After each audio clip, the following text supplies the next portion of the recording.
Chapter 1193. Although the two fortresses were strategically located, they had been built decades ago during the Messenian riots. Over the decades, the Messenians had been relatively tame, and there had not been any major riots. During the Peloponnesus War, the Messenian Hercules were mainly rescued by the people of Athens. Therefore, the two fortresses had fallen into disrepair and were severely damaged. It was not until the Dionysian army invaded Messenia that Sparta urgently repaired the fortresses. However, due to the lack of time, they always felt that the repairs were not complete enough. Now that they were being attacked by an enemy that outnumbered the defenders by more than 10 times, he could not help but feel worried. Therefore, even though the Dionia were about to land on land, he still sent 200 soldiers from each side to reinforce them. At this time, the infantry of the Dionysian fleet, which had stopped near the coast, began to move towards the shore. According to the military law of Dionia, under normal circumstances, as the commander of the infantry of the fleet, Cephodorus was supposed to stay at the rear. However, due to the various difficulties in sea conditions, transportation, and regrouping after landing, Cephodorus sent all the infantry of the fleet to the coast at once. Since it was useless for him to stay at the rear, it would be better for him to take the lead. Instead, it would boost the morale of the troops and give the army a better chance of winning in such a difficult situation. Therefore, like the other infantry of the fleet, Cephodorus wore leather armor, carried a leather shield and helmet, and swam towards the shore using the breaststroke posture. Although the Greek fishermen were all good swimmers, and most of the infantry of the fleet came from them, this standard breaststroke posture was taught by the Devers, mainly for the sake of noise and energy saving when swimming with armed forces. At this moment, the infantry of the fleet did not use much strength to paddle. Like pieces of wood floating on the sea, they were approaching the shore along the tide. In the eyes of the Sparta people on the shore, a black line across the Gulf of Laconia was quickly surging towards them. When the water was relatively shallow, the soldiers of the Dionysian fleet stood up one after another. Cephodorus was old, after all. He was a little out of breath when he stood up, and his body was a little cold. But like the other soldiers, he quickly put on his leather helmet, took off his leather shield, drew out his dagger, and shouted as loudly as he could, "Line up!" His voice could not travel far in the raging tides, but all the infantrymen had been briefed on the entire landing plan beforehand, and they were now consciously rearranging their formation. The infantrymen had gathered according to the battle formation when they were in the sea, and now, after a little rearrangement, a dense formation that was 3 miles long and 5 columns thick appeared in front of the Sparta army. Eudamidas was taken aback by the speed with which the Dionia got into formation. His attempt to take advantage of the Dionia's disorderly formation to launch an attack failed. He immediately realized that the Dionia had come prepared this time. They wanted to take advantage of the absence of Sparta's main force to attack Sparta's territory with all their might. "I won't let your conspiracy succeed." Eudamidas swung his spear forward and shouted angrily, "Attack!" Under the leadership of Eudamidas, the Sparta army began to run forward. When they stepped on the soft beach again, dozens of stone bullets whistled towards them again. Some of the Black Rock soldiers were in a commotion, but under the fierce scolding of the Sparta officers, they had no choice but to continue to run forward in panic. They only breathed a sigh of relief when the stone bullets fell behind them. Cephodorus led the soldiers forward steadily. Because the water had reached their crotch, they could not run. Fortunately, they were pushed forward by the tide, so they were not too hindered. When the water gradually receded from their waist to their feet, and the infantrymen's legs had just regained freedom, the enemy had already rushed in front of them. The infantrymen of the fleet had neither javelins nor shields to defend themselves. They could only raise their shields and short swords to fight the enemy head-on. The Sparta army consisted of nearly 300 Sparta warriors, more than 500 Sparta veterans, 2,000 Beliaci soldiers, more than 4,000 Black Rock soldiers, and more than 9,000 infantrymen of the Dionysian fleet. The first fleet of Dionia had nearly 280 Raven warships, with each Raven warship carrying 40 infantrymen. The first fleet had more than 10,000 infantrymen. Although the last landing had cost them thousands of casualties, Serene did not hesitate to send out all the infantrymen of the fleet. Finally, the battle began on the coast. Xenophon climbed to the sentry tower at the back of the beach and looked at the battle in front of him nervously. He knew that this battle would determine the life and death of Sparta. He wished he could grab the bow of the archer next to him and shoot at the Dionia himself. After the battle lasted for a while, the situation changed significantly. The right flank, with the Sparta warriors and veterans as the arrowhead, with the ability of the Sparta warriors and the power of the heavy infantrymen, had the upper hand. The left flank of the infantrymen of the Dionysian fleet kept retreating into the sea. The middle flank, with the Baliaci soldiers as the main force, also had a slight advantage. After all, the Baliaci soldiers who often fought with the Sparta had more combat experience. At the same time, although they wore simple pointed copper helmets and leather armor, they were still stronger than the infantrymen with copper shields and spears. With the help of the archers in the sentry tower, the infantrymen of the fleet, who did not have a strong defense, suffered a lot. Only on the left flank, the Heliaci soldiers, who were basically unprotected and only had a spear in their hand, were fighting the infantrymen of the fleet, who were wearing leather armor, leather shields, and short swords. Gradually, they were at a disadvantage. Even though the veterans of Sparta were trying their best to maintain the battle line and the archers in the sentry tower behind them, the left flank kept moving backward. This caused the battle line, which was originally east-west, to gradually move northeast to southwest. While Xenophon was worried for the Sparta army, Serene, who was standing on the flagship and listening to the report from the lookout on the mast, was even more anxious. Where are the infantrymen of the fleet that went ashore yesterday? Why haven't they appeared yet? Maybe they've encountered some trouble. The flagship captain replied carefully.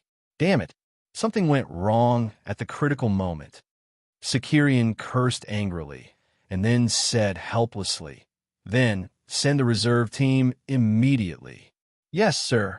In yesterday's military meeting, under the encouragement of the commander of the fleet's infantrymen, the other commanders of the B fleets also made many suggestions.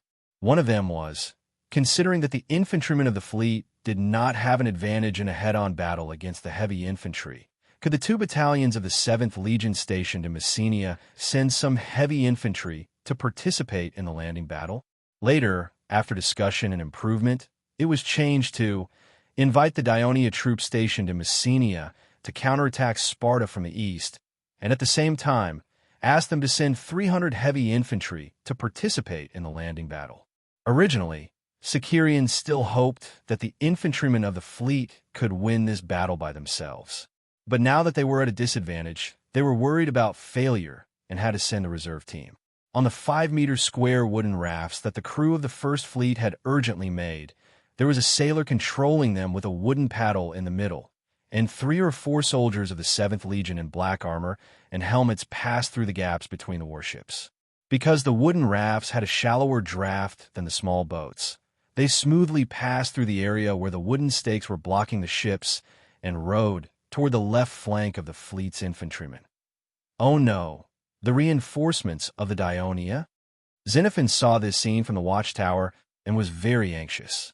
Sparta did not have any extra soldiers to stop the enemy's reinforcements. What should they do? Xenophon was panicking. Suddenly, he saw a group of black rogues moving supplies in the camp. In his desperation, he rushed down the watchtower and rushed to the camp, wanting to organize these black rogues to reinforce the Sparta army at the front.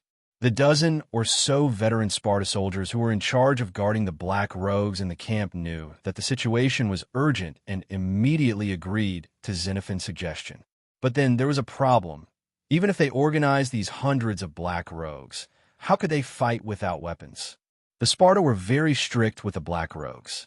Even the black rogues who were going to fight were only given weapons before they went into battle. After the army left for battle, there were still so many black rogues in the camp. Of course, they would not leave weapons behind. After an urgent search in the camp, they only found a dozen broken spears. Xenophon had to ask the black rogues to take away the wooden poles that supported the tents. With promises and threats, he forced the Black Rogues to reluctantly follow him to the right flank of the Sparta army. Previously, the fierce attack of the Sparta warriors had caused some casualties in the left flank of the fleet's infantrymen. For the sake of honor and the survival of the entire fleet, they could only keep retreating to relieve the pressure from the enemy. The deeper they retreated into the sea, the weaker the attack of the Sparta warriors. The reason was simple. The surging tide and the soft bottom of the sea had a greater impact on the clumsy Sparta warriors who were wearing heavy armor. They had to spend part of their energy to maintain their balance, but the infantrymen of the fleet were used to it. Under such circumstances, the left flank of the fleet's infantrymen gradually recovered a little. Then the soldiers of the 7th Legion arrived one after another and immediately attacked the flank of the Sparta warriors. Under the attack, the Sparta warriors fought bravely without flinching. They knew that their home was behind them, so they could not retreat. Xenophon led the Black Rogues across the beach and rushed to reinforce the right flank. In the battlefield that was shrouded by the sound of tides, fighting, and screams, he was so anxious that he did not hear the exclamation of the archers on the watchtower not far from him. Enemy reinforcements again. In the east. In the east. Chapter 1194. Between yesterday afternoon and dusk, under the cover of the first flotilla's feint attack, nearly 400 infantrymen quietly boarded the eastern cape of the Gulf of Laconia. They hid in the mountains and planned to rest for the night before heading north the next morning to the beach where the main force of the infantrymen would land. Unfortunately, they bumped into a shepherd who was herding sheep on the mountain. To prevent their whereabouts from being exposed, they detained him. Unexpectedly, the shepherd came from the small town of Minoa, not the city of Minoa on the island of Sicily in the kingdom of Dionia, but a small town on the edge of Sparta's territory, mainly populated by Pariathai, which was not far from the mountain where the infantrymen were hiding. At the request of the family of the missing shepherd, the residents of Minoa went up the mountain to look for him the next morning. To prevent being discovered early, the infantrymen had to avoid the Minoan residents and take a detour. When they hurried to the battlefield, the battle between the two sides was in full swing. Although the infantrymen of the fleet were anxious, the temporary commander of this surprise attack didn't blindly command his troops into battle. He stood high in the forest, carefully observed the situation on the battlefield, and quickly came up with an action plan. 50 soldiers with torches rushed to the campsite behind the battlefield, and he led more than 300 soldiers to attack the left flank of the Spartan army and attack the rear. His move quickly produced results. The Heloths, who were already struggling to hold on, were attacked from the rear and began to retreat. When the retreating Heloths saw the fire in the camp behind them, they screamed in horror, and panic quickly spread among the Sparta army. The Heloths and Pariathai fled in all directions, and only the Sparta warriors continued to fight. Seeing that the situation was hopeless, Xenophon sighed and joined the fleeing ranks. He had to hurry back to Sparta, and maybe he could give some advice to the panicking Sparta elders. When Sicerian boarded a boat to the coast, the battle on the coast was not completely over. More than 360 Sparta warriors, including some veteran warriors, formed a circular formation and continued to fight despite being surrounded by the infantrymen and the soldiers of the 7th Legion. After Sicolian understood the situation, he believed that the Sparta army was completely surrounded. Of course, they would resist stubbornly. Thus, he gave the order to open up a path to the north. The order was quickly carried out. He had thought that Sparta would retreat quickly so that the soldiers could pursue them. However, Sparta was still fighting, and it didn't seem like they had any intention of retreating. Sicerian thought for a moment and ordered his soldiers to retreat, distancing themselves from Sparta. He was not worried that Sparta would take the opportunity to counterattack, because the Dionia soldiers not only had an absolute advantage in numbers, but also in physical strength. After all, the infantrymen of the fleet were light armored soldiers, and the soldiers of the 7th Legion joined the battle later. The Sparta warriors, who had been fighting with all their might until now, did not have much stamina left.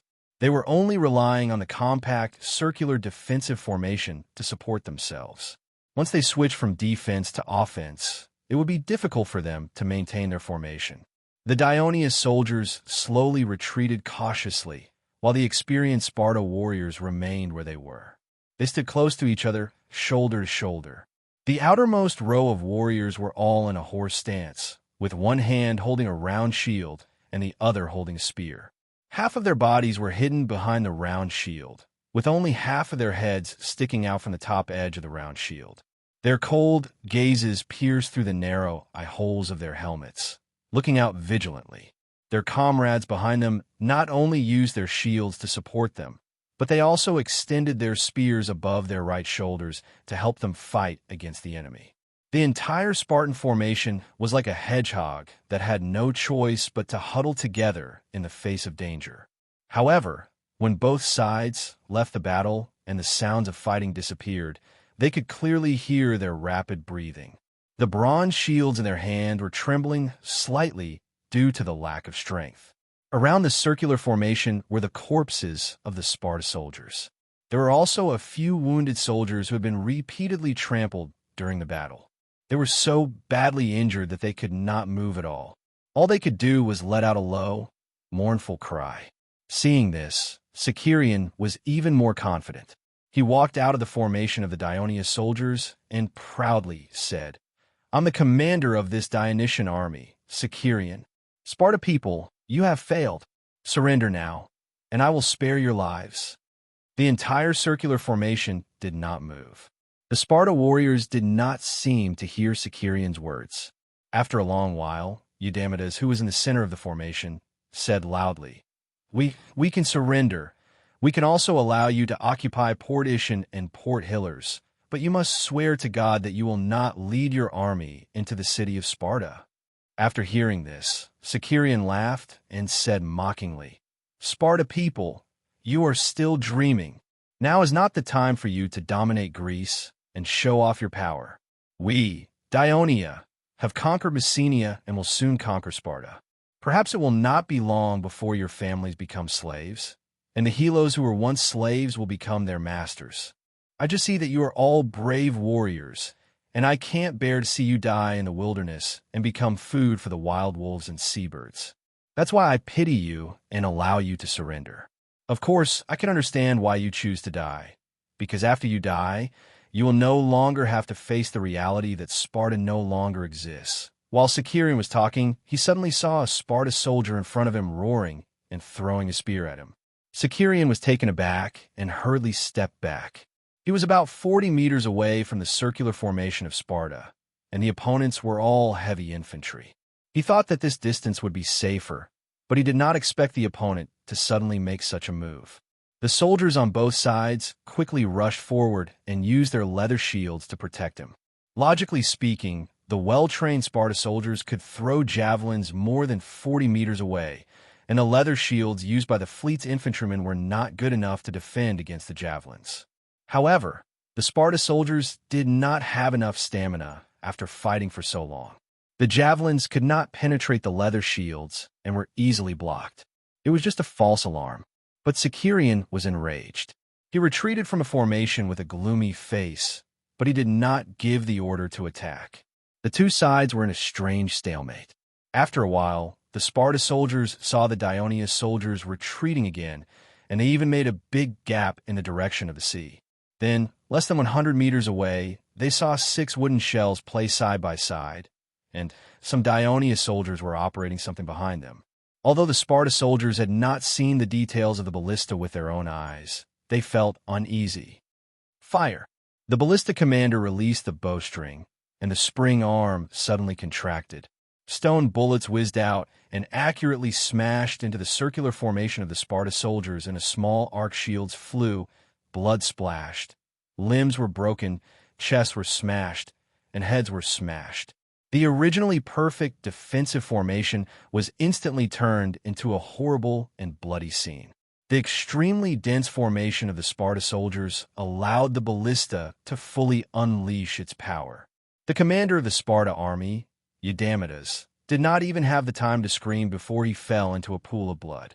The surviving Sparta soldiers immediately realized that they would only be sitting ducks if they continued to stand their ground. Fight to the death with the Dionia? They roared and swarmed toward the ballista soldiers. The Dionysian army, who had been waiting for the Sparta soldiers to do this, quickly closed in. At the end of the battle, none of the Sparta soldiers surrendered. All of them were dead. The landing battle of the first flotilla was the final victory, but Sicerian was not too excited because he saw many bodies of the fleet infantrymen when he came ashore. Hurry up and cremate the bodies of the soldiers, but keep their belongings and urns safe. Hand them over to their families in one piece in the future. Use the boats to bring the medics ashore and treat the wounded soldiers as soon as possible, said Sicerian in a low voice. He looked up at the sky and then back at the tide.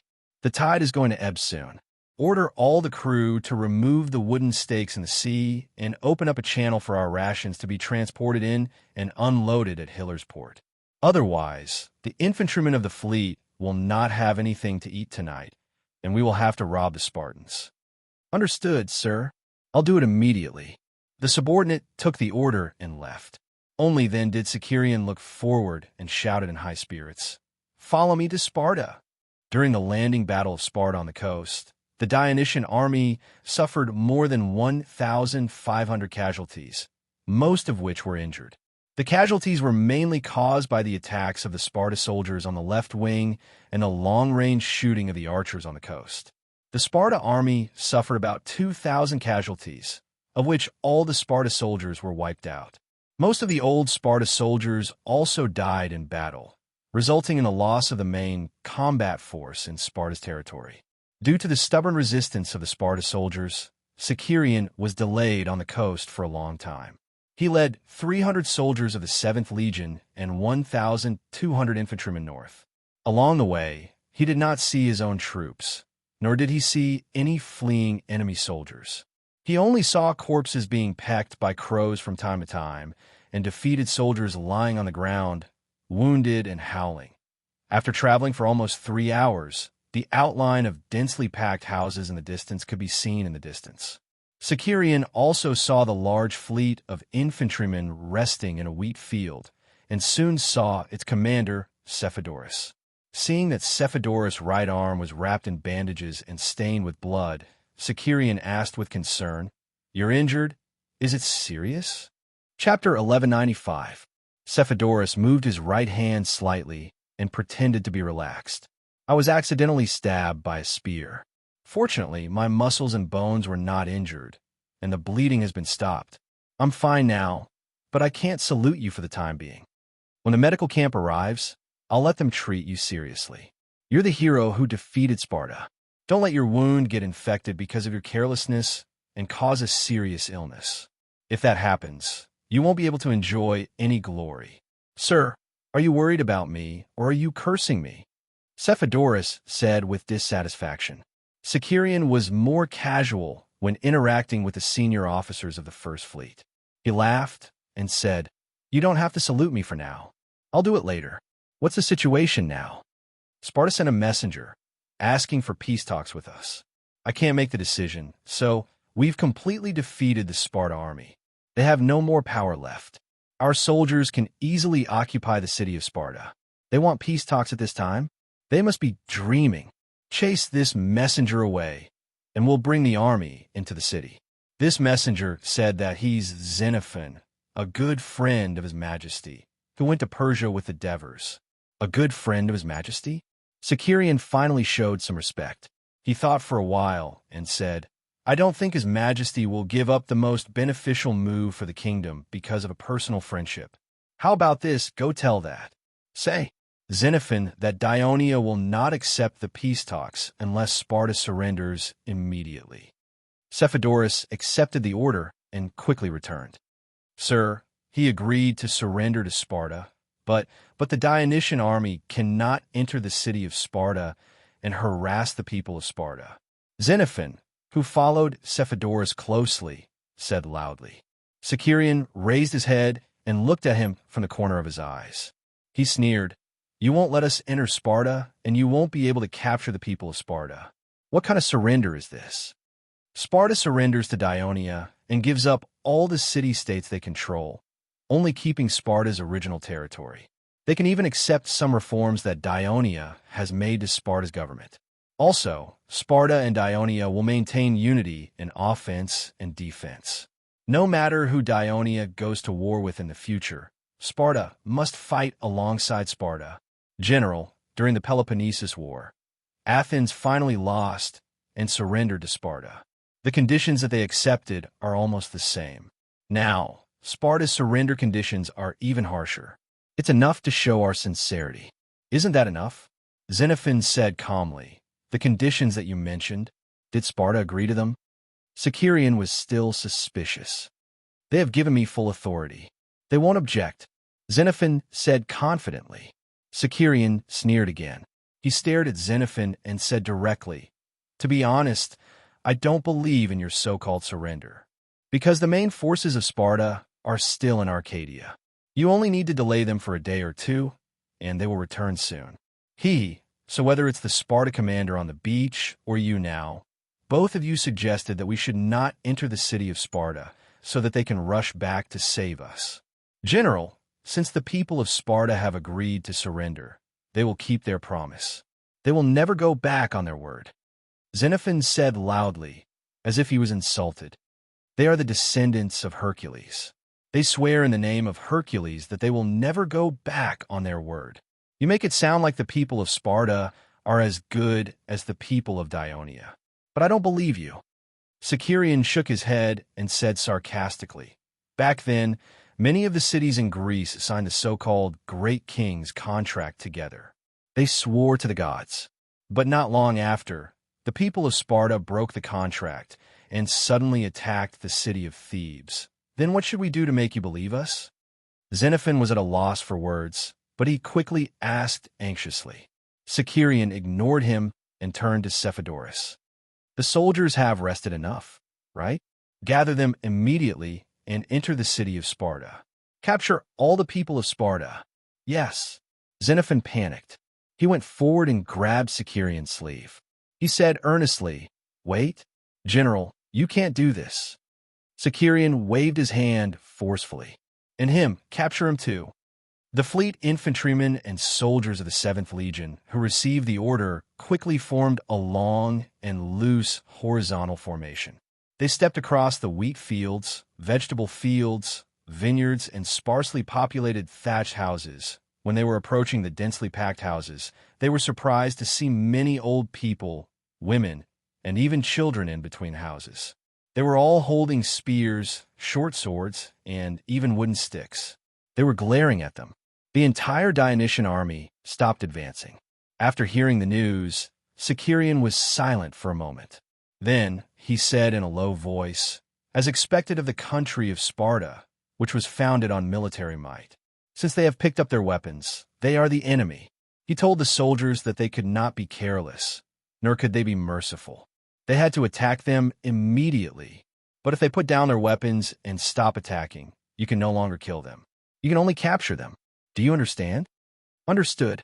In the king's office in the palace of Thurii, the Devers were listening to the report of the chief of intelligence, Aristyrus. "Your Majesty, we have received a secret report from Greece in the past 2 days. The General Assembly of Athens has passed the decision to join the Greek alliance and is ready to declare war on us. Currently, the entire Attica region is mobilized and has begun to prepare a large number of military supplies. At the same time, they are also cooperating with the priest of Delphi to send messengers to the surrounding city-states in an attempt to unite these city-states and declare war on us." After listening to these, Divers frowned slightly for a moment before relaxing again. With a calm expression, he murmured, "Don't be fooled by the fact that the Athenians always talk about freedom, equality, and resistance against tyranny.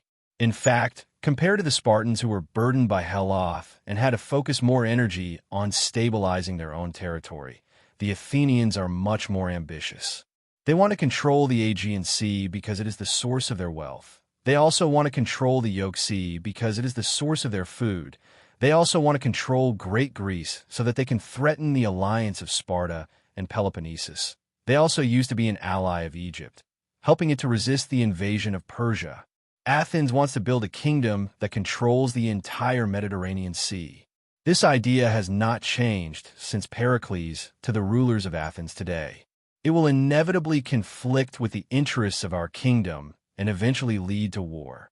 This is within our expectations.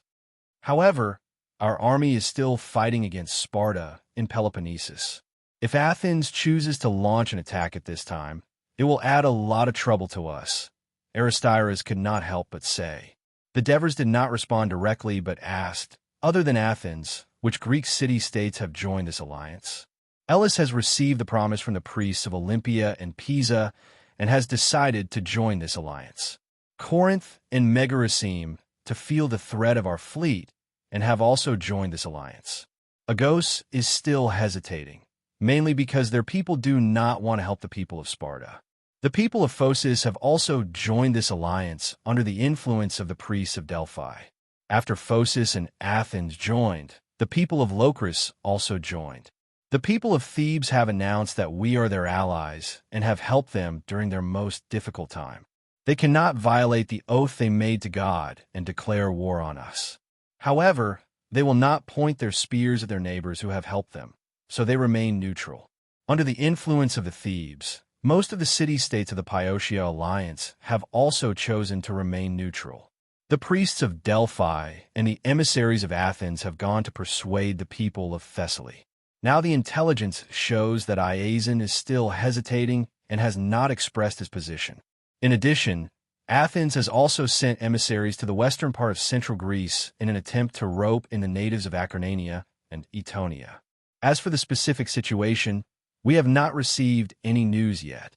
The general situation is like this. After listening to the more detailed introduction of Aristyrus, the Devers tapped the table with his hand and said in a low voice, Pelopidas of the Thebes has secretly sent a letter to me, explaining to me the reasons why the Thebes have to make this choice. Considering the current environment that the Thebes are in, they have already taken a lot of risks by choosing to remain neutral. I can understand that. Athens has officially joined this alliance that opposes us, which means that most of the Ionian city-states that are led by Athens will declare war on us. Although that Iason is still watching, I think that since he has the ambition to become the overlord of Greece, he should know that this is the only chance for him to defeat us, Dionia, and achieve his goal. He will eventually join us. At this point, his tone became unusually strong. These Greek city-states that oppose us have gathered together to fight against us. It is also a good thing that they are fighting against us. We can save time and eradicate them all at once, completely controlling the Greek mainland. Then, a trace of kindness appeared on his face. Now that the situation in Greece is becoming complicated, this will be a good training for Clodocatax. I believe that with the assistance of several senior generals, such as Printos and Sicerian, the army that he leads in Peloponnesus will not be in too much danger. Chapter 1196. Yes, your majesty, Aristyrus replied. He had already given them a reminder. As for what the king of Devers would do in the future, it was none of his concern. By the way, have the Macedonians joined this alliance? The Devers suddenly thought of Thessaly's neighbor, the legendary kingdom in his previous life. He could not help but ask, Oh, I heard that Athens has also sent an envoy to Macedonia, but King Martin is seriously ill.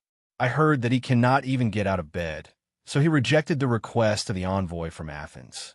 Now, the situation in Macedonia is a little chaotic. There is also the threat of Thessaly's people in the south. Under these circumstances, the king of Macedonia does not dare to risk sending his army south to fight. Macedonia is still a weak country at this time. The Devers sighed and mumbled. At this moment, there was a knock on the door. Come in. Henoborus stood at the door and said, Your Majesty, Prosus is here. Your Majesty, I'll take my leave first, Aristyrus immediately said tactfully. Thank you for your hard work. After you go back, continue to pay close attention to the movements of the various cities in Greece and report to me at any time, the Devers said seriously. Yes. After the chief of intelligence of the kingdom left, the Devers specially tidied up his appearance before saying to Henoborus, Herne, go and fetch him personally. All right. Henoborus nodded knowingly. As soon as Leotychides walked into the office, The Devers welcomed him warmly. "Your Majesty." Although he was not wearing armor, Leotychides still gave a very formal military salute. After the Devers returned the salute, he gestured for him to sit down. Then he sat on the wooden chair opposite him and asked with a smile, "How have you been resting these days?" "I'm bored out of my mind. I still hope that I can have something to do." Leotychides' dull face revealed a trace of pleading. "Actually, neither I nor the Ministry of Military Affairs care about your past identity. There are many people in the Senate who used to be a king, a chief general of a city-state, or a tribal leader. Many of them used to be enemies, but now they are citizens of Dionia, contributing their strength to the kingdom. Moreover, you have made a lot of contributions to the kingdom over the years." After sighing, Devers stopped smiling and said seriously, "But you have been concealing your true identity, and this concealment has a great impact on this military operation. This is why I decided to transfer you back and temporarily suspend you from the Ministry of Military Affairs. It's indeed my fault for concealing my true identity. I have no opinion on the punishment given by the Ministry of Military Affairs," Leo said seriously when he mentioned the pros and cons. "Now, I have a question." Devers gently patted the armrest. "Should I call you Persosus from now on, or Leotychides?" Leotychides did not hesitate and immediately answered, "Persosus has become a thing of the past. I am now a citizen of Persosus and Dionia, and Persosus will be my family name, which will continue to be passed down." Devers smiled and said, "2 days ago, an emissary from Egypt came to Turii and told me a piece of news. The Persia army is gathering in large numbers in eastern Phoenicia, and they intend to invade Egypt. Pharaoh Tanis of Egypt hopes that when the Persia army invades Egypt, we, Dionia, can send reinforcements to Egypt." When Leotychides heard this, he subconsciously grabbed the armrest. Sure enough, Devers looked at him and said slowly, "Egypt is our ally. During the war in the Western Mediterranean, they selflessly provided us with a large amount of food so that we could survive the most difficult period. Now that they are in trouble, of course, we should lend a helping hand and fully support them. In addition, Persia regards Dionia as an enemy. During the war in the Western Mediterranean, they had sent reinforcements to help Carthage. In the past 2 years, they have also incited the city-states in Greece to unite against us. Therefore, helping Egypt and attacking Persia is a good thing to kill 2 birds with 1 stone. The Council of Ministers of the Kingdom has passed a resolution to help Egypt. After discussing with the Ministry of Military Affairs, I think you're the most suitable candidate to be the commander of the reinforcements. Are you willing to accept this appointment and go to Persia to fight?" Of course, Leotychides, who had been idle for a period of time, was willing to accept this appointment. However, he still suppressed the impulse in his heart and asked first, "Your Majesty, may I know which legions the kingdom will send as reinforcements?" Devers praised Leotychides for being able to remain calm in such a situation. He said loudly, "Currently, we're considering 3 legions from Sicily as the main force of the reinforcements, with the Second Fleet providing support at sea. In addition, considering that Egypt's territory is vast and flat, which is conducive for cavalry to gallop, we're prepared to let the African Light Cavalry Legion participate in the expedition. Considering that the Persia army mainly relies on projectiles, we'll also recruit 2,000 Bali slingers. What do you think? Are you satisfied with this arrangement?" "Your Majesty, I'm willing to accept your appointment," Leotychides responded decisively. "Persia is not our Dionia. Their military mobilization will not be so fast. I'm afraid it will take some time before they actually attack Egypt. You don't have to be too anxious. Go to Sicily first and familiarize yourself with the legions you'll be commanding. Among these troops, the 8th Legion has the strongest combat power, and you're the old commander of the 8th Legion. You've led it to win a lot of glory. I believe that when you take over this reinforcement army, you'll quickly gain the support of the soldiers. However, don't assemble the troops on a large scale, yet to avoid consuming the military rations prematurely. After all, the army in Peloponnesus also consumed a lot of military rations." Hearing this, Leotychides could not help but ask, When I lead the army to Egypt, what about the military rations? Pharaoh Tanis of Egypt has already made a promise in the letter that all the military rations for the reinforcements will be provided by him. Devers said calmly, Egypt has always been the main granary of the Mediterranean. In recent years, its political situation has been relatively stable. It said that the food reserves are abundant, so you don't have to worry. Of course, the Ministry of Military Affairs will also send some supplies to you at the right time as a supplement. Leotychides nodded and did not say anything for a while. Devers looked at him, but continued, I heard that when you left Myrcenia, you reminded Clodo Catax, don't let your guard down against the other Greek city-states other than Sparta. They have always been fickle. Now, your worries have become a reality. Many Greek city-states, led by Athens, are forming an alliance against Ionia. This will undoubtedly bring great difficulties to our strategy of controlling Greece. Moreover, if our war in Greece can't end in a short time, we'll have to reinforce Egypt here. There's no doubt that we'll fall into a dilemma of fighting on two sides. You know Greece better. Do you have any suggestions? Listening to Devers, Leotychides thought about this problem in his mind. As a commander, he certainly did not want the war in Greece to affect the reinforcement to Egypt. After a moment, he said, Your Majesty, a few years ago, the Italian Gauls were regarded as scourges by the Etruscans, Latins, and other races in the north. They were numerous, fierce, and aggressive. Even the kingdom saw them as a great threat.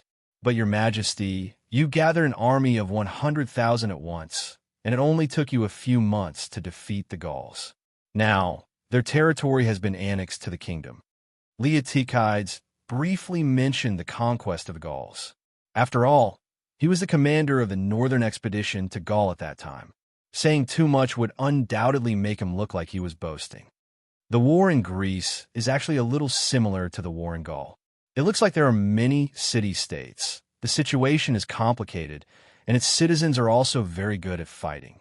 But in fact, the Peloponnesus Peninsula, central Greece, northern Greece, and even the Ionian Islands are far smaller than the kingdom's territory.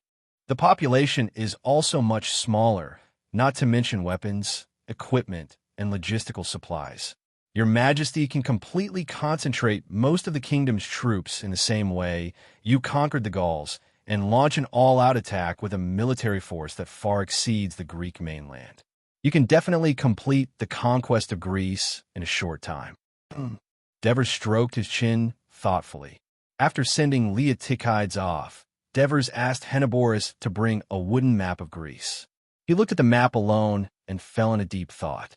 Acidamas walked into the mansion of the governor of Phyllis and saw Thessaly's Tarchus, Iazon, pacing back and forth at the entrance of the living room. He walked up to him and asked, Sir, what brings you here? Iazon recovered from his deep thought and held Acidamas' arm respectfully. He walked into the living room and invited him to sit down. Then, he said with a solemn expression, I just received news that the Dionysian army defeated the 30,000-strong army of Sparta in Tegea with the support of Persia. Sparta suffered another defeat in the battle. Acidamas was shocked by the news. For a politician who spent most of his life under the rule of Sparta, it was a little hard to accept. Yes, I heard that not only did the Dionysia defeat the Sparta army, but they also occupied Sparta's camp and captured many soldiers. They drove Sparta's defeated soldiers into the mountains and took the opportunity to capture Tegea. Iazon said emotionally. Acidamas sighed and said with some emotion, From this, even with the support of Persia, Sparta is no match for the Dionysia. Their decline is inevitable. Sir, what's your plan? Iazon sat down on a chair next to him and said, I want to hear your suggestion first. Chapter 1197. Acidamas thought about it and said, Ever since Dionia invaded Myrcenia, I've spent some time investigating Dionia's situation. In the end, I discovered that this kingdom of the Western Mediterranean has actually controlled all the forces along the coast of the Western Mediterranean, becoming the undisputed overlord of the Western Mediterranean. In the last two wars, the kingdom sent 100,000 troops and 600 to 700 warships to fight, and they were able to maintain the offensive for more than half a year. Their strength is amazing. Moreover, Dionia developed from a small city-state into a kingdom 20 years ago through constant wars and annexation. It is impossible that they came to Greece to fight Sparta just to help Thebes. Their ultimate goal must be the whole of Greece. My opinion is, either you send an envoy to Thurii to seek an alliance with Dionia to preserve Thessaly's independence, or you call the envoy from Athens who is staying in the city and ask him to join the Greek alliance. This way, we can gather the strength of the whole of Greece and defeat Dionia. At this point, Asdamas's expression became solemn. I'm inclined to the former suggestion because I don't think a temporary alliance can defeat a kingdom that has grown stronger through constant battles. Asdamas, you're always cautious. Iazan suddenly stood up and said loudly, I choose the latter suggestion. You're right. Dionia wants to conquer all of Greece. It's impossible for us to stay out of it and preserve our strength. The flames of war will eventually burn the land of Thessaly. It's better to take this opportunity to gather the strength of the whole of Greece and fight Dionia with all our might. During the Greek War of Hippo, only half of the castles in Greece united to defeat Persia. This time we, Thessaly, have joined them. Dionia is not as strong as Persia. Do you think we can't defeat them? Let's first unite with the city-states in the south and defeat Dionia.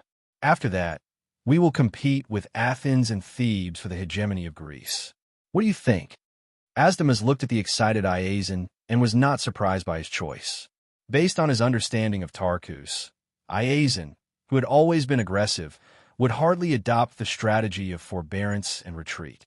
But he had to remind him, if we want to form an alliance, we must distinguish the primary and secondary forces. Just like in the Greek War of Hippo, Sparta was the leader. Of course, Thessaly, will be the leader. I will command the entire alliance. Iazan said resolutely, not hiding his ambition. Sparta has declined, and Athens' army is not strong enough. Although the Thebes won the battle against Sparta, they do not have enough soldiers. He did not know that the Thebes were neutral.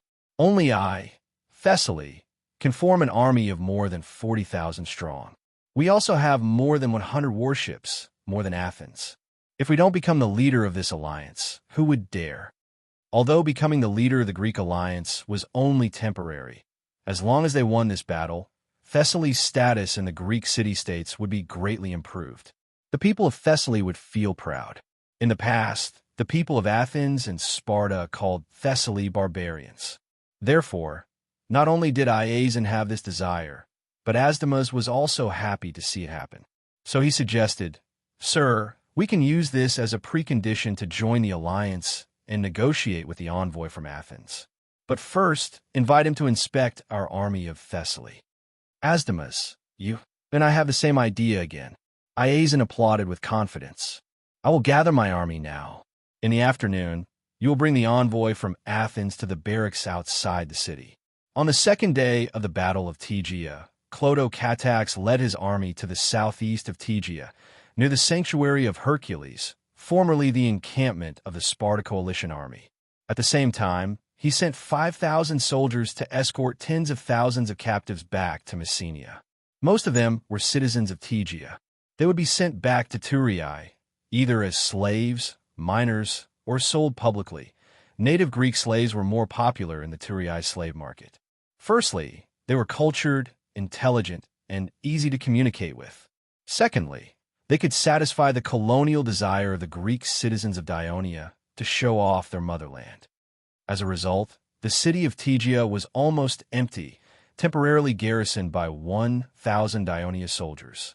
In addition, at the request of Tegetinos, the 3,000 soldiers of the 7th Legion, who had barely suffered any losses, quickly headed south early in the morning to seal off the border between Tegea and Sparta, intercepting the retreating Sparta soldiers.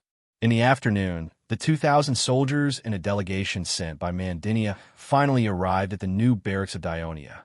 They eagerly expressed to Clotocatax that Mandinia was willing to accept his proposal to take over Tegea. At the same time, they also hoped to sign a secret agreement with Dionia, forming a closer alliance and fully supporting any military operations of Dionia in Greece. The people of Mandinia were not fools. Although they coveted the land of Tegea, they knew that they were weak. If they made such a move, they would inevitably be ostracized and suppressed by the other Greek city-states, and there might even be a war. Looking at how Dionia had always maintained a good reputation for its allies, so if they wanted to completely annex this land, they had to cling to Dionia's thighs. Therefore, 500 of the 2,000 Mandinian soldiers were prepared to stay in Tegea, while the remaining 1,500 were to listen to the command of the Dionysian army and participate in the subsequent military operations to show the sincerity of the people of Mandinia.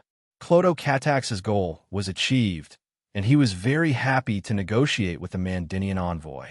Soon, they signed a secret military alliance that excluded the Arcadia Union and limited it to only between Dionia and Mandinia. At the same time, Agesilaus, the king of Sparta, was still trudging through the mountains with the remnants of his army. Before the battle, teacher Agesilaus had mentally prepared himself for the possibility of losing the battle. He had made two plans. The first was that the Dionysian army would retreat after winning the battle, just like the Thebes. In that case, he could retreat to the camp first, reorganize a little, and then lead part of the army, with the main force of the Sparta warriors, to quietly retreat to his territory under the cover of the night. The second was that the Dionysian army would take advantage of the victory to pursue and force the routed army of Sparta into the mountains. Judging from the past battles of Dionia, this was very likely. Therefore, he had secretly informed the Sparta warriors, who were familiar with the terrain, that if such a situation occurred, they should meet at the Paragus forest and retreat to their territory. But he never expected that after the Dionysian army won the battle, after forcing the routed army into the mountains, they would still separate part of their army to continue the pursuit. These Dionia soldiers, actually the mountain scouts, ran in the mountains as if they were walking on flat ground, and they were good at hiding and ambushing, forcing the defeated Sparta soldiers to scatter in the mountains, including Agesilaus himself. If it weren't for the king's guards desperately trying to rescue him, he would have fallen into the hands of the Dionia soldiers. Not long after, night fell. It was difficult to tell the direction in the mountains, and they had to avoid wild beasts. Therefore, it was not until noon on the second day that the routed army of Sparta gathered near the Paragus forest. In the afternoon, there were less than 1,000 soldiers gathered, and most of them were Pariasi. After all, during the battle, the Sparta warriors fought on the first line. Later on, the entire right wing was attacked by the Dionia's reserve troops. It was undoubtedly much more difficult for the Sparta warriors to successfully escape from the encirclement. More importantly, Agesilaus did not see his son Archidamus appear. He was indescribably worried, but he knew that he could not wait any longer. Otherwise, without food, the soldiers would starve to death in the mountains before they could return to their territory. Therefore, he resolutely gave the order to move out and refused the help of the guards. With the help of a cane, he hobbled to the front of the team. Under his encouragement, the tired and hungry soldiers could only follow closely. Because they did not retreat in time last night, they did not dare to march near the Tegea plains in their current condition. Otherwise, if they were discovered by the Dionia scouts, it would be a disaster. Therefore, they could only trek in the mountains, which meant that the time needed to return home would be greatly extended. On the third day, the impatient Clotho-Catax left behind 2,000 soldiers to guard the camp, while more than 2,000 wounded soldiers were treated and recuperated in the camp. He gathered 15,000 Dionia soldiers and 1,500 Mandinia soldiers and marched south. Not long after they left the camp, they met the messenger sent by Tegthinus. What? The first flotilla has occupied Sparta? Clotho-Catax repeatedly read the battle report that was personally signed by Sicilian, and his face was full of amazement. It turned out that after Tegthinus led 3,000 soldiers to the border of Sparta yesterday, he did not capture many defeated soldiers. Later, after repeated requests from the legionnaires who were eager to gain merit, he finally decided to send 2 companies into Sparta's territory to scout out the situation. Between Tegea and Sparta was a continuous mountain range, and the best path to take was a narrow passage formed by the Irota's river valley. Ever since the Dionysian army took over Messenia, Sparta had felt a great threat. Under Agesilaus' suggestion, the Sparta people not only concentrated all their efforts on building defensive facilities on the southern coast, but also built small defensive camps in the Irota's river valley in the north and on the other two routes. Chapter 1198. Initially, Agesilaus planned to strengthen the defense on both the north and south, completely stopping the Dionysian army outside the country's gates. This was a passive military defense due to the lack of military strength. Agesilaus knew very well that it could not last long. Sparta, which could only be beaten passively, would inevitably be spurned by their allies and lose their supremacy. Therefore, when Persia's reinforcements landed in Corinth, he saw a chance to defeat the Dionysian army. That was why he took the risk to lead the main force north. He was originally prepared to retreat and defend if the battle failed, but things did not go as he wished. Previously, when the Dionysian army was building a camp in Arcadia, the Mountain Reconnaissance Brigade had sneaked into the northern part of Sparta's territory and had a preliminary understanding of Sparta's defense in the north. Therefore, 2 companies of the 7th Legion carefully explored along the valley. As a result, when they arrived at Sparta's defensive camp, they found that it was empty. The company captain was both puzzled and surprised. He immediately occupied the camp, and at the same time, he continued to explore the south curiously.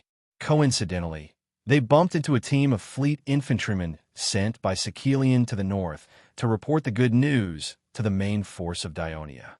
Now that Clotocatax saw this battle report, his mood was somewhat complicated.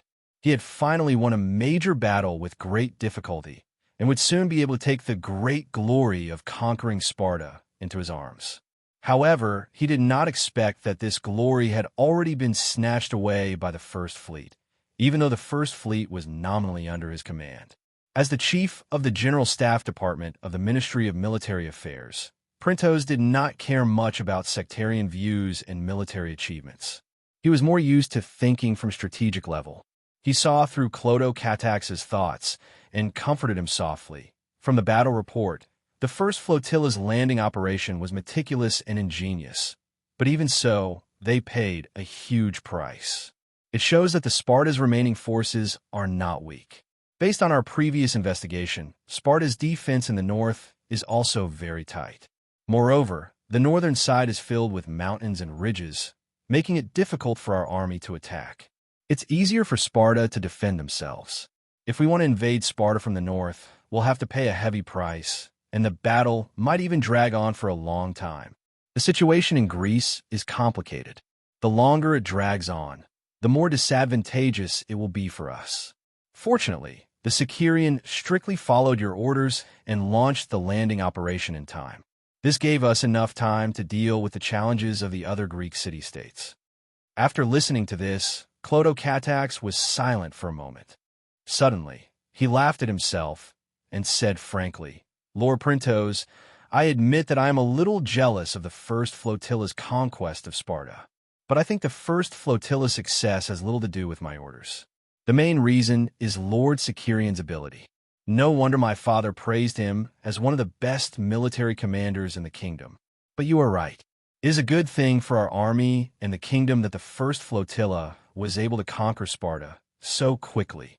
So we should happily accept the invitation of the Sicilian, rush to Sparta, deal with the post-war affairs as soon as possible, and face the new challenge."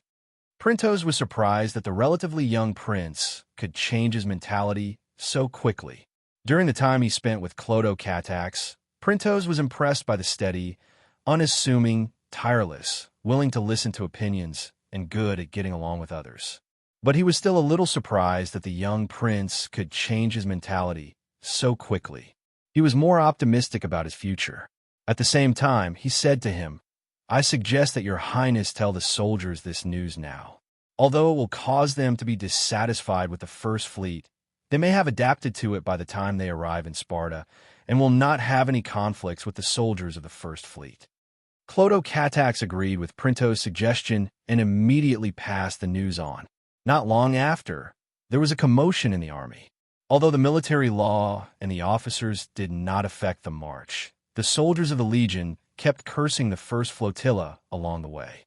This made Clodo Catax deeply aware for the first time of the conflict between the army and the navy of Dionia and a deep desire of the soldiers for glory. When they were about to reach the southern border of Tegea and meet up with Tigertinus, the army encountered the members of the Arcadia Union. After the battle, Clodo Catax was busy dealing with the post-war affairs and did not send anyone to inform the Arcadia Union. The Mandinian guides were eager to rush back to their motherland to inform the council of the decision of the Dionia commander, so they did not go to Megalopolis. On the second day, the members of the Arcadia Union saw the huge crowd of people returning from Tegea and passing through the territory of Megalopolis. There were Dionia troops and thousands of prisoners. They went up to ask and found out that the Dionysian army had fought a large-scale battle with Sparta the day before, and they had won the battle. Of course, they were also surprised to find out that during the decisive battle between Dionia and Sparta, the people of Tegea suddenly betrayed the Dionysian army and attacked the flank of the Dionysian army, causing a lot of trouble. So the enraged Dionysian army captured Tegea after the battle, captured the people who were still alive, and wanted to send them back to Messenia. The members of the Arcadia Union were shocked by the cruel decision made by the people of Dionia. After all, there were 3 members of the Arcadia Union among them. Despite their repeated requests and protests, the soldiers of Dionia in charge of escorting the prisoners refused to release the prisoners. So, led by Lycomedes, the members of the Arcadia Union had no choice but to rush to Tegea to plead with the commander of the Dionysian army. Coincidentally, they met halfway. Faced with the request of the members of the Arcadia Union, Clodo Catax felt a headache coming on. After the battle that day, he was too angry because of Adorus' defeat and gave such an order.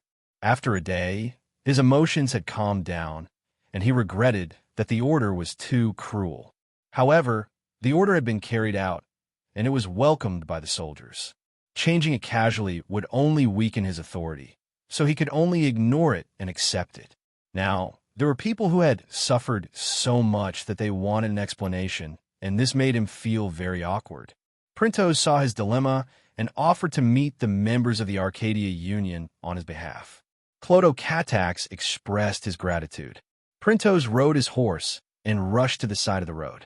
As soon as he saw the members of the Arcadia Union, his face turned as cold as frost, and he said angrily, "People of Arcadia, it was your request that won our trust. That was why the kingdom formed an alliance with you. So when Mandinia was besieged, we sent our army to help. On the way, we learned that another ally, Tegea, was also attacked by Sparta and was in imminent danger. So, in order to save Tegea, we ignored the fatigue of the march and fought against the Sparta army. Who knew that it was a conspiracy? Those damned people of Tegea. They colluded with Sparta and set up a trap. They even ambushed the rear of our army during the battle, causing the army to pay a heavy price of more than 3,000 casualties. Moreover, our great king of Devers' son, General Adorus, died in battle. The people of Tegea collectively betrayed the alliance and violated the sacred oath. Of course, they must be punished severely. Even if this punishment could appease His Majesty's anger due to grief, it is still unknown. Anyone who understands the history of Dionia should know that we, the Holy Kingdom of Dionia, keep our promises, but we also hate betrayers.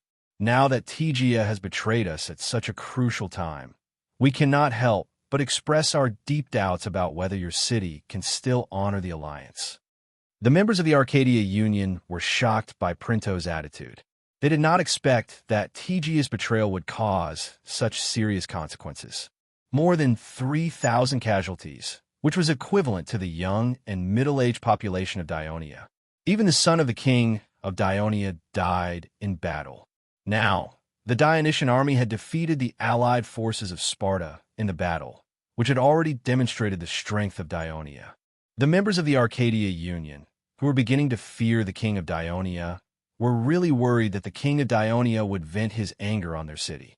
They all began to express their stance. We, the people of Mandinia, are mortal enemies with Sparta, and we are the initiators of this alliance. We will never betray Dionia like Tegia. The mercenaries of Sparta destroyed our villages and destroyed our fields. Our people hate the people of Sparta to the core, and will never cooperate with the people of Sparta. Since we, the people of Oconus, have sworn in the name of the gods and signed the alliance agreement with Dionia, we will definitely honor this agreement within the time limit and will never go back on our word. The members of the Arcadia Union were eager to defend themselves and prove their innocence. They had completely forgotten the purpose of this trip. Only the people of Tegia were pleading loudly. General, we admit that the people of Tegia have committed a grave mistake, but I'm afraid that many of them did not do it voluntarily. They were forced by the people of Sparta and the nobles of Sparta. They had no choice but to do so. I hope that you can forgive their sins. The people of Tegia will definitely be grateful and will do their best to assist the alliance of Dionia in the future.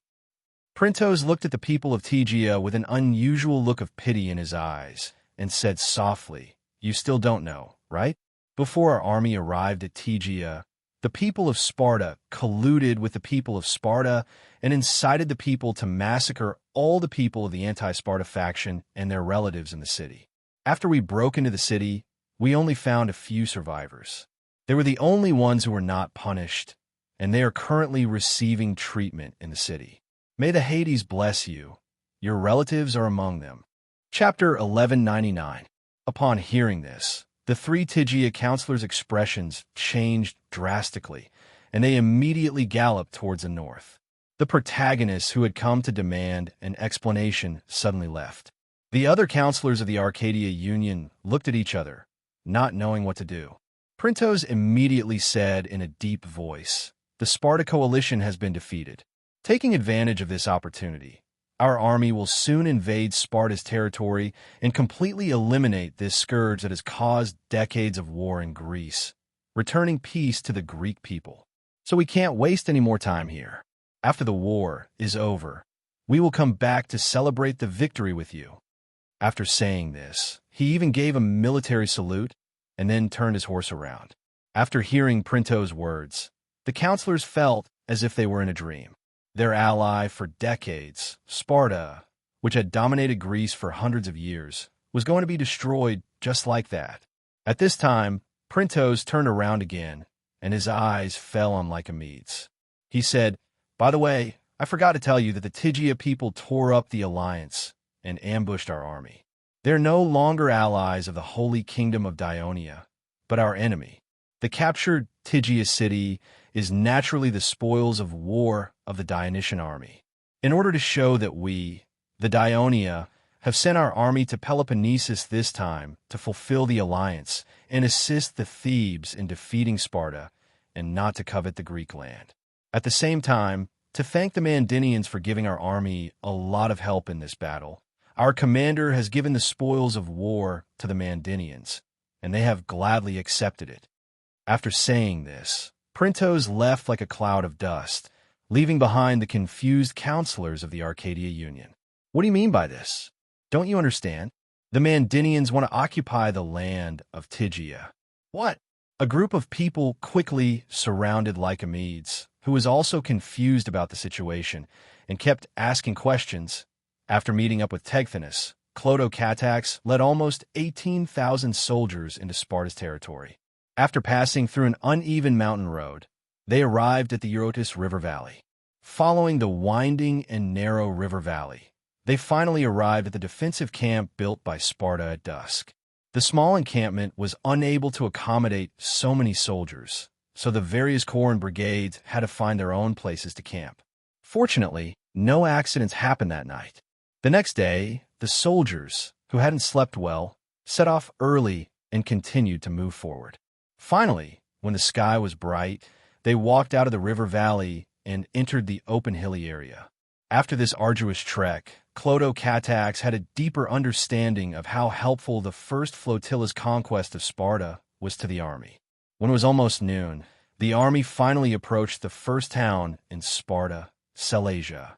Knowing that Sicerian was welcoming them with the high-ranking officers of the First Fleet, Clodocatax led Printos and a group of high-ranking officers over on horseback.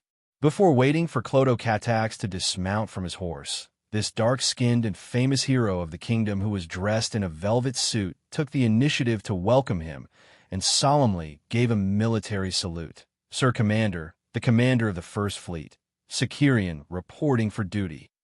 Clodocatax immediately dismounted and returned the salute solemnly. He then praised loudly, "General Securian, congratulations on occupying Sparta's territory and creating great glory. Relying only on the infantrymen of the fleet, you successfully landed on the heavily defended coast of Sparta and defeated the defenders. This is very impressive. It has also provided great help to the entire expeditionary army, which is conducive to the implementation of the next step of our plan." Clodocatax's generous praise made Securian and the officers behind him very happy. Securian laughed and said seriously, "Commander, to tell you the truth, the reason I didn't go to see you when you took office in Messenia was actually because the first flotilla's failure to land on the coast of Sparta last time, and nearly 1,000 soldiers were killed or injured. It was my mistake in commanding, so I really didn't have the face to see you. This time, I've finally gotten what I wanted. Regardless of whether it's glory or not, I've finally let go of the burden that has been weighing on my heart. That's why I dare to come and ask for your forgiveness." Why did Securian, who had always thought highly of himself, put down his pride this time and took the initiative to show goodwill to the young commander? It was mainly because he had been in a high position for years and had some political wisdom. He gradually realized the reason why the king of Devers, who had been on the battlefield for a long time, let the young Clodocatax be the commander-in-chief in such an important war. For the sake of the rest of his life and the future of his children, he had to remain humble to make up for his previous mistake. As soon as his voice trailed off, a heavy snort came from behind Clodocatax.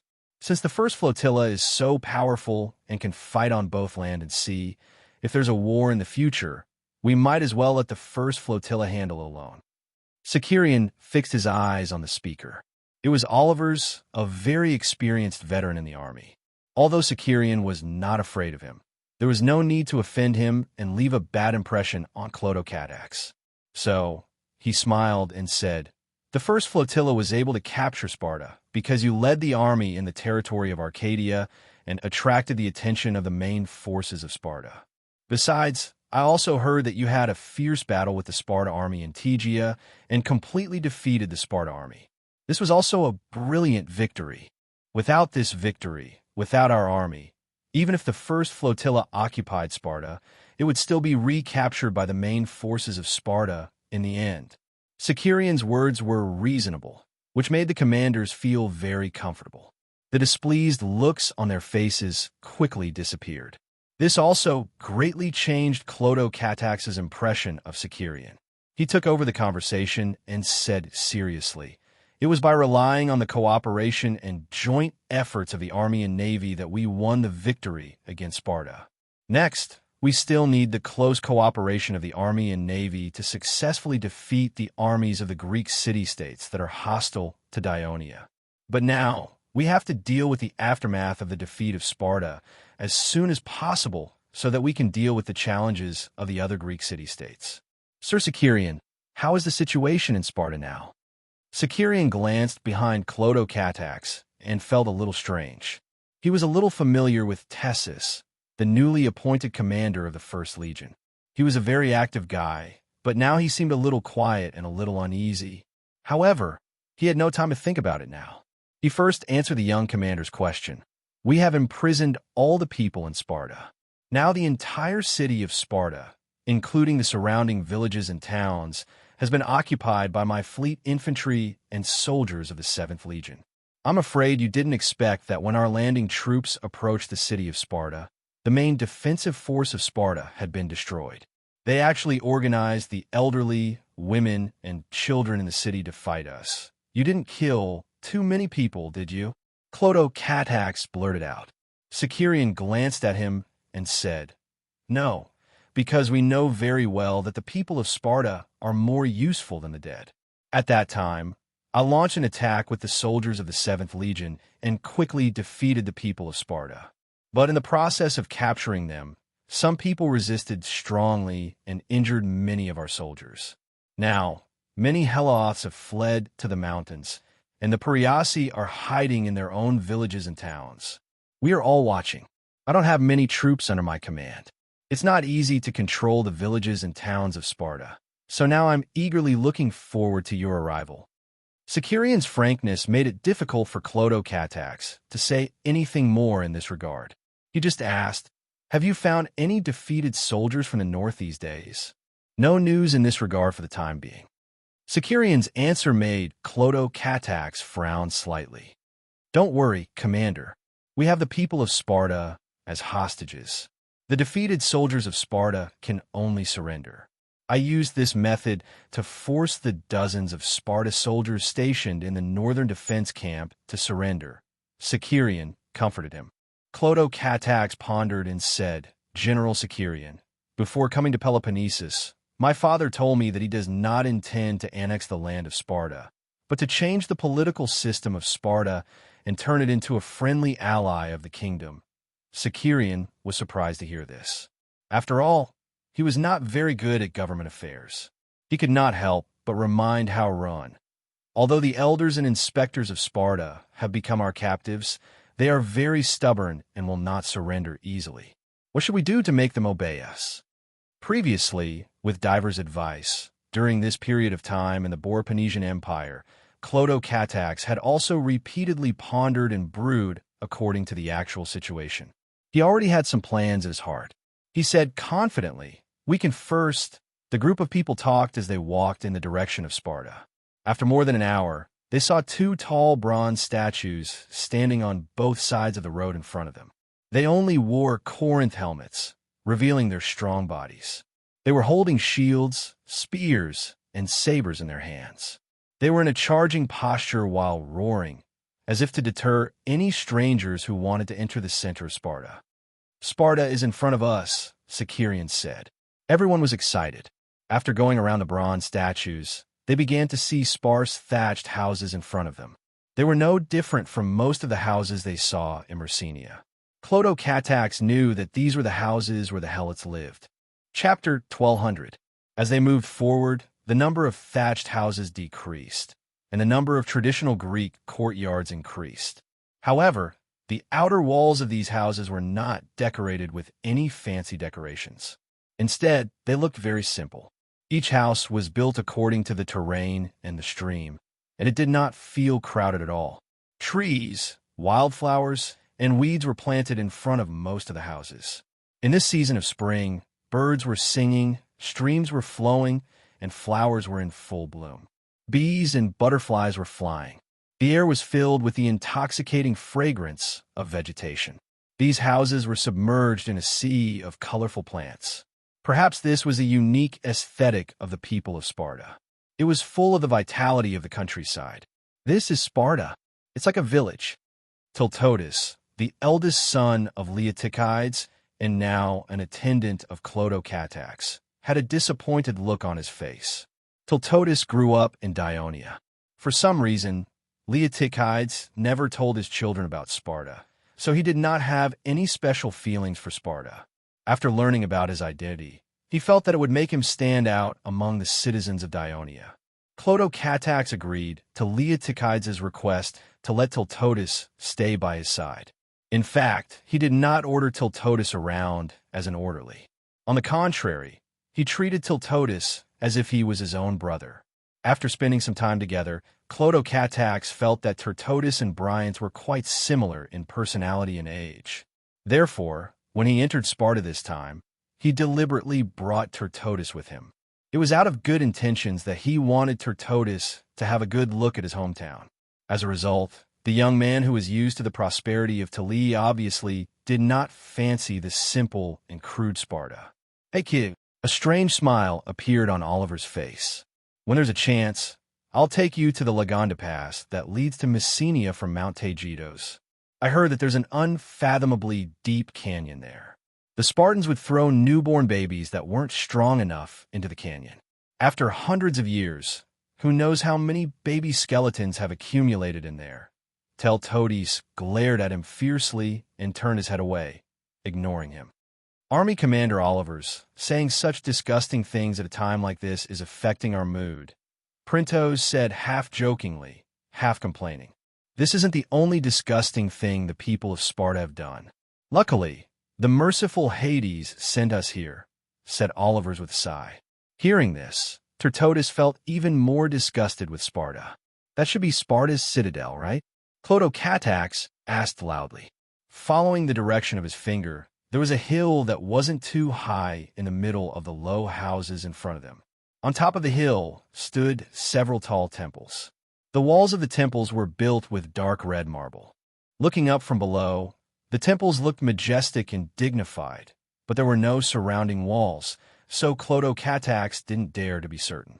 That can be counted as Sparta's citadel, the Temple of Athens Chakra Rock, replied the Sicarian. The citadel of a Greek city-state was not only the center of worship for the people of the city-state, but it was also the last fortress against foreign invaders. Usually, it was surrounded by stone walls as a defensive barrier. However, since the people of Sparta were confident that they didn't need walls to defend their city, they probably didn't need to build a citadel wall either. But now, they might be regretting it, thought Clotocatax. He couldn't help but ask another question that puzzled him. Don't the people of Sparta worship Zeus and Hercules? Why do they worship Athens in their citadel? Sicarian shrugged. There's a smaller temple of Hercules on the top of this hill, but the citadel is indeed dominated by Athens As for why, I can't answer that. Maybe I should ask an old man from Sparta? The people of Sparta worship war, and Athens is the goddess of war and wisdom. I'm afraid it has something to do with this, Printos said. Since the people of Sparta like to fight, it might be more appropriate to worship Ares, the god of war, Olivers chimed in. Actually, the people of Sparta are very particular about strategy in war. They usually don't act recklessly, which coincides with the god of war and wisdom that Athens is good at. On the other hand, the barbaric and ferocious Ares is not popular among the Greek people, and few city-states worship him. I heard that he is respected by the people of Thrace in northern Greece. Clotocatax could not help but share his speculation.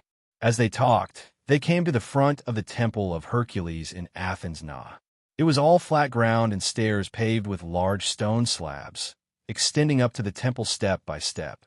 It was completely different from the bumpy dirt road they had been on before. Commander, do you want to take a look at the temple?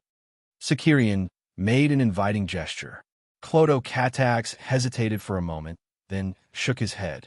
Clotocatax graduated from the Turii school with excellent results.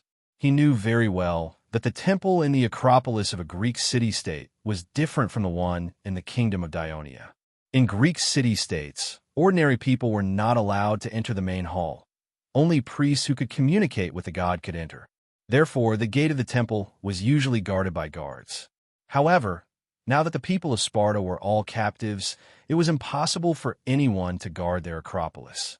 Although he entered the temple as the victor, he did not intend to desecrate the faith of the people of Sparta with an arrogant attitude. If Clotocatax did not go up, the other generals would be too embarrassed to do so. The Temple of Hercules in Athens was located in the center of the city of Sparta. As they walked along the flat stone road, they were surrounded by tall bronze sculptures and magnificent buildings. An open-air sports arena, a civic meeting hall that looked like a theater, a public cafeteria that was dozens of meters long, the altars of various gods and heroes, and a victory column surrounded by the statues of the famous kings of Sparta. The square was mainly used for citizens' daily training and gathering during wartime. Here, the city of Sparta finally showed the air of a Greek hegemon that was far beyond that of a village. In the past, many people of Sparta would wander in this area every day, and many people of Sparta, young and old, would also train and fight in this area. It must have been a lively place. But now, except for the patrolling teams of Dionia's soldiers, there was no one else in sight. Clotocatax could not help but ask, General Sicarian, where are you imprisoning the people of Sparta? Some of them are imprisoned in the training ground of the warriors of Sparta in the southeast, mainly women and children. Others are at the port, helping us to unload and unload supplies. Both places are heavily guarded, so there is no way they can escape. Clotho and Carticus nodded. Then they saw a bronze statue that was about 10 meters tall, standing not far in front of them. The statue was of a fully armed Spartan warrior. He held his head high and chest out. His eyes were firm and determined. He held a shield in his left hand and a spear in his right hand. He gave off a firm and unyielding aura. All kinds of wildflowers were planted around the statue, and they were blooming in this season, giving the cold statue a little more vitality. This is the tomb of Leonidas, the king of Sparta. Sicerian pointed at the statue, and his relaxed expression faded. The one who died in the battle at Hot Spring Gate. Tegtinos asked excitedly. That's right, it's this hero, Sicerian replied in a deep voice. Everyone's expression suddenly became solemn. Leonidas, the king of Sparta, led 300 warriors to defend Hot Spring Gate and resisted the hundreds of thousands of Persia's army, stopping them from advancing even an inch. In the end, all of them were betrayed by a traitor and died in battle. This was a legendary story that was known by all in Greece, and it was still popular even after 100 years. The people of Sparta erected a statue for this king, who had won a great reputation for the city, for people to worship, probably hoping that his brave and selfless spirit of sacrifice would be passed down among the people.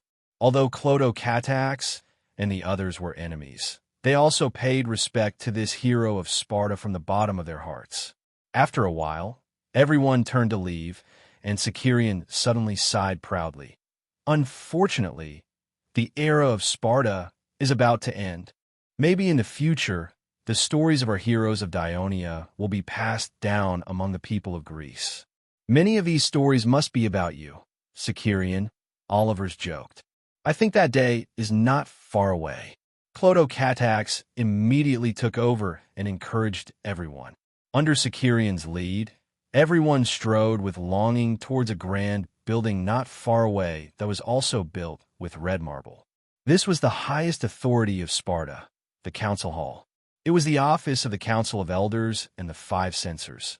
But now it would become the place where Clotho Catax and the other generals would discuss how to deal with Sparta. A few hundred years ago, a group of Dorians who came south from the north of Greece occupied the plains of the Trotas River and built many villages. They were called the Laxidian Dream, and this land was called Laconia by them. As time went by, one of the villages rose and won the right to rule over the other 4 villages nearby. From then on, they united and built a town called Sparta, and they had their own king. Not long after, they began to wage war against the other villages of Lacidic Dream. However, at the same time, several towns were also rising in other parts of Lagria. Sparta did not have enough power to conquer the entire region. Instead, it allowed the other villages to unite and fight against it. Chapter 1201. During this difficult period, a town in the south had a civil war. The king of the town led his loyal people to join Sparta. Sparta's strength was greatly increased, and with their help, they finally won the war against Laconia. Thus, Sparta established itself as the leader of the region. The Lacedaemonians of the surrendered villages were then known as Piraeosi. They had personal freedom and the right to deal with local affairs, but they had no political rights in Sparta. They were also placed under the supervision of military commanders sent by Sparta to ensure that they could serve in the army and farm the royal estates. The conquered villages, even if they were once compatriots, were mercilessly reduced to slaves. This was the origin of the heliotrope. From this time on, Sparta established a dual monarchy. One was a native Sparta king, who came from the Agadi clan, and the other was a former king from the south, who came from the Eulopontides clan. Now, Clotho Catax wanted to use this great opportunity to conquer Sparta, to completely overthrow the original political structure of Sparta and establish a new political system. He sent messengers to the various Piraeosi villages, inviting them to come to Sparta, and promised them that Dionia would not harm them, but would give them the right to participate in the establishment of a new Sparta. In addition, he personally talked to the captured Pariasi soldiers and released them. At the same time, he also sent messengers to Messenia to summon a group of heliotrope citizens of New Messenia. He asked them to meet the heliotrope hiding in the mountains and use their own example to persuade the frightened and starving heliotrope to come down from the mountains and cooperate with Dionia. At the same time, Clodo Catax did not talk to any Sparta people. Just as he finished arranging these tasks and quietly waited for the arrival of the Pariasi and the heliotrope, he suddenly received a report from the garrison of the Trotas River. They intercepted nearly 1,000 Sparta-routed soldiers from the north. When these routed soldiers learned that Sparta had been occupied, they surrendered without a fight. Among the captured routed soldiers was the king of Sparta, Agesilaus. When Clodo Catax heard the news, he was so excited that he almost jumped up. The capture of Agesilaus and his army had eliminated the last worry in his heart. He could now freely carry out his plan in this land. To prevent any accidents, he also sent a heavy infantry brigade to escort these Sparta-routed soldiers. A day later, Clodo Catax saw the captives at the entrance to the north of Sparta. They were ragged, unkempt, and walked unsteadily as if they would fall at any time. Clodo Catax now understood why the garrison of the camp could easily capture nearly 1,000 routed soldiers with only 200 people. He and the general's eyes were focused on the leader of the Sparta people. White hair, beard, gray face, thin as a stick, his left leg was curled up, and he was holding a cane. He staggered forward with the help of others. Only his eyes were full of spirit. Seeing Clodo Catax and the others in front of him, the old man pushed away the people who were supporting him and stubbornly walked forward with difficulty. "Dear King Agesilaus," Clodo Catax did not put on the arrogant attitude of a victor. Instead, he said in a gentle tone, "Hello, I am the commander of Dionia, Clodo Catax. I know you, the son of Devers." Agesilaus seemed to be calm at the moment. He said in a hoarse voice, "This time, Sparta has lost. I want to know how you're going to deal with the people of Sparta." His voice was trembling when he said the last sentence, but it still revealed the worry in his heart. Clodo Catax's lips curled into a mocking smile. He said in a serious tone, "They have all been imprisoned. Many of them are still unwilling to accept the fact that they have lost. It seems that they still have hope in the coalition army led by you." Agesilaus was silent for a long time. Then he looked straight at him and said in a deep and meaningful voice, "A loss is a loss. The city of Sparta has been occupied. What else is there to look forward to? However, for the past few decades, Sparta has been very influential in the whole of Greece. If Dionia wants to thwart Persia's conspiracy and dominate these cities in Greece, Sparta can still provide you with great help." This old man, who was known as the toughest pro-war faction of Sparta, actually showed an attitude of wanting to actively cooperate with him. This surprised Clodo Catax. He calmed himself down and replied, "Our plan to deal with Sparta has been confirmed. I believe you will know about it soon. When the time comes, I hope that you will lead the people to actively cooperate with us." Agesilaus looked at him deeply, then turned back to look at the defeated soldiers who passed by him. "Okay, but before that, I hope that you can let us take a good bath and have a good meal." "Don't worry, we will arrange it," Clodo Catax said with a complicated expression. "I have good news for you. Your son, Archidamus, was injured and escaped into the mountains. In the end, he fell into a coma due to the infection of his wounds. His guards carried him out of the mountains and surrendered to us. He is now being treated by our doctors in Tegea.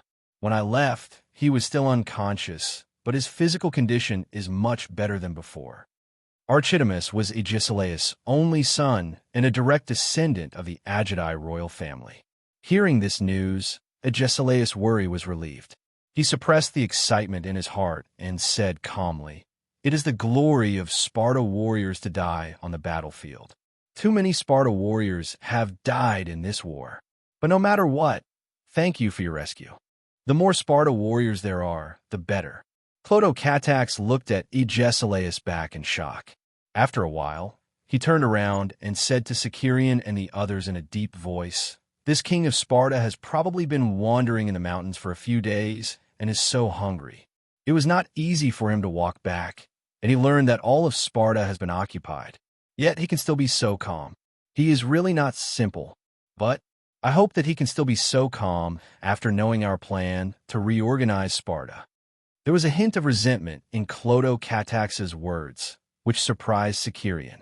Of course, he did not know that Clodo-Catax blamed the death of Edoras on the commander of Sparta, Agesilaus. Some of the Herods who escaped to the mountains listened to the advice of the messengers from Messenia and returned to Sparta. Just as the messengers said, not only did the Dionysian army not capture them, but they also arranged accommodation for them and distributed food to them. This prompted more starving Herods to run down the mountains. After listening to the persuasion of the messengers from Dionia, the people of the villages of Pariaci doubtfully sent their representatives to Sparta to discuss matters. A few days later, Clodo-Catax invited the representatives of Pariaci and Herods into the meeting hall of Sparta. He let them sit on the wooden chairs that the elders of Sparta used to sit on. After everything was ready, Clodo-Catax stood in front of the meeting hall and looked at the restless representatives. He said in a gentle tone, "Everyone, today is an important day for you. First of all, please allow me to call you the Lycidic Dream. Do not be surprised. Whether it is you Pariaci or you Herods, you were once the same race as the people of Sparta. But a few hundred years ago, your ancestors were defeated in the war against Sparta's unification of Legania. Not only did you lose your land and rights, but you were also deprived of your true race name. Those who surrendered became Pariaci, and those who were captured became Herods." At this point, Clodo-Catax's words caused a huge commotion in the meeting hall. Although the Pariaci had a bit of inheritance, the history of the Pariaci had long been blurred after a few hundred years. On the contrary, the Sparta people had been purposely spreading the story, and it became clearer and clearer in the memory of the generations of Pariaci. They were immigrants from outside, and after reaching an agreement with the people of Sparta, they were allowed to settle at the border of this land. The situation of the Herods was even worse. They were slaves for generations, and the people of Sparta would never let them learn to read. Therefore, most of them were illiterate.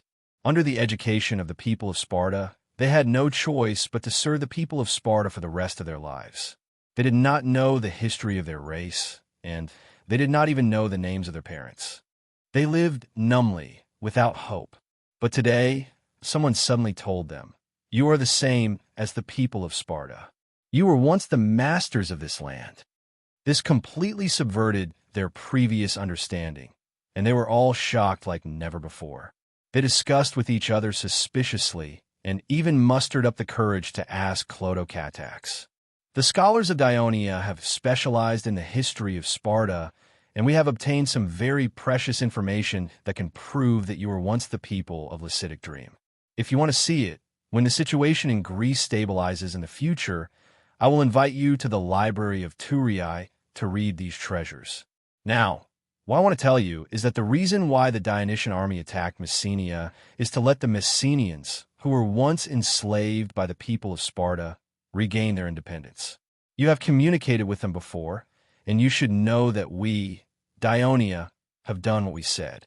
Now, one of the important reasons why Dionia attacked Sparta is to let you, who are now enslaved, regain your lost land and rights, and become the real masters of Legania. Chapter 1202. As soon as Clodo-Catax's voice trailed off, the people in the hall burst into an uproar. Both the Pariaci and the Helioists were excited to realize that the people of Dionia did not lie to them. It seemed that the people of Dionia were really going to fulfill the promise they made when the messenger persuaded them to come to Sparta. A Pariaci representative stood up excitedly and asked, "What do you want us, the Pariaci, to do? Are you going to give us the land of Sparta? And you want us to move into Sparta?" Another Baliaci representative asked immediately, "Are you going to let us replace the people of Sparta and elect our own king? Then let him lead us to rule the land of Legania. What era is this? You still want a king to rule? Isn't Dionia the kingdom that will save us?" Compared to the Pariaci, who were arguing fiercely, the Heroi, who were also a little excited, appeared cautious. Under the influence of such a heated atmosphere, a representative of the Heroi, finally stood up and asked hesitantly, "My lord, you want us to occupy the land here too? The original owners of these lands will be very angry. They will definitely retaliate fiercely. They still have many warriors outside, and they have many allies outside. They will form a new army and attack again. When that time comes, we will—" "Idiot! Coward!" The Parisii representative who stood up first pointed at him and scolded loudly. "To tell you the truth, I was recruited by the people of Sparta and went to Arcadia to fight against the Dionysian army led by my lord. The tens of thousands of Sparta's troops were easily defeated. I escaped into the mountains and escaped from the pursuit of the ferocious Dionysian soldiers. After that, on the way back to Sparta, I met a few Sparta-defeated soldiers. From them, I learned that the main force of Sparta was surrounded and suffered heavy losses. So, I crossed the mountains and did not return to Sparta directly. Instead, I sneaked back to the village. When a messenger arrived, I was the first to respond. I have fought with the people of Sparta many times, and I know very well that the people of Sparta have completely failed. They no longer have enough young men to fight against the great Dionysian army, and it is impossible for them to recapture your city. So, I firmly believe that my lord is strong enough to fulfill your promise.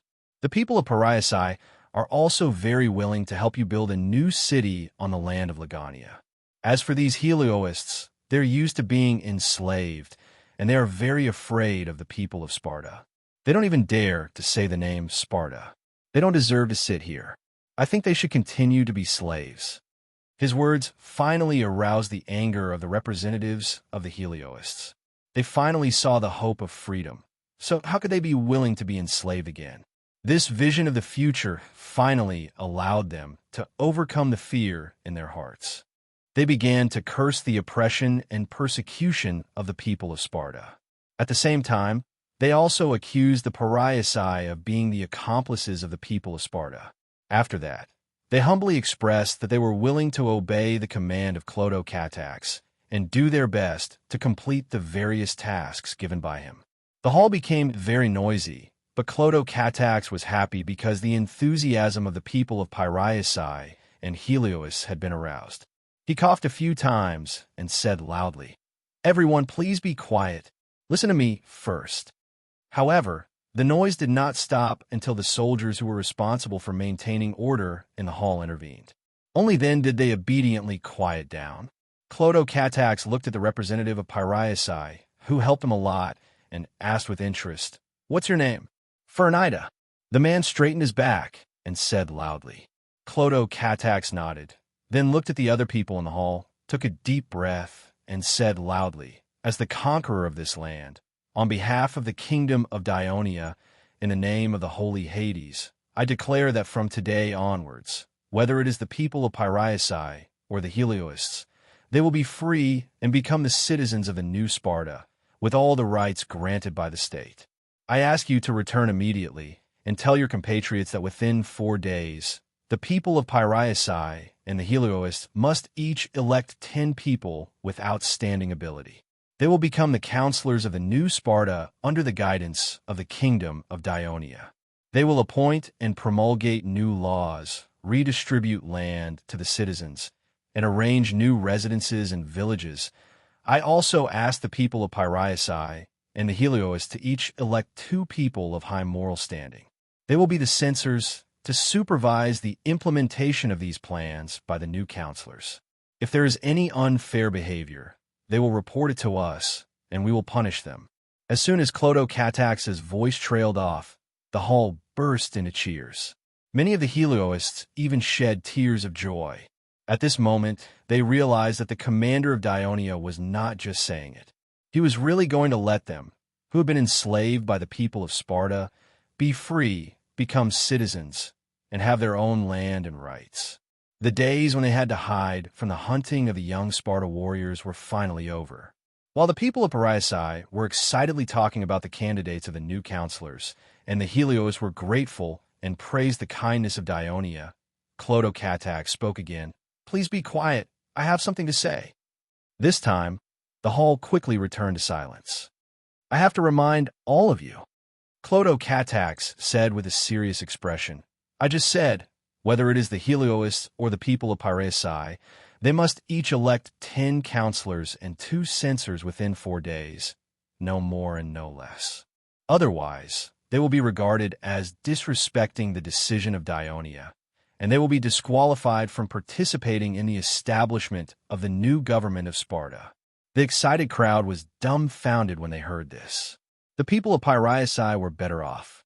Although most of them had escaped into the mountains, they were relatively concentrated, and they were relatively close to the city of Sparta. Now that they had left the mountains, they could complete the task within 4 days.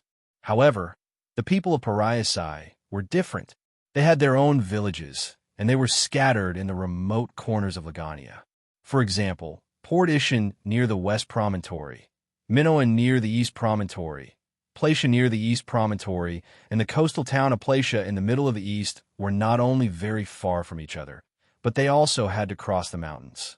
Within 4 days, each village could only elect their own candidates, but the total number of people would definitely exceed the required number of candidates, and there was no time to gather them together again to determine the final candidate. Sir, can you give us a few more days? Phernida begged Clodocatax, and also told him about their difficulties. The other representatives of Piraeus also agreed, and now it was the turn of the Helioists to gloat. Clodocatax, who was easy to talk to before, now had a stern face and said in a firm tone, "The Dionysian army has other important things to do, and we can't stay here for too long. The establishment of the new government of Sparta is an important matter, and it is related to the stability of Lagania. There will be many things to do, and time is running out. 4 days is enough, and we can't give you more time." Phernida and the others were disappointed, and they were ready to continue begging. Clodocatax took the opportunity to say loudly, "I have a suggestion that can solve your problems. Hurry back to your villages, and inform all men over the age of 18 to bring enough rations to the city of Sparta. Gather at the open-air hall where the Sparta people will hold the citizens' meeting and jointly elect a qualified candidate. This is both fair and saves time. If you plan to do this, I will lend you horses so that you can hurry back as soon as possible. Helioists, you can also adopt this method and elect the person who will govern Lagania at the meeting where the Sparta people decide the important affairs of the city. Doesn't that mean that you have become the new master of this land?" Clodocatax's words were the first to receive a positive response from the Helioists, who agreed to carry out this seemingly good suggestion without hesitation. The representatives of Piraeus were a little hesitant, but under the influence of the Helioists, they finally agreed. After all, the noble and amiable Prince of Dionia had patiently shown them a series of feasible plans to govern Lagania, and it was impossible for him to have a conspiracy to wipe out the Piraeus in one fell swoop. After the decision was made, the people were eager to leave and rush back to inform their compatriots. Only Phernida could not help but ask, "My lord, what are you going to do with the people of Sparta?" Phernida's words made the people who were in a hurry to leave stop in their tracks. Clodocatax said calmly, "If the people of Sparta agree to the plans I have just mentioned, then they will be citizens of the new Sparta government, and they will govern this new country together with you. But if they object," Clodocatax's tone became more serious, "then they will have to spend the rest of their lives in the camp of the kingdom of Dionia. Don't worry. Even if they live here with you in the future, they will not pose any threat to you, because among the Sparta people we have captured, there are less than 400 young men. Even if there are defeated soldiers returning, there will not be more than 500 of them, and the combined population of your 2 tribes is more than 10 times that of theirs. Besides, our army is here, so you don't have to worry at all." Chapter 1203. With Clodocatax's assurance, the crowd felt more at ease. In addition to the fact that they were in a hurry to leave, they temporarily threw this troublesome problem to the back of their minds. Clodocatax also specifically ordered his men to prepare rations and horses for them. Clodocatax's warm-hearted behavior completely dispelled their doubts. After sending these people away, Clodocatax heaved a sigh of relief. But he quickly regained his spirits and walked to a room next to the meeting hall. Even if the Heliaoth were cowardly and clumsy, Clodocatax would not agree to the initial suggestion of the Paliasai to exclude the Heliaoth from the management of the new government. Without the Heliaoth's restraint, the Paliasai would become the new Sparta in a few years. Of course, he would not allow the Sparta to be marginalized in the new government. On one hand, with the existence of Sparta, Dionia could confidently face the doubts of the Greek city-states who were concerned about Sparta and argue that they did not destroy this ancient city-state, but merely changed its political system, just like what Sparta did to other city-states when it was strong. On the other hand, allowing the weakest Sparta to join the new political system might make the new Sparta's political situation more stable, and it would be more beneficial to Dionia's control over Sparta. After saluting the Dionia soldiers at the door, Clodocatax gently pushed the unlatched wooden door open. Inside the room were 30 Sparta elders led by Ugesilaus and 5 censors. It was a little crowded, but the assassins were unusually quiet. This was a little out of Clodocatax's expectation. His gaze slowly swept across everyone's face, and finally, a trace of a smile appeared on his face. Although these Spartans appeared to be very calm, they could not conceal the anger in their eyes. Everyone, I believe that you have heard what I said in the venue just now, and I'm afraid that you have already discussed it. Now, can you tell me your decision? As soon as he finished speaking, a younger censor could not help but roar. You are humiliating the people of Sparta. As the descendants of Hercules, we will never cooperate with the filthy and lowly Heliaoth. Cough, cough, cough. Agesilaus suddenly coughed loudly and turned around to look at the censor coldly. The censor's roar came to an abrupt stop. Agesilaus coughed again, then looked at Clodocatax and said calmly, We, the people of Sparta, have no other choice but to listen to your arrangements. But I want to know how the people of Sparta should cooperate with the Paliasai and those Heliaoth to establish a new Sparta government. Clodocatax did not directly. Instead, he looked at the Sparta man who roared earlier. Sparta said, Of. The man glanced at Agesilaus, lowered his head, and gritted his teeth. Yes. If we don't do this, do we have any other choice? Agesilaus then said loudly, If we, the people of Sparta, accept the fate of the Heliaoth, we might as well choose death. His words were not so much a reply to Clodocatax, but a reminder to the people of Sparta. They were all dejected and silent. It seems like you have reached a consensus. That's good. Clodocatax deliberately said loudly. The unwillingness and pain in their eyes made him feel a little better.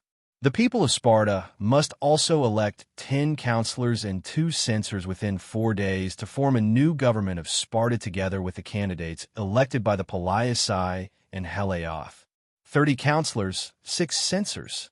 Agesilaus said with a probing gaze. He deliberately said softly, It sounds similar to the previous Sparta. No, there's a difference. Clodocatax answered straightforwardly. They are only responsible for the operation of the entire government. The designation and promulgation of laws and major decisions have to be discussed and approved by the General Assembly. All citizens of New Sparta have the right to participate in this assembly. Speaking of this, Clodocatax also deliberately said, Of course, the previous Sparta also had a General Assembly, and it is indeed somewhat similar. Everyone's expression changed slightly.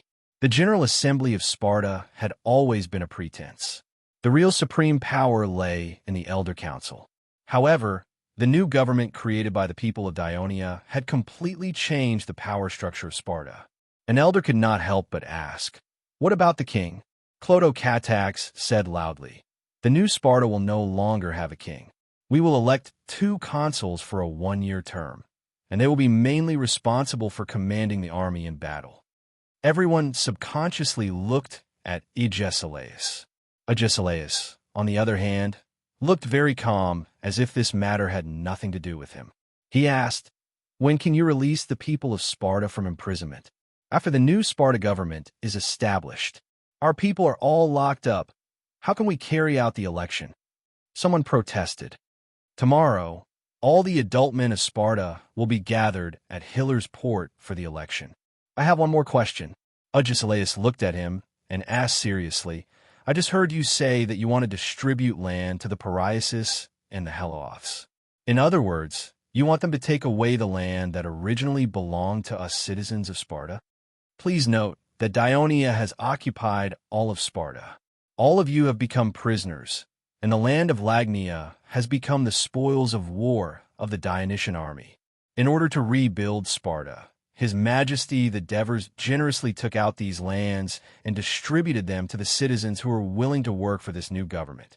To put it bluntly, even if these lands are still owned by you, the Pariasis and the Heloths have already obtained their freedom and no longer have any obligation to you. With the manpower you have, you will not be able to take care of so much land. What's more, Clotocatax raised his eyebrows and showed a mocking smile. Do you people of Sparta know how to farm? Everyone's expression was a little ugly, but they could not refute for a while. The guards around Clotocatax increased their vigilance, but he continued as if he did not see it and continued.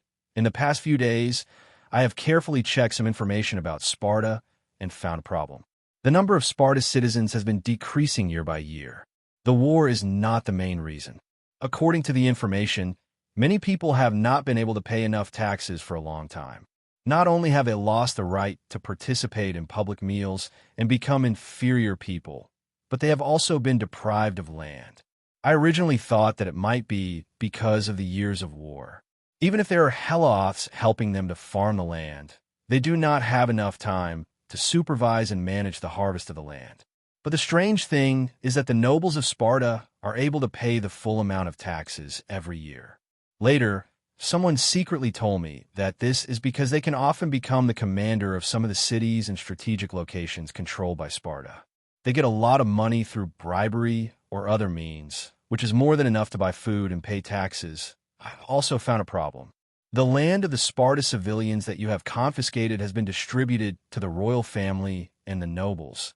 The reason being that they have the ability to guarantee a better harvest.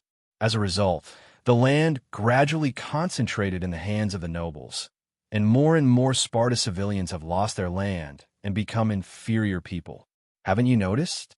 The situation in Sparta now is very similar to the situation before the sage of Sparta came to Kugu to change the political system. You're spouting nonsense. Someone blurted out. Clotocatax looked at him and was not angry at all. Instead, he said with pity, You are the censor, right? Whether as a civilian or a censor, you did not notice that the greedy nobles are wantonly devouring the land of the civilians. This is your dereliction of duty. You should also thank Dionia. If we did not forcefully rebuild Sparta, there would be many gain done appearing in this land. The faces of the people in the room became very ugly. Agesilaus coughed and immediately changed the topic. How much land are you going to allocate to each new citizen of Sparta? About 5 acres. There are too many of them. I'm afraid it's not enough.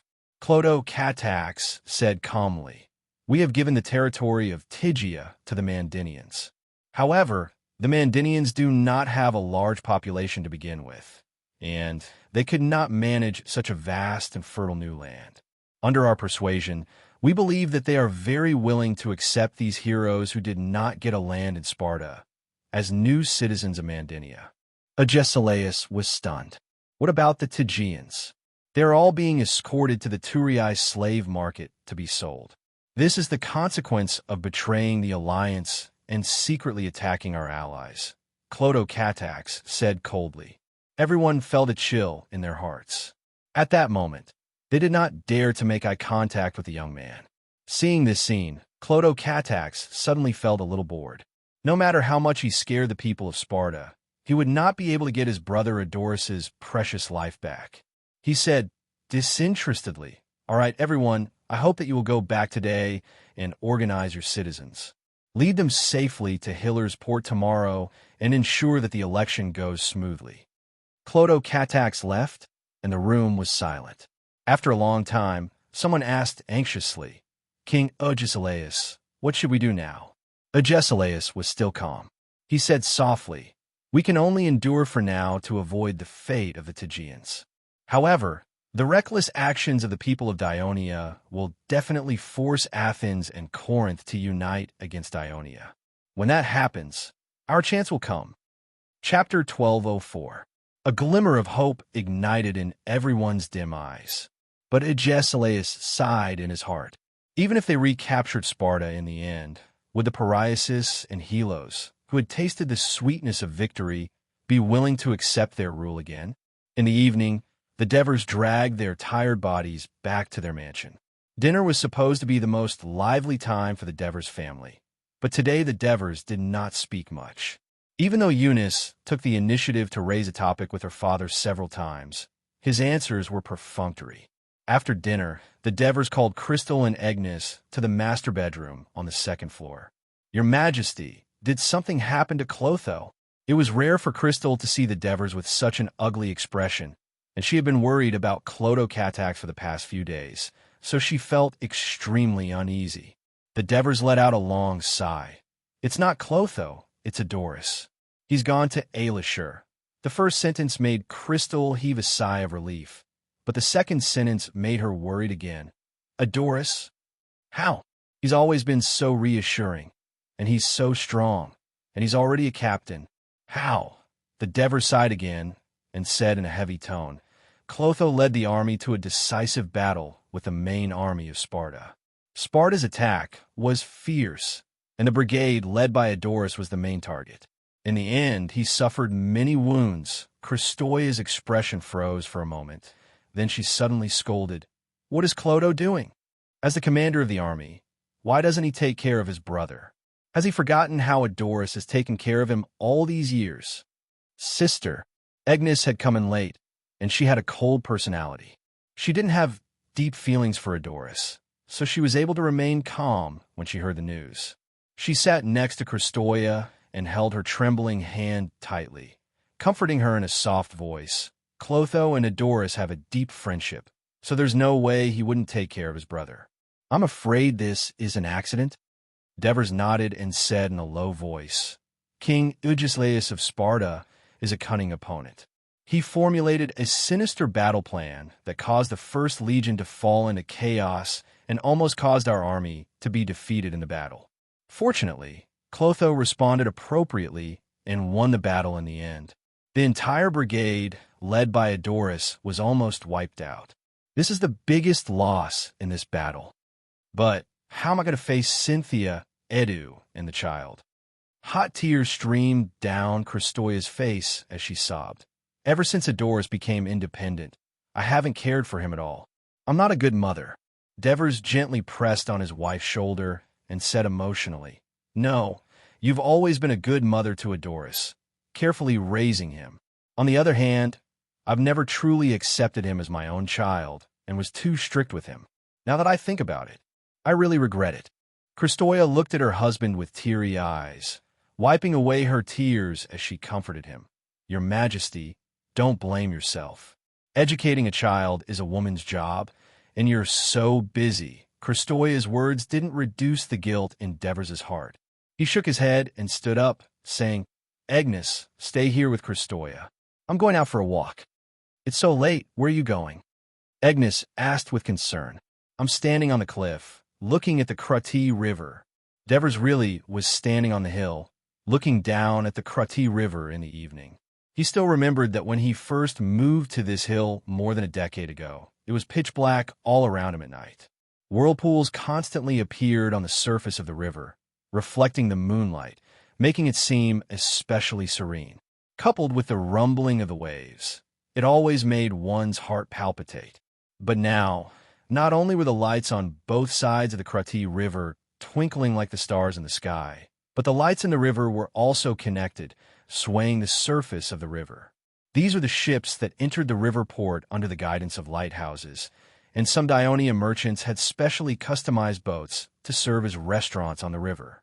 Liveliness and clamor had replaced the desolation and silence of the past.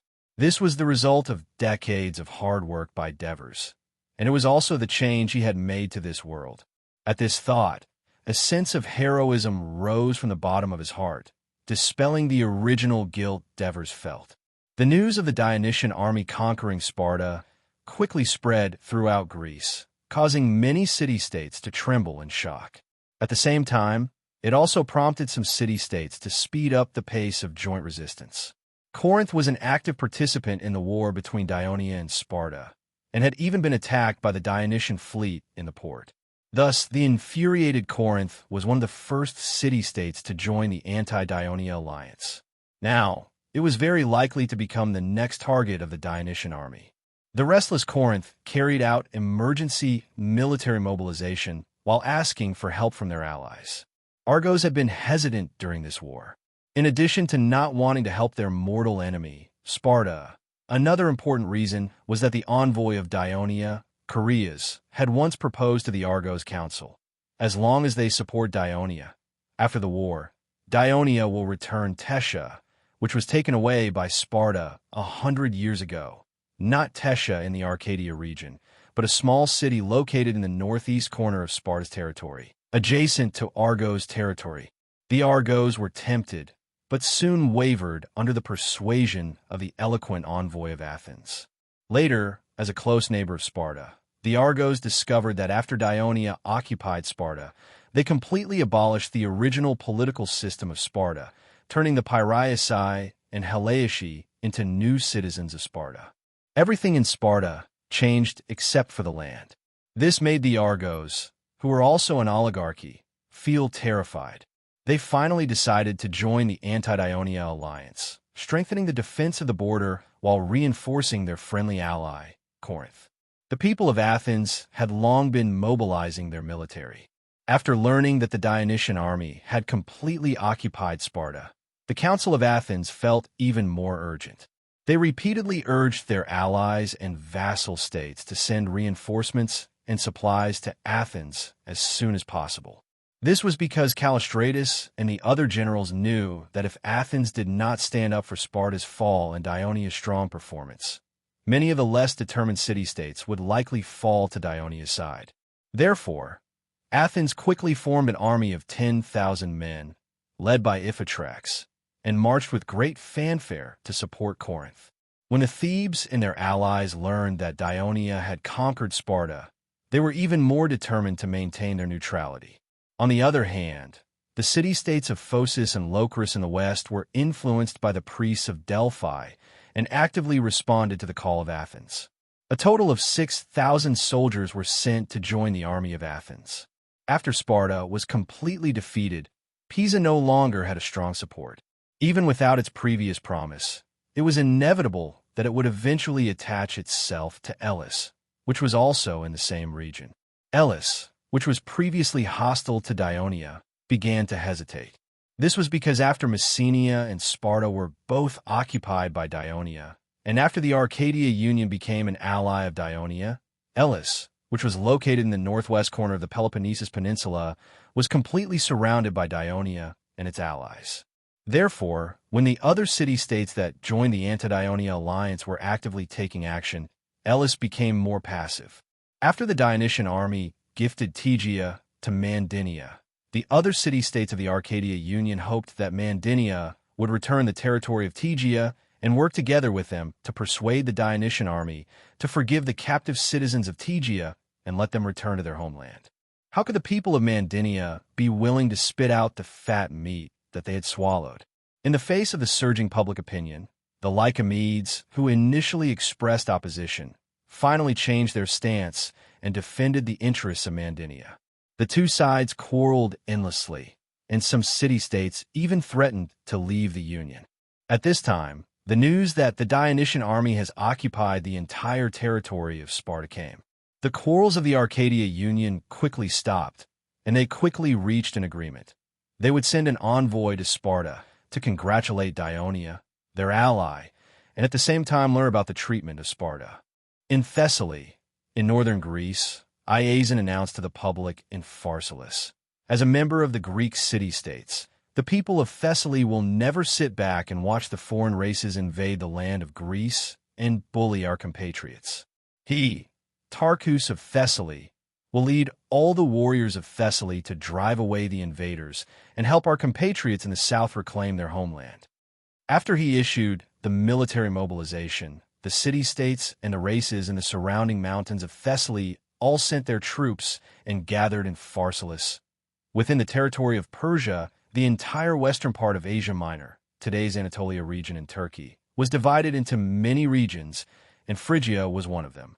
It had risen to become a kingdom hundreds of years ago, and its influence and territory in Asia Minor was enough to compete with the Hittite Empire. Even though it had now become a part of the territory of Persia, it still retained its unique culture and some special rights. Today, Phrygia was completely located in the center of Western Asia Minor, and it was not near the sea at all. However, when Phanabotsos was the governor of Phrygia, he used his prestige to lease the coastal town of Aspendos in the southern region of Pisidia to serve as the port of Virginia. Today, Timotheus served as the commander of the fleet in this military port. Chapter 1205. The reason why this admiral, who had been banished by the people of Athens, was valued in Phrygia was not only because of his talent in naval warfare, but also because he was a good friend of the governor of Phrygia, Ariobazenes.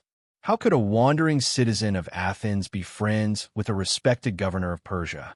The reason could be traced back to a few decades ago. After the War of Peloponnesus, the famous admiral of Athens, Canon, fled to Persia. He was courteously received by Cyrus the Younger, who was the military commander of the western part of Asia Minor at that time, and settled down there. He had a close relationship with the nobles of Persia at that time, which laid the foundation for him to become the commander of the Persia's fleet in Asia Minor. His son, Timotheus, had lived in the western part of Asia Minor for many years and had befriended many young nobles of Persia. Ariobazenes was one of them. After Timotheus returned to Athens, the two of them often kept in touch. This time, when he was chased out of Athens, the first thing he thought of was to seek refuge with his good friend, who had become the governor of Phrygia. Ariobazenes was happy for the arrival of his good friend. He also knew his friend's ability very well, and after only half a year, he boldly promoted him to commander of the fleet. Today, Ariobazenes sent someone to inform Timotheus that he had something important to discuss with him. Although the messenger did not tell Timotheus what it was, he had a hunch that the thing he had been requesting for a long time had come to fruition. Therefore, he anxiously rode to the governor's mansion. Ariobazenes' residence was in the central town of Phrygia, Geldium, on the right bank of the Sacaria River. Timotheus finally arrived on the evening of the 5th day, after running 3 horses until they were exhausted. Ariobazenes, who had already received the messenger's message, personally went out to greet Timotheus. He said in a serious tone, "Timotheus, I am so sorry. I've already severely punished the messenger who brought you here. He didn't completely understand my orders and didn't explain it to you clearly. Actually, the matter wasn't urgent, but he made you rush here without any rest. If something happened to you on the way here, I would feel very guilty and uneasy. Luckily, God has protected me." Timotheus was touched by Ariobazenes' concern. He quickly bowed and said, "Lord Viceroy." Ariobazenes immediately interrupted him with a displeased expression. "Hey, how come you've changed the way you address me in just a few months? First of all, you are my good friend, and then you are my subordinate. I hope that this friendship can be maintained for a long time, so you better call me like before." For the people of Athens who did not like to bow and scrape, this was exactly what Timotheus wanted. He immediately changed his tone. "Ario, why have you called me here?" Ariobazenes laughed and took his arm, leading him into the mansion. At the same time, he said, "Although the messenger made a mistake, I am very happy to see you so soon. You must be tired and hungry after such a long journey. Go take a bath first, then we can eat together. We can talk while eating." With the help of the maidservants, Timotheus finished his bath and briefly told Ariobazenes about the situation of the Phrygian fleet. After listening carefully, Ariobazenes expressed his satisfaction with Timotheus's actions in Aspendos. Then he talked about some of the interesting things that happened between them when they were young. Timotheus also interjected from time to time. Although there were 5 or 6 maidservants in the dining hall, and only the 2 of them, the atmosphere was quite lively. After 3 rounds of wine and 5 dishes, Ariobazenes said with a serious expression, Timotheus, the last time you told me that you wanted to lead the fleet to support Athens and fight against the navy of Ionia. I can't agree to this." Hearing this, Timotheus was instantly disappointed. Although he did not show this emotion, he instantly maintained a silence. Audiobook saw this and calmly took out a letter from his pocket. He handed it to Timotheus and said, "Take a look at this first." Timotheus took the letter with a puzzled expression and opened it. Very soon, his expression changed. "The king of Persia wants to attack Egypt, and he wants you to provide troops and supplies. He even asked me to lead the fleet to Tyre." Audiobook sighed. "When you made this request to me, I hesitated, not because I'm stingy, but because the Persian king is planning to attack Egypt. If I agree to your request and send the fleet to Athens, the Persian king will think that I'm not willing to provide him with military support, and with his suspicious and vengeful nature, I'm afraid he'll think that I'm not willing to provide him with military support and deliberately found such an excuse in advance. I'm afraid he won't let me off easily in the future. Sigh. Ever since the defeat of His Highness Cyrus, the king has had a bad impression of Asia Minor. When Sparta invaded our land, not only did he not provide any help, but he also supported Sparta's rule over Greece in the end. In the subsequent wars, Asia Minor contributed the most. Of course, we also suffered the greatest losses. Hearing this, not only did the dissatisfaction in Timotheus' heart disappear, but he also felt guilty. He said sincerely, "Audiobook, I was expelled from Athens. Not only did you take me in, but you also entrusted me with an important task. I'm very grateful. I shouldn't have made such a request and made it difficult for you. This is my fault." Audiobook shook his head and said helplessly, "Athens expelled you, but you still want to help Athens. I admire you very much. It's unfortunate that these two things happened together. Otherwise, Lord Phanabotsos would have done what he did. Phanabotsos persuaded the governors of Asia Minor to allow Canaan to lead the Western Asia Minor allied fleet to attack Sparta in retaliation for Agesilaus' destruction of Western Asia Minor. In the end, he also acquiesced to Canaan's decision to bring the warships into Athens. With our friendship, I would have provided you with even more support." Timotheus could only lament his bad luck. He was silent for a moment, then took a big gulp of wine. Then he asked doubtfully, "I've never met the king of Persia. Why would he specifically mention me in his letter?" Audiobook smiled and said, "Timotheus, you underestimate yourself. You performed well in the war against Sparta, and you have proved to the world that you are an excellent naval commander who is no less talented than your father. I think the king who has been paying attention to the Greek war must have heard of your name. You have to know that although Persia is strong, we lack a good naval commander. Otherwise, we would not have lost so many naval battles against Greece in the past. Although the Egyptian navy is not strong," Audiobook sneered, "but the king has suffered several defeats in the previous wars. This time, he will not allow himself to fail again. So of course, he wants to choose a good naval commander to help him. In any case, this is a good thing for you. If you can get the king's appreciation, maybe you can ask him to lead the entire Persian navy to rescue Greece and fight against Ionia." Timotheus' heart skipped a beat. At that moment, he had already decided to go to Tyre. Audiobook obviously saw through his thoughts and said, "Timotheus, if you agree to accept the king's invitation, can you do me 2 small favors?" "You are too kind, Audiobook. Ever since I left Athens and came to Phrygia, you have been taking care of me. I was worried that I would not have a chance to repay you. Let alone 2 favors. Even if it is 100, as long as I can do it, I will do my best to help you." "Okay, then I will say it directly. I spent a few years of Phrygia's taxes to barely build such a fleet. If you can be put in an important position by the king, I hope that you can do your best to protect my warships in the war against Egypt." Timotheus answered straightforwardly, "Don't worry, I will do my best. The second favor is, after you become the king's subordinate and participate in the war against Egypt, can you regularly write to me in detail about the movements of the entire army? You know, there's a lot of trade between Phrygia and Egypt, I need to make some decisions according to the development of the war.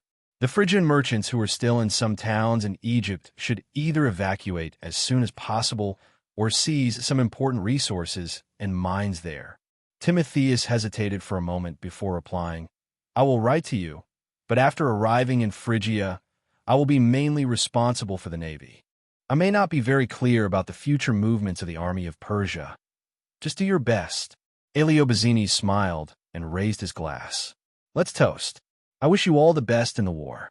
Late at night, Eliobazenes' trusted servant, who had disappeared for a period of time, quietly returned to the governor's mansion. Eliobazenes summoned him alone in the study. Master, 15 days ago, I arrived at Samala in Cappadocia. The governor met me in secret. I showed him the letter you wrote and the letter written by the Pharaoh of Egypt. This is his reply. Eliobazenes quickly took the letter, and after reading it, a look of joy appeared on his face. Although the trusted servant was curious, he knew not to ask. However, Ariobazenes still could not help but say, not only did Stridates agree to my suggestion, he decided to accept the Pharaoh's plan and join forces with us. He also took the initiative to persuade the governors of Paphlagonia, Lycaonia, and Armenia. Master, if you contact too many people, it will be difficult to keep a secret, the trusted servant reminded worriedly. Chapter 12:06. It can't be helped. Only by uniting the entire western part of Asia Minor will we have enough power to fight against the king. Ariobazenes said in a deep voice.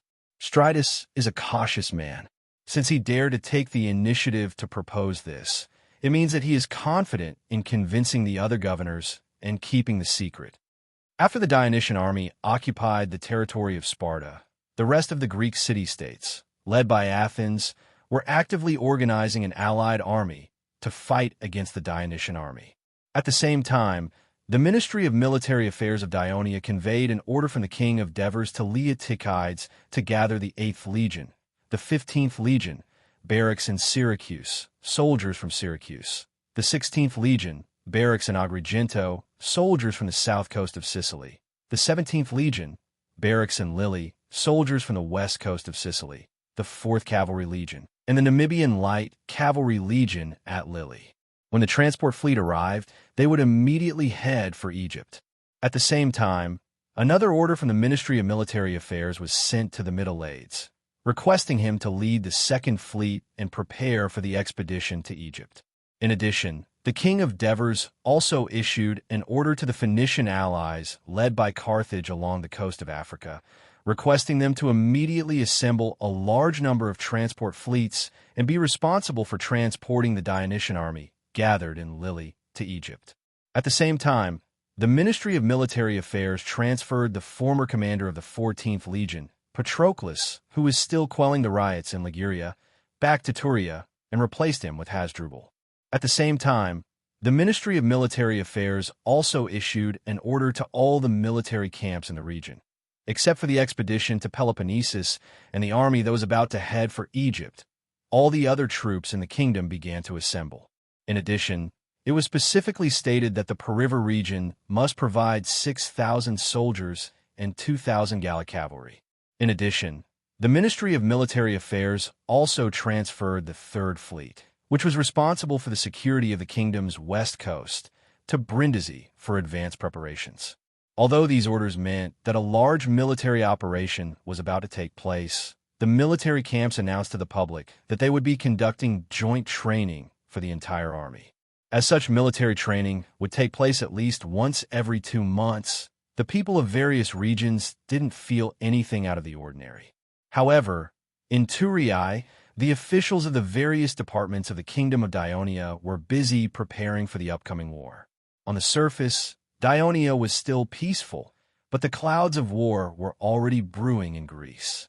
In June, Thessaly-Tarchus Iazon led nearly 40,000 infantrymen and 4,000 cavalrymen across the Hot Spring Pass and entered central Greece. Even though he announced in a high-profile manner that this time, the army is here to help the Greeks in the south and repel the foreign invaders. However, the people of central Greece were still feeling nervous.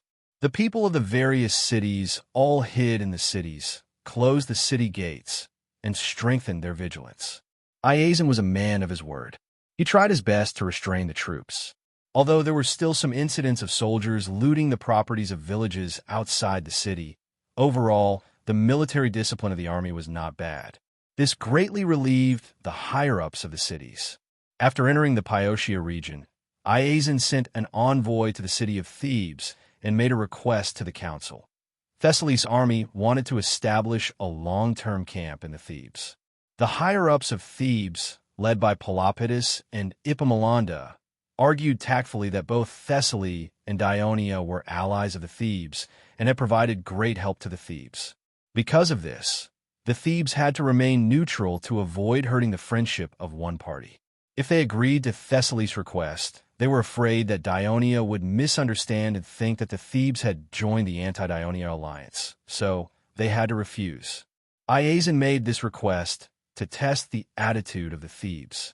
Therefore, he did not feel angry when he received a refusal. Instead, he patiently asked the messenger who returned. At that time, the attitude and reaction of everyone in the Council of Thebes gave him an idea. A few days later, the Thessaly army arrived at the northwestern border of Attica and Athens and built a camp near the city of Piotia, Orops, which had a close relationship with Athens. This was discussed with Athens in advance. This was because the port of Orops was not small, and the sea distance between it and Philai was very close, so it was convenient to transport supplies and soldiers. The higher-ups of Athens, led by Callistratus, warmly welcomed the arrival of the Thessaly army led by Iazan. A day later, a military conference of the Greek alliance was held in Megara on the Isthmus of Corinth. The generals of the city-states who had joined the alliance expressed their opinions. Many generals of the Greek city-states suggested that they should use the geographical advantage of the isthmus to hoard a large number of soldiers in the city of Corinth to defend against the attack of the Dionysian army, just like during the Corinth War more than a decade ago. The invasion of the Ionia army across the sea would consume a lot of resources, which was not conducive to a long-term war. In the end, they would inevitably choose to stop the war and seek peace. The generals of Peloponnesus, led by Agos and Corinth, expressed their opposition. They believed that now that the Dionysian army had conquered Messenia and Sparta, and Arcadia had also become its ally, the power of the Dionia and Peloponnesus had become very strong. If the allied forces did not take the initiative to attack, but passively defended, the Dionia army would definitely turn to attack other parts of Peloponnesus. Once it completely conquered the whole of Peloponnesus, not only would it weaken the strength of the Greek alliance, but the Dionysian army would also be able to attack Corinth with all its might. It was hard to say whether they could defend Corinth in the end. Now, the number of allied forces had reached 80,000, far exceeding the number of soldiers of the Dionysian army. It was completely possible for them to take the initiative to attack and defeat the Dionysian army in Sparta. After both sides expressed their opinions, Iazan spoke. Everyone, the reason why the Greek alliance was established was to repel the invasion of Dionia and to ensure the freedom and safety of the Greek city-states. If we only defend Corinth, it would be equivalent to giving up the entire Peloponnesus peninsula. This is not only contrary to the original intention of the alliance, but it will also cause the city-states that join the alliance to complain about each other and destroy the unity. Therefore, I propose that we should not waste any more time. We should immediately lead the allied forces into Peloponnesus and quickly fight the Dionysian army. We should defeat them and let the people of Sparta regain their freedom. With his hands on his hips, Iazan looked at the generals in the hall and announced loudly, "If you don't agree with me, or if you keep arguing and wasting time, then I will lead the Thessaly army to the south and fight the Dionysian army alone." Iazan's words were like a stone thrown into a deep pool. While it stirred up waves, it also received a positive response from the generals of Corinth and Agos. "We, the citizens of Corinth, Agos, will follow the Thessaly army to attack Dionia." Although the Thessaly army accounted for half of the total number of soldiers in the alliance, the Greek city-states did not pay much attention to Thessaly army, which had been on the fringes of Greece's traditional power for decades. Therefore, Iazan did not have much prestige in this alliance. However, the support of the two powerful city-states had boosted Iazan's reputation. So far, the number of soldiers that Athens had sent to Corinth was only half of the Thessaly army. However, with Sparta's decline, most of the Greek city-states were more willing to follow the lead of Athens. Therefore, the generals of the other city-states had turned their attention to another person, the famous general of Athens, Iphicrates. The veteran general glanced at Iazan, then looked around at the crowd and said in a steady voice, "I agree that the alliance should seize the time and take the initiative to seek a decisive battle with the Dionysian army. However, at the same time, we have to do two things. First, we must immediately send messengers to the Arcadia Union and persuade them to join our side against Ionia. Now that the alliance has the upper hand, there's a high possibility that the Arcadia Union will side with us. After all, Ionia is an outsider. If we succeed, it will enhance the strength of the alliance, and at the same time provide greater convenience for us to fight in Peloponnesus. If we are refused, we can attack the Arcadia Union without fear of repercussions. Second, the reason why Ionia was able to defeat Sparta has a lot to do with the fact that Ionia has a strong navy. They were able to use their fleets to land in Messenia and quickly occupy the territory of Messenia. Therefore, we must also be careful of Ionia's old tricks. While our army is fighting in Peloponnesus, they will land on our defenseless rear, cut off our retreat, and threaten our motherland. That will be a huge disaster. Therefore, I suggest that we leave some troops behind to guard the beaches in central Greece that can be landed, especially the port of Calixus in the Boeotia region. It must be firmly controlled by the alliance. But Calixus now belongs to the Thebes, someone reminded. In a situation where most of the Greek city-states have gathered together to fight against the invading outsiders, the Thebes, as a powerful city-state in central Greece, have chosen to stay neutral. This is really not right. However, in order to avoid unnecessary trouble, we have temporarily tolerated the stubbornness of the Thebes because of the impending war. Iphicrates said with a stern expression, "However, the inaction of the Thebes will inevitably cause us to distrust them. Therefore, we should send messengers to the Thebes and clearly tell them that we will temporarily take over Calixus and will return it to them after the war. If the Thebes do not agree, then we will see them as enemies and attack them." Chapter 12:07. Most of the generals agreed with the first suggestion. As for the second suggestion, everyone agreed with it as well, but there were still some dissenting voices. "We agree with you, General Iphicrates. It is very important to ensure the safety of our retreat. Calixus must be controlled by us." This was the positive response from the generals of the Sea Alliance in Athens. The Thebes are traitors. It is they who colluded with Ionia that caused the terrible situation in Greece today. They must be punished. Not only do we want to control Calixus, but we should also let the other city-states of the Boeotia alliance gain independence. This was the clamor from the people of Phocis and Locris. We have the advantage in numbers. The Thebes should agree with our suggestion. There is no need for us to provoke the Thebes to prevent them from giving up their neutrality and turning to Ionia. Our priority now is to defeat the Dionysian army. This was the opinion of the generals of Corinth, Argos, and Megara. Only a few of the generals of the Boeotia alliance who had joined the Greek alliance remained silent. Iphicrates' suggestion was quickly accepted by the generals. This made Iazan realize that a large number of troops could not guarantee the right to command the entire alliance. A few days later, the army of the Greek alliance began to gather at Corinth. At this moment, the messenger sent by Clotocatax arrived at Mandinia. The commander Dionia hopes that we will withdraw all the citizens stationed in Tegea and defend Mandinia city for a while. Lycomedes said to the others in the council after reading the letter with a serious expression. As one of the initiators of the establishment of the Arcadia Union, Lycomedes was originally elected by the citizens of Mandinia to be the main counselor of the Arcadia Union. He was responsible for the important task of establishing and perfecting the union. However, after Mandinia annexed Tegea, it had a conflict of interest with the other city-states in the alliance.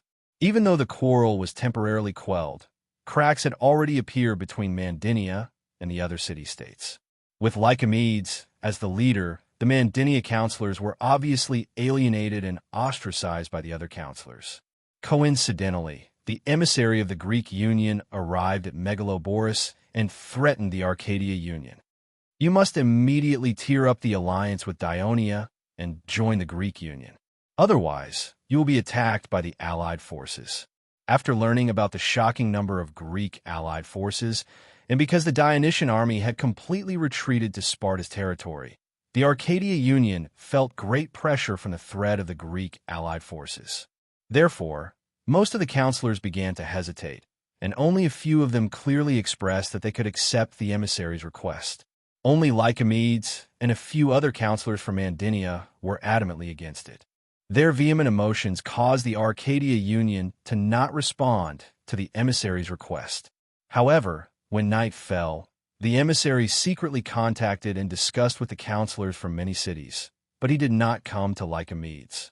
Therefore, during the meeting of the Arcadia Union the next day, when they continued to discuss the issue, they passed the resolution to sever ties with Dionia and join the Greek Union, with a majority of votes. Lycomedes could not accept such an outcome. He angrily criticized the short-sightedness of the Arcadia Union, believing that such treachery would definitely be punished by the gods. After that, Lycomedes led a few counselors from Mandinia and left Megaloboris decisively, returning to his homeland. This actually meant that Mandinia and the Arcadia Union had broken off relations. At this time, when the counselors from Mandinia heard Lycomedes' words, they all felt nervous. Someone asked anxiously, "Now that the Greek Union has gathered a large army in Corinth and is about to invade the south, we, Mandinia, have not betrayed our alliance with Dionia like the other Arcadia city-states, and will definitely become the first target of this army. Shouldn't Dionia honor the alliance and save us?" The emissary, Chaereas, faced the agitated counselors from Mandinia and said calmly, "Judging from the current situation of the war, the enemy's military strength has obviously exceeded the army of Dionia in Peloponnesus. It is not a wise decision to fight them head-on at this time. Therefore, His Highness Clotocatax hopes that you can hold the city of Mandinia first and wait for the new Dionia reinforcements to arrive in Peloponnesus before deciding the outcome of the battle with the enemy. Our Dionia is strong, and we have no less than 200,000 regular soldiers. As long as we have enough time for them to reach Peloponnesus, we will definitely win this war. Of course, the enemy is strong now. If you feel that you do not have enough manpower, we will send reinforcements to help you defend the city." When the counselors from Mandinia heard that the kingdom of Dionia had no less than 200,000 soldiers, they were a little surprised, but they gradually calmed down. From their point of view, the Dionysian army was very strong. They had easily conquered the powerful Sparta with only 30,000 soldiers. Moreover, they had so many soldiers in the kingdom. Even if they easily sent tens of thousands of soldiers, it would not be difficult for them to defeat the so-called Greek Union army. "The commander of Dionia wants us to abandon Tegea. Is this a temporary retreat or a long-term retreat?" Lycomedes asked anxiously. This was because Mandinia had broken off relations with the Arcadia alliance, causing his previous efforts to go to waste. The root cause was Tegea, and he did not want to wait until the war was over for Mandinia to return empty-handed, with nothing to show for it. Of course, it is a temporary retreat. Chaereas more or less understood the thoughts of the Mandinians, so he said loudly, "Since we, Dionia, have promised that the land of Tegea will belong to Mandinia, we will never go back on this promise. Also, I have brought another promise made by His Highness Clotocatax." As Chaereas spoke, he took out a letter from his pocket and handed it to Lycomedes. Lycomedes took the letter.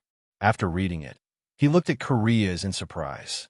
Chaereas said loudly with a solemn expression, "Our wise king of Devers once said, 'Only in times of danger will you know who your true friend is.' Although it has not been long since we came to Peloponnesus, we have experienced many betrayals. Only Mandinia has always stood firmly on our side, not wavering even when the enemy's army is pressuring our borders.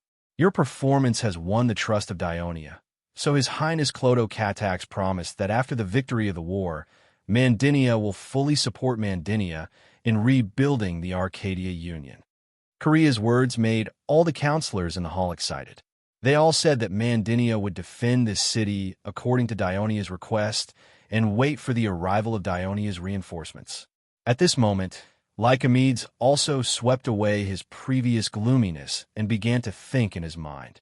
This new Arcadia Union must not be as indiscriminate as before.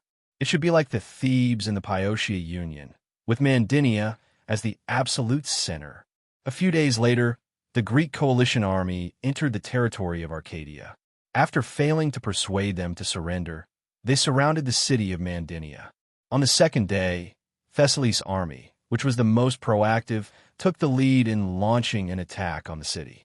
However, the Mandinian defenders, who had already received reinforcements from Dionia, easily defeated the coalition army's attack. In the next few days, the coalition army did not make much progress in attacking the city and had to temporarily turn to a siege. Its main force continued to move south, seeking a decisive battle with the Dionysian army. 2 days later, Thessaly's army, which was the vanguard, occupied the city of Tegea. Although Tegea was now an empty city and there was no fighting, the news still shocked the other cities of Peloponnesus, who did not know the truth. Soon, the Arcadia Union fulfilled the new covenant and sent 3,000 soldiers. Elis, who had been hesitating, finally sent an envoy to the coalition army and made a request to join the alliance. Even the cities of Achaia, which had been neutral before, sent envoys and made the same request. In an instant, the Greek coalition army's power and prestige increased greatly. After a discussion, the generals of the coalition army, led by Iphicrates and Iazon, decided that the armies of Elis, the Arcadia Union, and the cities of Achaia would attack Messenia, while the main force of the coalition army would attack Sparta. The Greek coalition army continued to move south and reach the border of the Arcadia region. However, they did not expect that after the Dionia expeditionary force occupied the territory of Sparta, according to the instructions of the king of Devers, the Ministry of Military Affairs issued an order. The Greek city-states were forming a coalition army in an attempt to defeat the expeditionary force. Therefore, they requested Clodocatax to lead the army to defend the territories of Messenia and Laconia and wait for an opportunity to counterattack. Clodocatax obeyed the order and accepted the suggestion of Printos and several other generals. He built a number of defense camps along the main roads and mountain ridges on the northern border of Sparta and Messenia. Not only did tens of thousands of soldiers participate, but the Peirasians and the former Helioists also actively responded.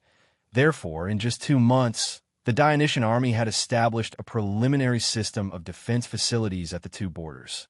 The Greek coalition army was soon hindered by these complex Dionia-style defense camps. This was especially true in the northern part of Sparta, where the mountains were continuous and the terrain was narrow. The coalition army's superior forces could not be deployed at all, and camping and resting became a big problem. On the other hand, the Dionysian army held on to the strategic terrain. Not only did they block the enemy's offensive, but they also launched night attacks from time to time, causing casualties to the Greek coalition army, who had to camp in all directions. Chapter 12:08. Since it was difficult to break through from the front, the Allied generals decided to take another route after some discussion. They left the main force to continue attacking from the north to confuse and restrain the Dionia army, while more than 10,000 soldiers went around to Agos. This army was mainly drawn from the armies of Thessaly and Athens, and was mainly made up of Illyrian and Thracian light shield-bearers.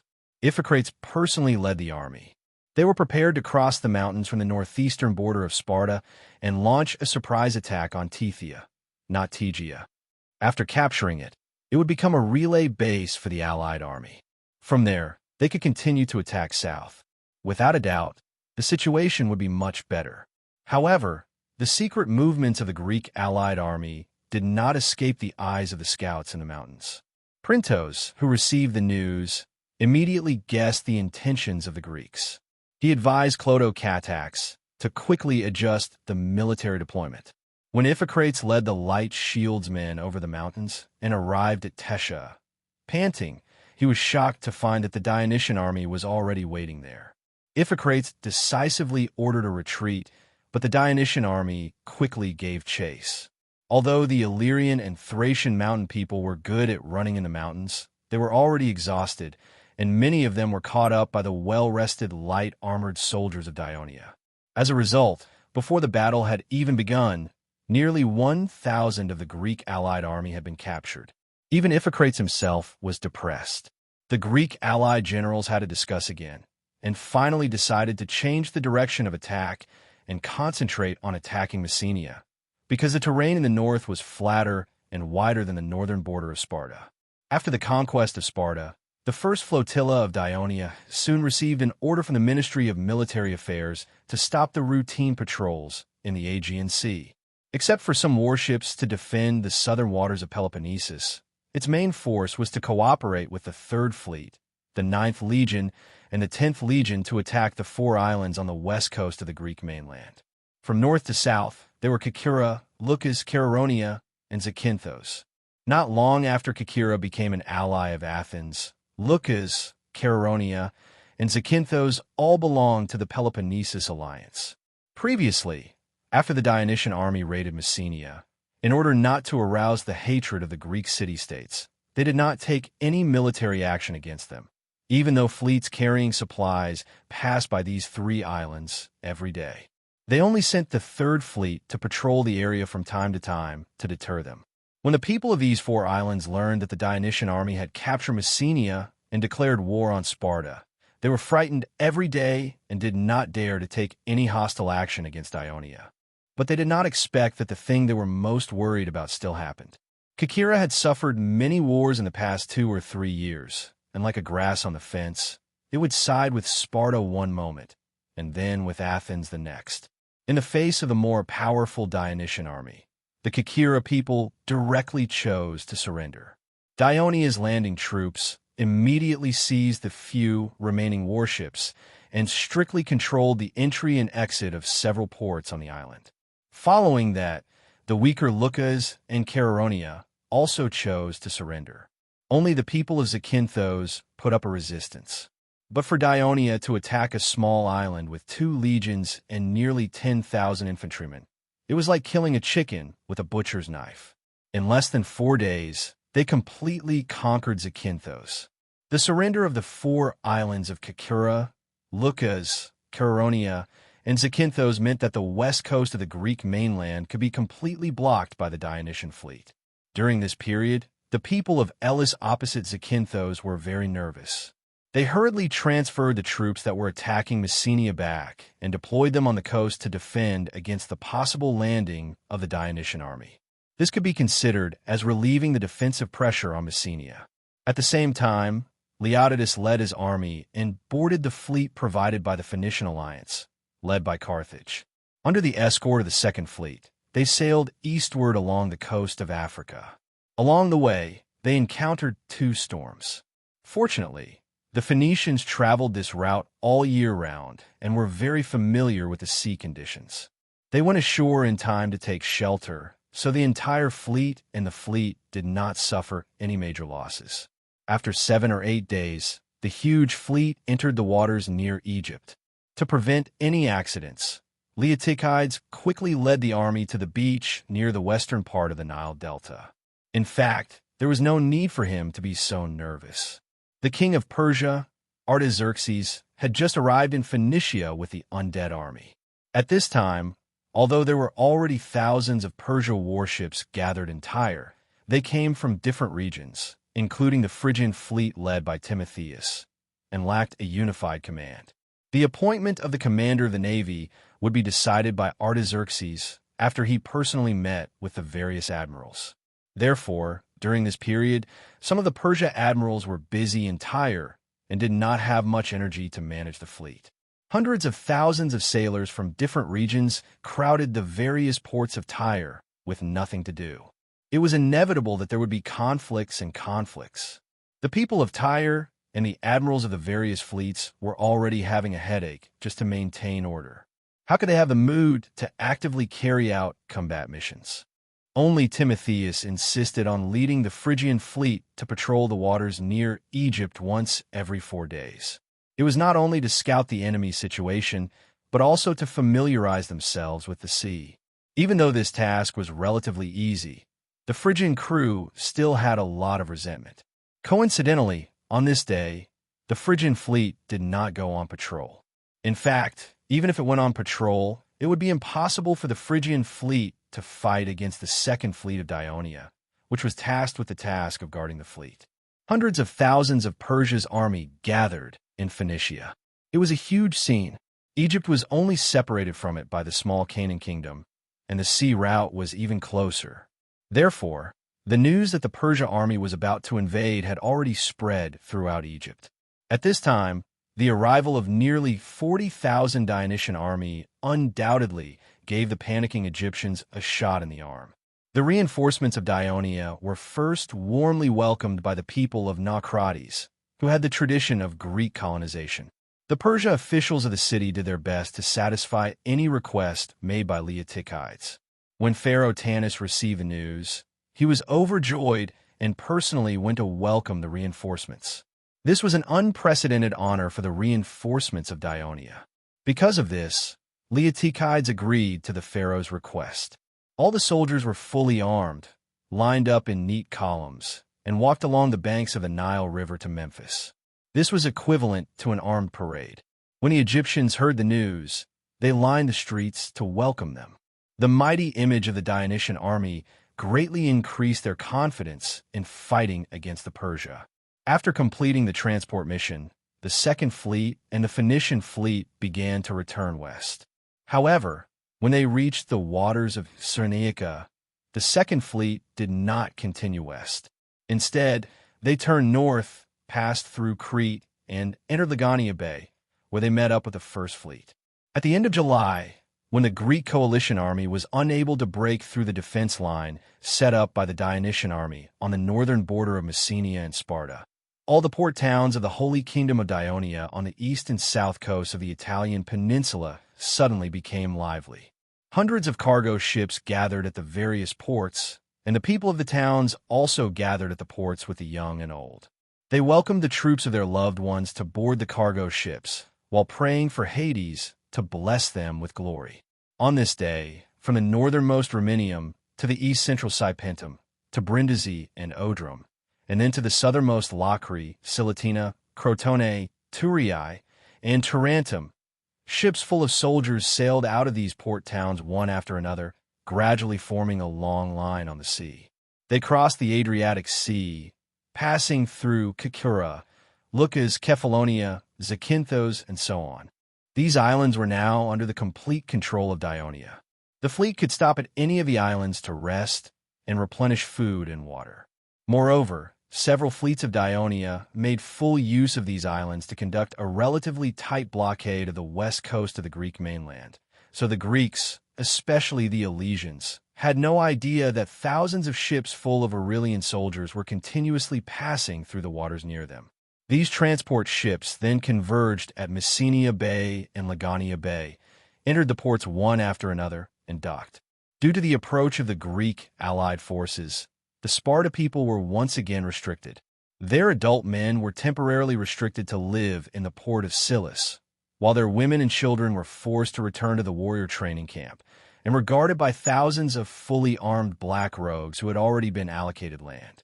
Agesilaus was very angry about this, and once protested to Clotocatax, but the prince gave a good reason. One of the main reasons for the Greek allied forces to declare war on Dionia was to save Sparta. For the safety of the Dionysian army, and to prevent some Sparta people from doing something wrong and causing the entire Sparta people to fall into an extremely bad situation, such measures had to be taken. Now that he was on the chopping block, Agesilaus could not do anything even though he was angry, and had to retreat resentfully. Once they became the master, the black rogues were very serious and strict with their former master. This made the Sparta warriors feel very aggrieved, and a fire burned in their hearts. However, today, they were surprised to see that Lagania Bay was filled with densely packed ships and fully armed Ionia soldiers continuously disembarked from the ships. The entire coast of Sparta was filled with people. How many soldiers were there? Chapter 1209. However, today, the Sparta warriors were shocked to see that the Legenia Bay was filled with ships. Fully armed Ionia soldiers disembarked from the ships continuously. The entire coast of Sparta was filled with people. How many soldiers were there? They were extremely shocked. They had seen the tens of thousands of Ionia's army before and deeply felt the huge gap in their numbers. They did not expect that there would be more Ionia soldiers this time, and they were definitely not just there to make up the numbers. In the eyes of these experienced Sparta warriors, these Ionia soldiers were not only well-armed, but also orderly and disciplined. They should be able to fight. Agesilaus was one of the Spartans who witnessed this scene. At that moment, his heart suddenly fell to the bottom of the valley, and despair drowned him like a tide. His body swayed, and he was about to fall. Xenophon, who was beside him, quickly held him up. "Don't worry, there's still hope." Xenophon comforted him softly. Agesilaus looked at the dark coast and was silent for a long time before letting out a hoarse sigh. "May Zeus bless us." Xenophon also looked at the bustling coast. Although he had seen the prosperity of the center of the kingdom of Ionia, he was not calm after witnessing the power of the Dionysian army. He suddenly remembered what the Devers had said decades ago when they parted. He wants to build a brand new country in the Western Mediterranean, and he invites me to join. Xenophon did not think much of it at that time, but now it seemed that the Devers had fulfilled his promise.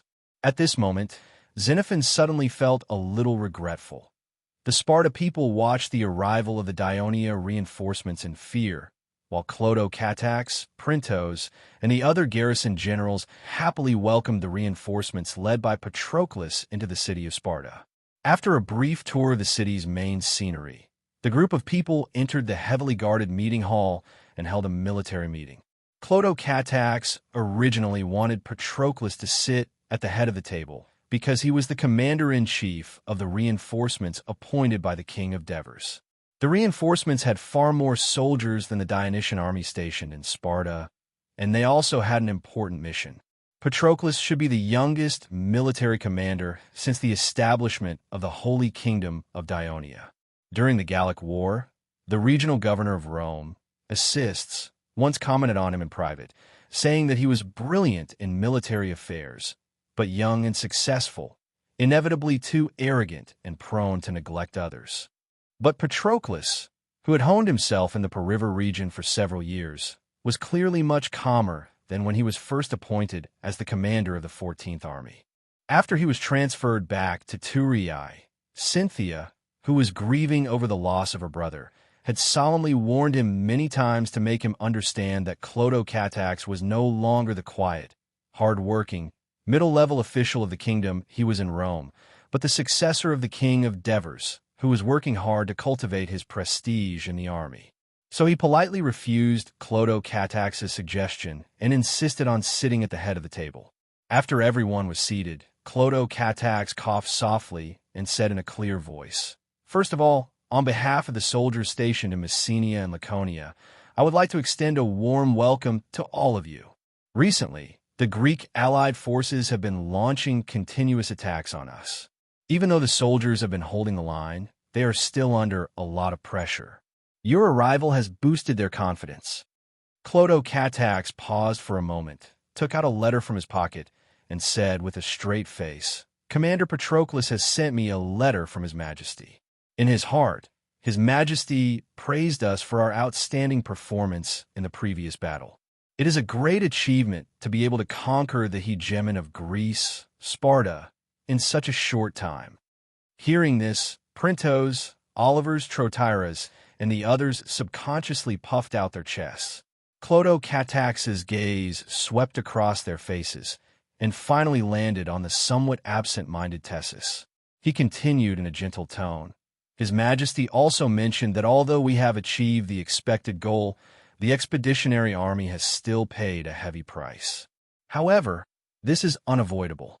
After all, we are fighting against Sparta, who dominates Greece with their military strength, and not the weak Tyrannum. Many soldiers have died in the battle, But this is war. His Majesty has been through hundreds of battles, and he will not blame anyone for this.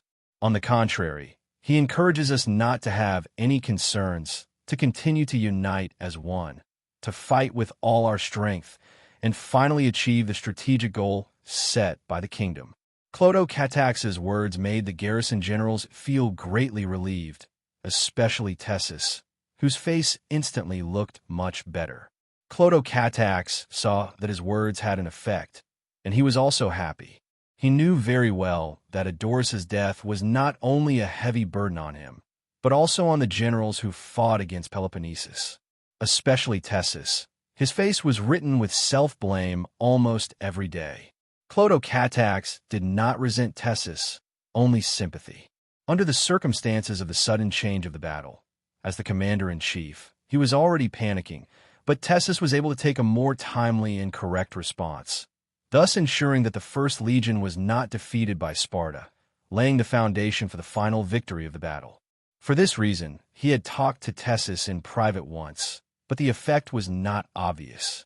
Fortunately, the Devers wrote the letter in time.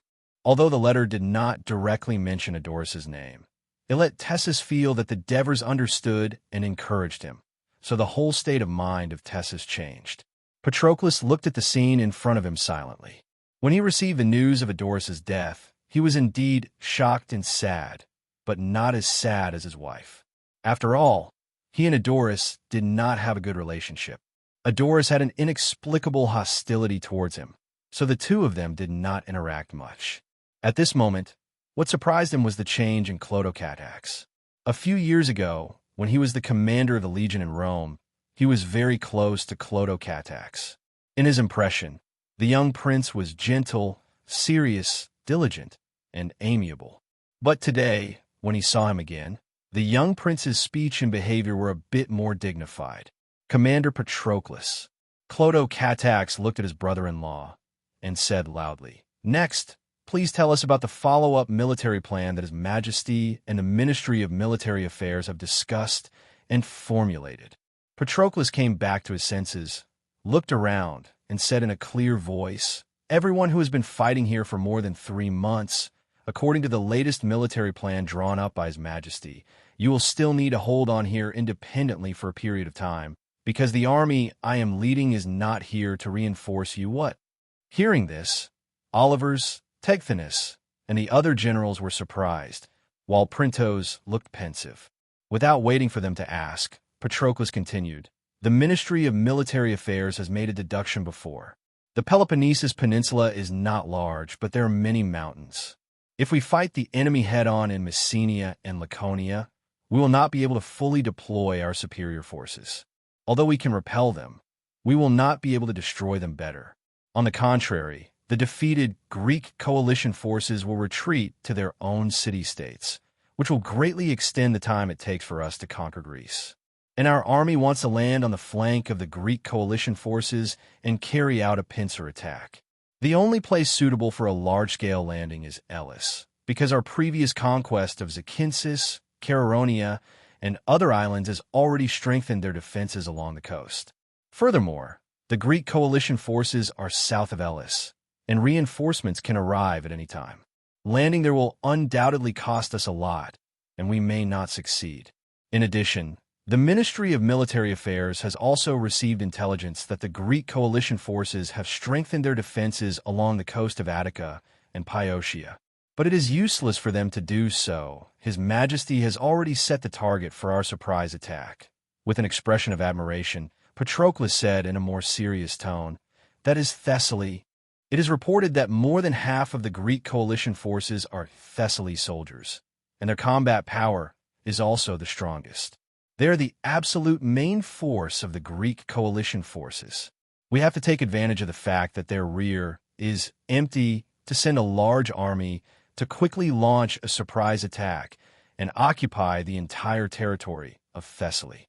Then, the Thessaly army that is still fighting here will inevitably collapse without a fight. When the Thessaly army retreats, the Greek coalition forces will naturally collapse." Olivers and the other generals were suddenly enlightened after hearing this. Printos revealed a look of understanding and cautiously reminded them. The Greek coalition forces know that they are strengthening their defenses along the coast in central Greece, so they should not ignore Thessaly. Sir Printos is right. The Ministry of Military Affairs has received news from Philai that Iazon has indeed sent troops to strengthen the defense of the southern coast of Philai.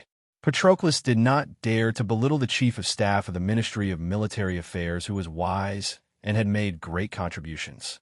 He explained in a serious manner, "But our main landing point is not in the east of Thessaly, but in the north in the territory of Peleus and Macedonia, and in the south in Lamia. Although Macedonia did not join the Greek coalition, it has lent its soldiers to Sparta and Athens. In fact, they are hired. It is also the enemy of Dionia. The Lamia region was forced to rely on Iazon not long ago, and Peleus is far away from the center of Thessaly. Their strength is not strong, and they are not very loyal to Iazon. So far, we have not found that they have strengthened their defenses along the coast." As Printos listened, he recalled the geography of the east coast of Greece and the situation of the sea. After pondering for a while, he asked again, "How many soldiers are participating in the landing battle?" "There are the 2nd Legion, Legio III, 5th Legion, 9th Legion, 10th Legion, 11th Legion, 12th Legion, 13th Legion, 2nd and 3rd Cavalry Legions, Gallic Brigade, including 6,000 Gallic warriors and 2,000 Gallic cavalry, 2,000 Balearic catapults. There are 80,000 soldiers who are going to land directly for the battle." As Patroclus said, he suddenly thought of something. "Oh yes, including the fleet infantry of the 3 fleets that are escorting us. There are nearly 100,000 combat soldiers in total." When Patroclus finished, the generals present widened their eyes. 100,000 soldiers were deployed at once. What a grand scene it would be. Chapter 12:10. Since the establishment of Dionia, there had only been 2 large-scale battles like this. During the War of the Western Mediterranean, the king of Devers personally led the main force to fight against Carthage's army in Sicily. However, some of the soldiers in that war were provided by their allies, so there were a lot of impurities in the 100,000 soldiers. The second time was during the War of Gaul, when Leotychides led the army to conquer Mountain Gaul, but in fact, the main force led by him did not have 100,000 soldiers.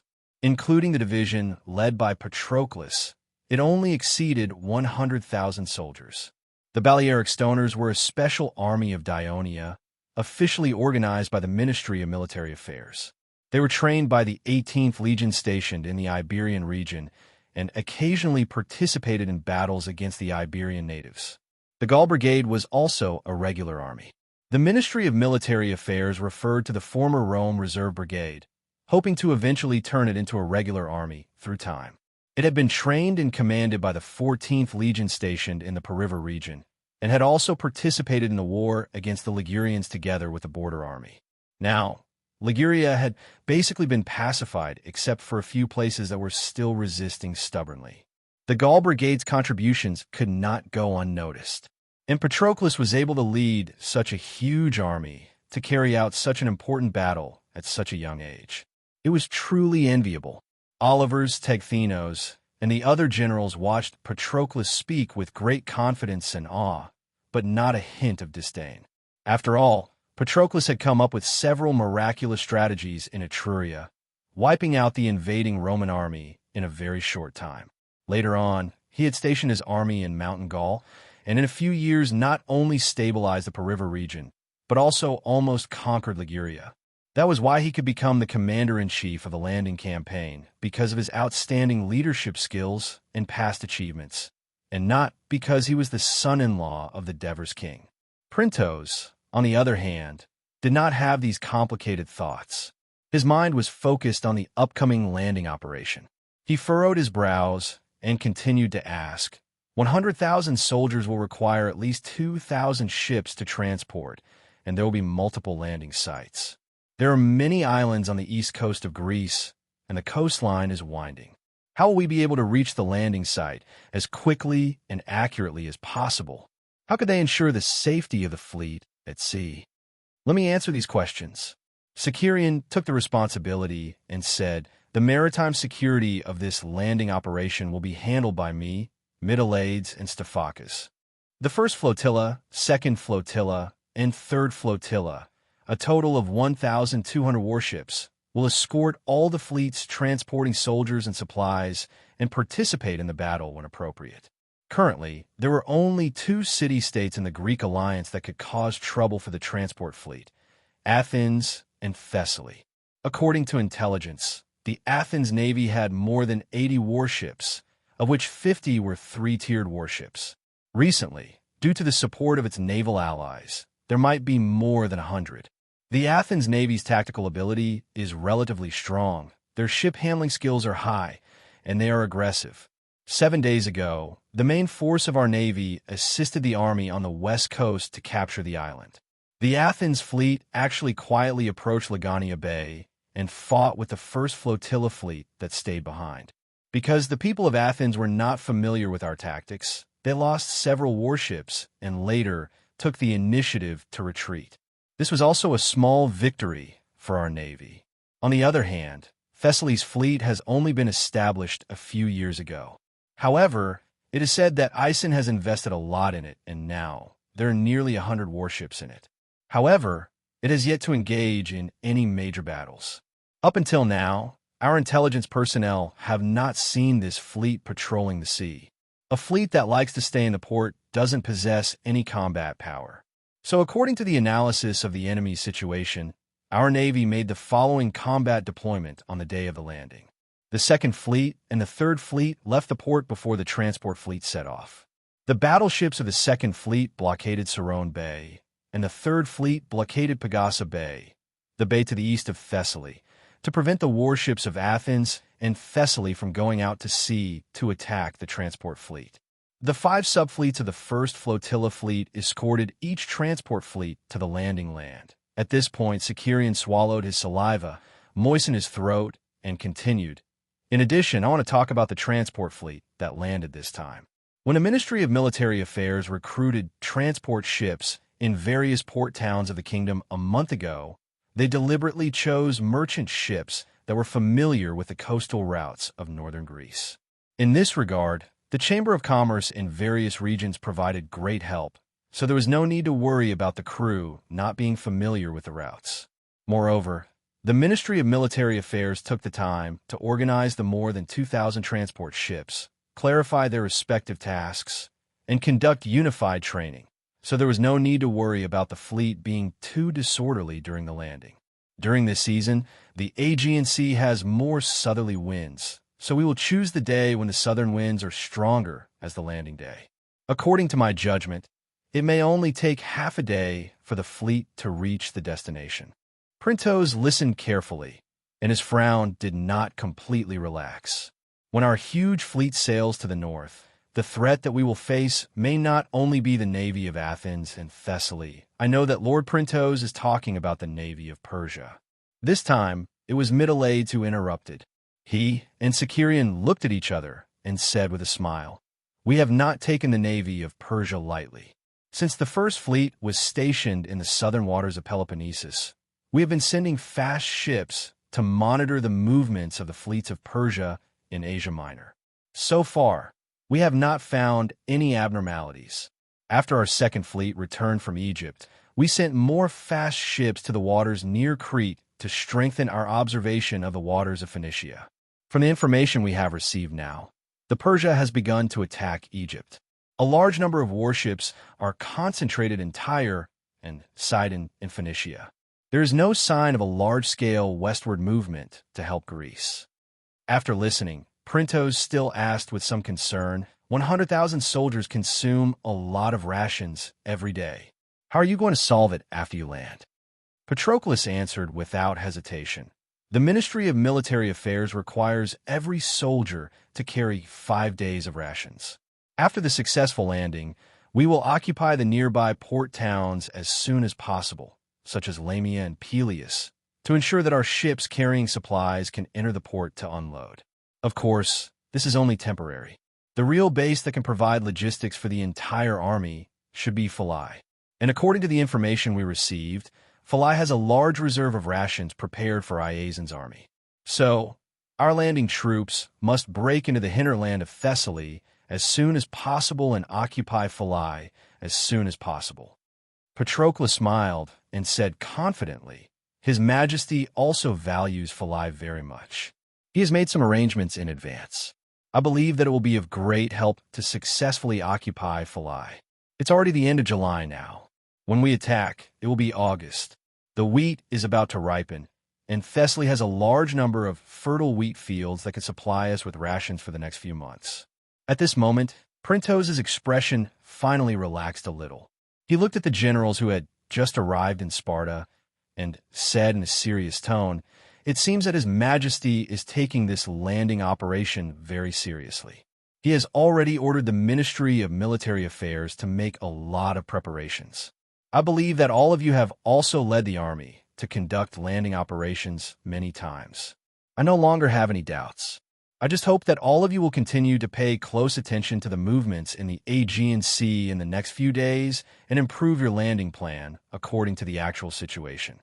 Obviously, Printos said these words as the chief of staff. Patroclus and the other generals nodded solemnly. Then Patroclus looked at Clotocatax and asked with concern whether we can successfully land on Thessaly or not. "The key is whether we can defend this place or not. I heard that you have suffered a lot of losses in the battle against Sparta, and now you are facing a large-scale attack from the allied Greek forces. Are you a little short of manpower? Do you need me to send some troops to support you?" After fighting in Peloponnesus for more than 2 months, Clotocatax was no longer as lacking in confidence as he was in the beginning. He answered confidently, "In fact, we did not suffer a lot of losses in the battle against Sparta. 4 legions and 1 cavalry legion are still intact. In addition, we can also organize about 15,000 young Helots and Pereasians from Messenia and Laconia. Our total military strength can reach 45,000, which is not much different from the allied Greek forces. Moreover, they are attacking, and we are defending. We have more than enough troops. Also, judging from the previous battle, the allied Greek forces are not good at sieges. Their siege weapons are simple, and their methods are very simple. They're not even brave enough to pose a big threat to our defensive camp. In fact, even without your landing, we are confident that we can hold on until the Greek forces have low morale and have no choice but to retreat." When Patroclus heard that, he suddenly frowned and reminded, "I suggest that you don't defend too forcefully. You should also make some appropriate concessions so that the Greek coalition army won't want to retreat. We need to keep the Greek coalition army in the Peloponnese so that they can't rescue Thessaly in time." Clotocatax was stunned. "Commander Patroclus is right. Previously, we defended tenaciously to defend Messenia and Laconia. Now, to ensure the smooth implementation of the landing plan, we can consider making a slight concession, such as taking the initiative to give up a defensive camp." Printos, who was reminded, quickly replied, "Commander Patroclus is right." Chapter 12:11. Oliver's glanced at Patroclus and objected. Now that the Greek coalition army is still attacking fiercely, and the defenses at the border of Messenia are relatively weak, if we take the initiative to retreat, and if we don't control it well, it's very likely that the Greek coalition army will charge into the Messenian plains. Yes, once the Greek coalition army charges into the Messenian plains, even if we retreat to Messenia, the land that has just been divided to the citizens of Messenia, and the established villages will be destroyed, and our efforts over the past few months will be in vain." Tecphenos also reminded, "Most importantly, the port of Messenia has no defenses, and there are a lot of resources and ships there. If it falls into the hands of the Greek coalition army, it will be a great loss for us." Regardless of what kind of mentality they had, most of the generals stationed in Laconia and Messenia did not agree with Patroclus and Printos, and this made Patroclus show a displeased expression. After listening carefully, Clotocatax pondered for a while, and finally said with a straight face, "Generals, defeating the Greek coalition army and taking control of Greece is the ultimate goal that the kingdom has given our expeditionary force, and the most important military operation to achieve this goal is to land on the mainland and attack Thessaly. As a part of the expeditionary force, we have to fight at Peloponnesus as much as possible to restrain the main force of the Greek coalition army, and ensure the success of the landing operation. Therefore, there is no need to discuss whether to retreat in the north of Messenia, but to focus on how to retreat to ensure that there are no major problems with our defense. Unity and tacit cooperation are the most important weapons for the army of the Kingdom of Dionia to win every battle. Regardless of whether His Majesty personally leads the army, we should carry it forward. At this moment, Olivers and the others seemed to see the shadow of the King of Devers and Clodo Catax, and they could not help but shudder, not daring to argue anymore. Printos showed a gratified smile. On the morning of the 3rd of August, the sky brightened very early, and the sky was exceptionally blue, without a single cloud in sight. A strong southern wind was blowing on the surface of the sea, pushing wave after wave of water against the shore. In the two bays of Legania and Messenia, thousands of cargo ships and warships rose and fell with the waves, but the soldiers and crew on each ship were either standing or sitting, with their upper bodies straight, heads bowed, hands stretched out, palms facing up, eyes closed, silently praying to the god of the sea, Poseidon. On the flagships of the 1st, 2nd, and 3rd fleets, the 3 fleet commanders, Sicerian, Mytilades, and Stephacas, stood at the bow of the ship. They raised their wine glasses and sang a song dedicated to Poseidon. Then, they sprinkled the wine into the sea to bless the trip. Woo! The bugles sounded, and the flagship of the 2nd Fleet immediately raised the colored flag representing the voyage. All the battleships of the 2nd Fleet that were already on the outskirts of Legania Bay began to set sail. Almost at the same time, bugles sounded in Miseria Bay, and the warships of the 3rd Fleet also moved out, until the sailors in the bay could no longer see the 2nd Fleet's battleships. Woo! The bugles sounded again in Legania Bay. Clotho, it's time for us to go. Patroclus, who was on the ship, solemnly gave a military salute. May the Hades bless you. I'll wait for the news of your victory. Clodo Catax, who was on the pier, returned the military salute and offered his blessings. Patroclus returned to his seat, then calmly watched as the ship he was on followed the other troop ships, full of soldiers, out of Hiller's port in an orderly manner. These troop ships formed their own formations in Legania Bay according to their previous training, and then joined up with the subfleets of the 1st flotilla that had been waiting outside, forming 3 large mixed formations and a single fleet. Then, these fleets set sail in order of landing target from north to south. The process seemed simple, but it was actually extremely complicated. It took a lot of effort just to get all the soldiers to board the ships and leave the port. Therefore, in Legania Bay, there were dozens of fast ships shuttling back and forth between thousands of ships. Although the whole process was still a little chaotic, overall it was relatively smooth. An hour later, it was finally the turn of the fleet Patroclus was on to set sail. As they were sailing against the wind, not only were the crew members doing their best to row the boat, even the soldiers on the ship were joining in. They shouted the chant along with the crew and moved the oars rhythmically.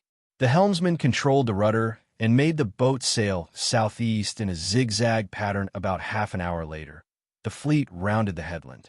At this time, the crew climbed up the mast, untied the ropes, and lowered the sails. The wind immediately puffed up the sails, and the fleet that originally looked like a weak old man staggering with the help of a walking stick immediately turned into a group of energetic youths sprinting with all their might. The strong south wind made the entire fleet sail northward as if they had wings. At this time, the 2nd Fleet had arrived at Serone's Bay, and in order to better block the Athens fleet, the Mytilades also divided the fleet into 2 parts, blocking the sea passage at the north and south ends of Ina Island respectively. Upon receiving the news, the admiral of the Athens Navy, Caprias, quickly rushed to the nearby coast. Standing on high ground, he could see the deployment of the Dionysian fleet in the bay more clearly. Just as he was pondering the reason why the Dionysian fleet was hovering near Ina Island, neither attacking nor leaving Callisostratus, who had rushed over after hearing the news, anxiously shouted from afar, "Caprias, the Dionysian fleet that has disappeared for some time has suddenly reappeared. Are they preparing to attack us? I've been observing here for some time. The Dionysian fleet is arranged in a loose formation, and has been blocking the sea passage to the north of Ina Island. Although they are attacking merchant ships that want to enter and leave, it seems that they have no intention of continuing west and attacking Piraeus. Capreas pointed at the almost motionless Dionysian fleet under the coast and comforted him. Moreover, we are now prepared. The warships at Piraeus Harbor and Salamiga Island are all ready for battle, and we have also stationed many light infantry. If the Dionysian fleet really dares to enter that narrow passage and attack our harbor, it will instead be a good thing. You mean? Callistratus walked to his side and looked down at the enemy ships on the sea and asked with a slightly agitated tone, "Let the victory at Salamiga repeat? This is just a wish of mine." Capreas recalled the naval battle with the Dionysian fleet in Legania Bay some time ago, and could not help but shake his head. But the Dionysian fleet is well trained, and it is very likely that they will not make such a mistake. There are many warships in the Dionysian fleet. Callistratus looked down at the sea and asked thoughtfully. They had disappeared from the Aegean Sea for a period of time. At that time, you analyzed that they had gone to attack the islands in the west, so you took the initiative to lead the fleet to attack Legania Bay. Now that they have suddenly appeared in Serone's Bay, do you think they have purpose? Or is it just to retaliate against us by attacking our merchant ships? Before and after the Peloponnesian War, the generals of Athens not only had to speak eloquently at the council and give advice for the development of the city, but they also had to personally lead the citizen soldiers into battle. Common and Pericles had done so, and Thrasybulus had even died on the battlefield.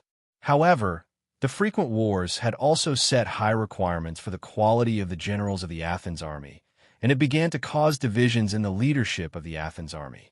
There were politicians like Callistratus, who specialized in politics, and generals like Iphicrates and Capreas, who specialized in war. Therefore, Callistratus had a good relationship with Iphicrates and Capreas, and often consulted them about military matters. It's hard to say now, I think. While Capreas was still muttering to himself, a cavalryman hurried over. "General Capreas, there's news from Ina Island. Dionia's warships have not only blocked the northern sea passage, but also the southern sea passage. They are intercepting and attacking any merchant ships that want to enter or leave." Callistratus' expression changed drastically. "Are the Dionia trying to completely block our sea trade?"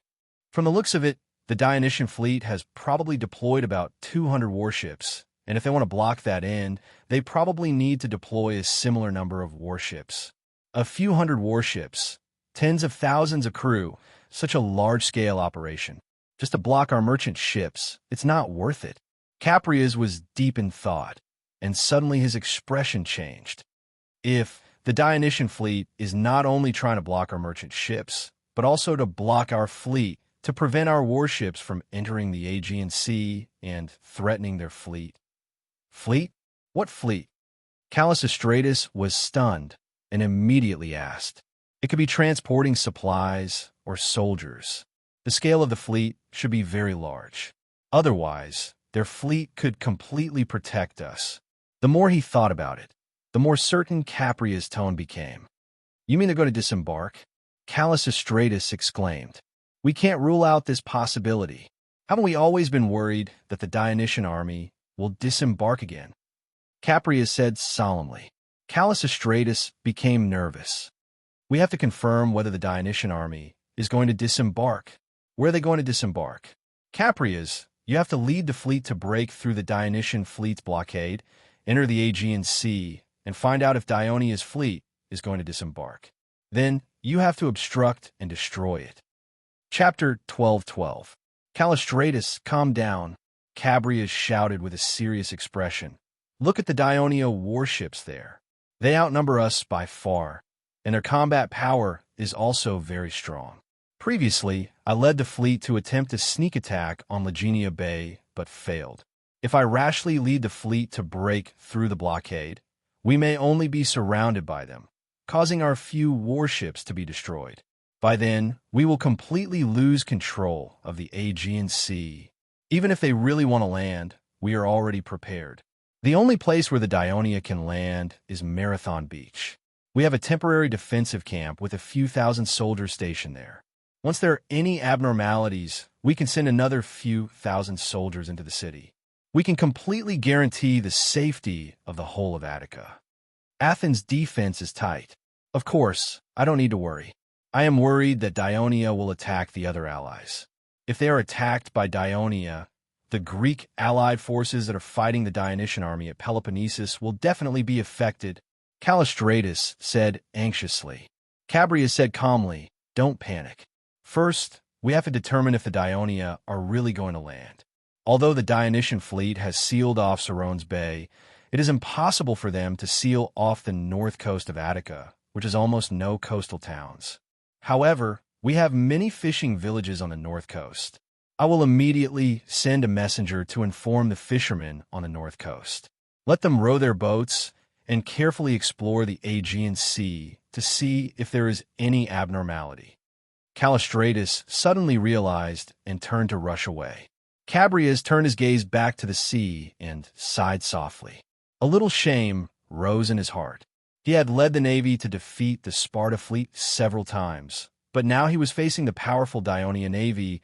He was indeed a little timid. Shortly after the first fleet sealed off Serone's Bay, the third fleet had also bypassed Euboea Island on the northeast side of Attica and arrived at Pegasa Bay.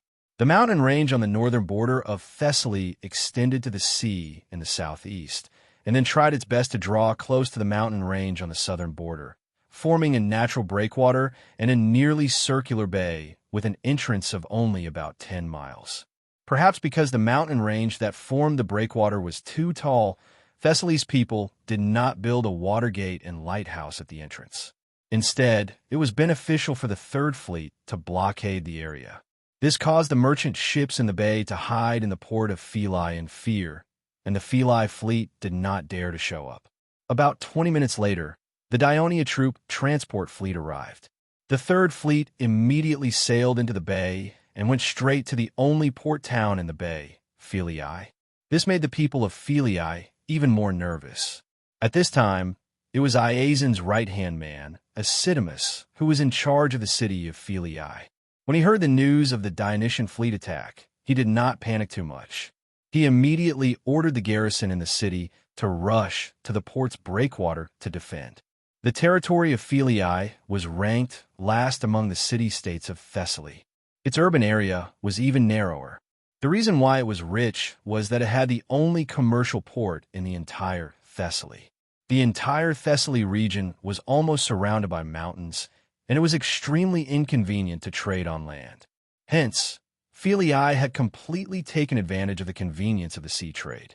Naturally, the people of Phyle were very concerned about the safety of the port. After Iasion became the usurper, he put in a lot of effort to defend the port.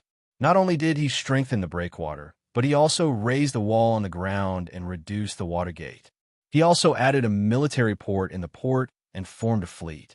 Therefore, even though the Dionysian fleet came suddenly, Acidamus was not worried that they would threaten the safety of the port of Phyle. However, not long after, he received a report from the cavalry. A Dionia fleet has appeared on the coast of Almyros. There are many Dionia soldiers landing there. The coast of Almyros was the only low-lying land on the eastern coast of Thessaly. Why would the people of Thessaly build Phyle in such a narrow location in the northern part of the coast, instead of building a port town in the larger Almyros? This was because several rivers in the territory of Thessaly flowed into the bay from here. The soil washed down by the rivers accumulated here over the years, forming a large swamp and beach. To completely fill and drain the swamp and finally turn it into a land suitable for human habitation and farming, it required continuous efforts and advanced filling and draining techniques.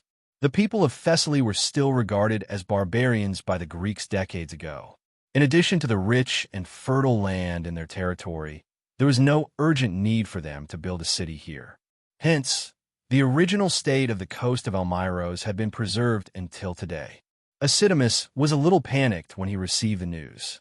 Although he knew that the coast of Almyros was full of mud and it was difficult for horses and men to travel, some of the information about the kingdom of Dionia these days made him feel uneasy. He sent someone to inform Polydorus while he led the guards out of the city on horseback. Standing on the mountain to the south of Philii, Epsidemus could clearly see the vast Almiros depression. There were many ships docked on the coast, even some Dionia warships. Dionia's soldiers, mainly fleet infantry, were constantly disembarking from the ships and standing on the inky beach. If one did not look carefully, one would not be able to distinguish them. But on the beach, there was a conspicuous yellow mark that was constantly extending and expanding. Epsidemus looked carefully for a while, and his heart suddenly raced. The people of Dionia were building roads on the beach. Just when he was feeling very uneasy, Iasion's brother, Polydorus, arrived, accompanied by another brother, Polyphron. After carefully observing the situation of the Almiros depression, Polydorus, who had been granted temporary military power by Iasion, comforted Epsidemus. "You don't have to worry. Our troops have entered the defensive camp in the mountains around Almiros and are ready for battle. And with the speed of Dionia's road building, by the time they walk out of the beach, Thessaly's municipal militia will have arrived. The Dionysian army will not be able to break through our heavily guarded camp and enter the hinterland of Thessaly." At this point, he looked up at the sky and then said confidently, "If they do not retreat by dusk, they will be bitten by countless mosquitoes at night. When we attack tomorrow, maybe they will raise their hands and surrender."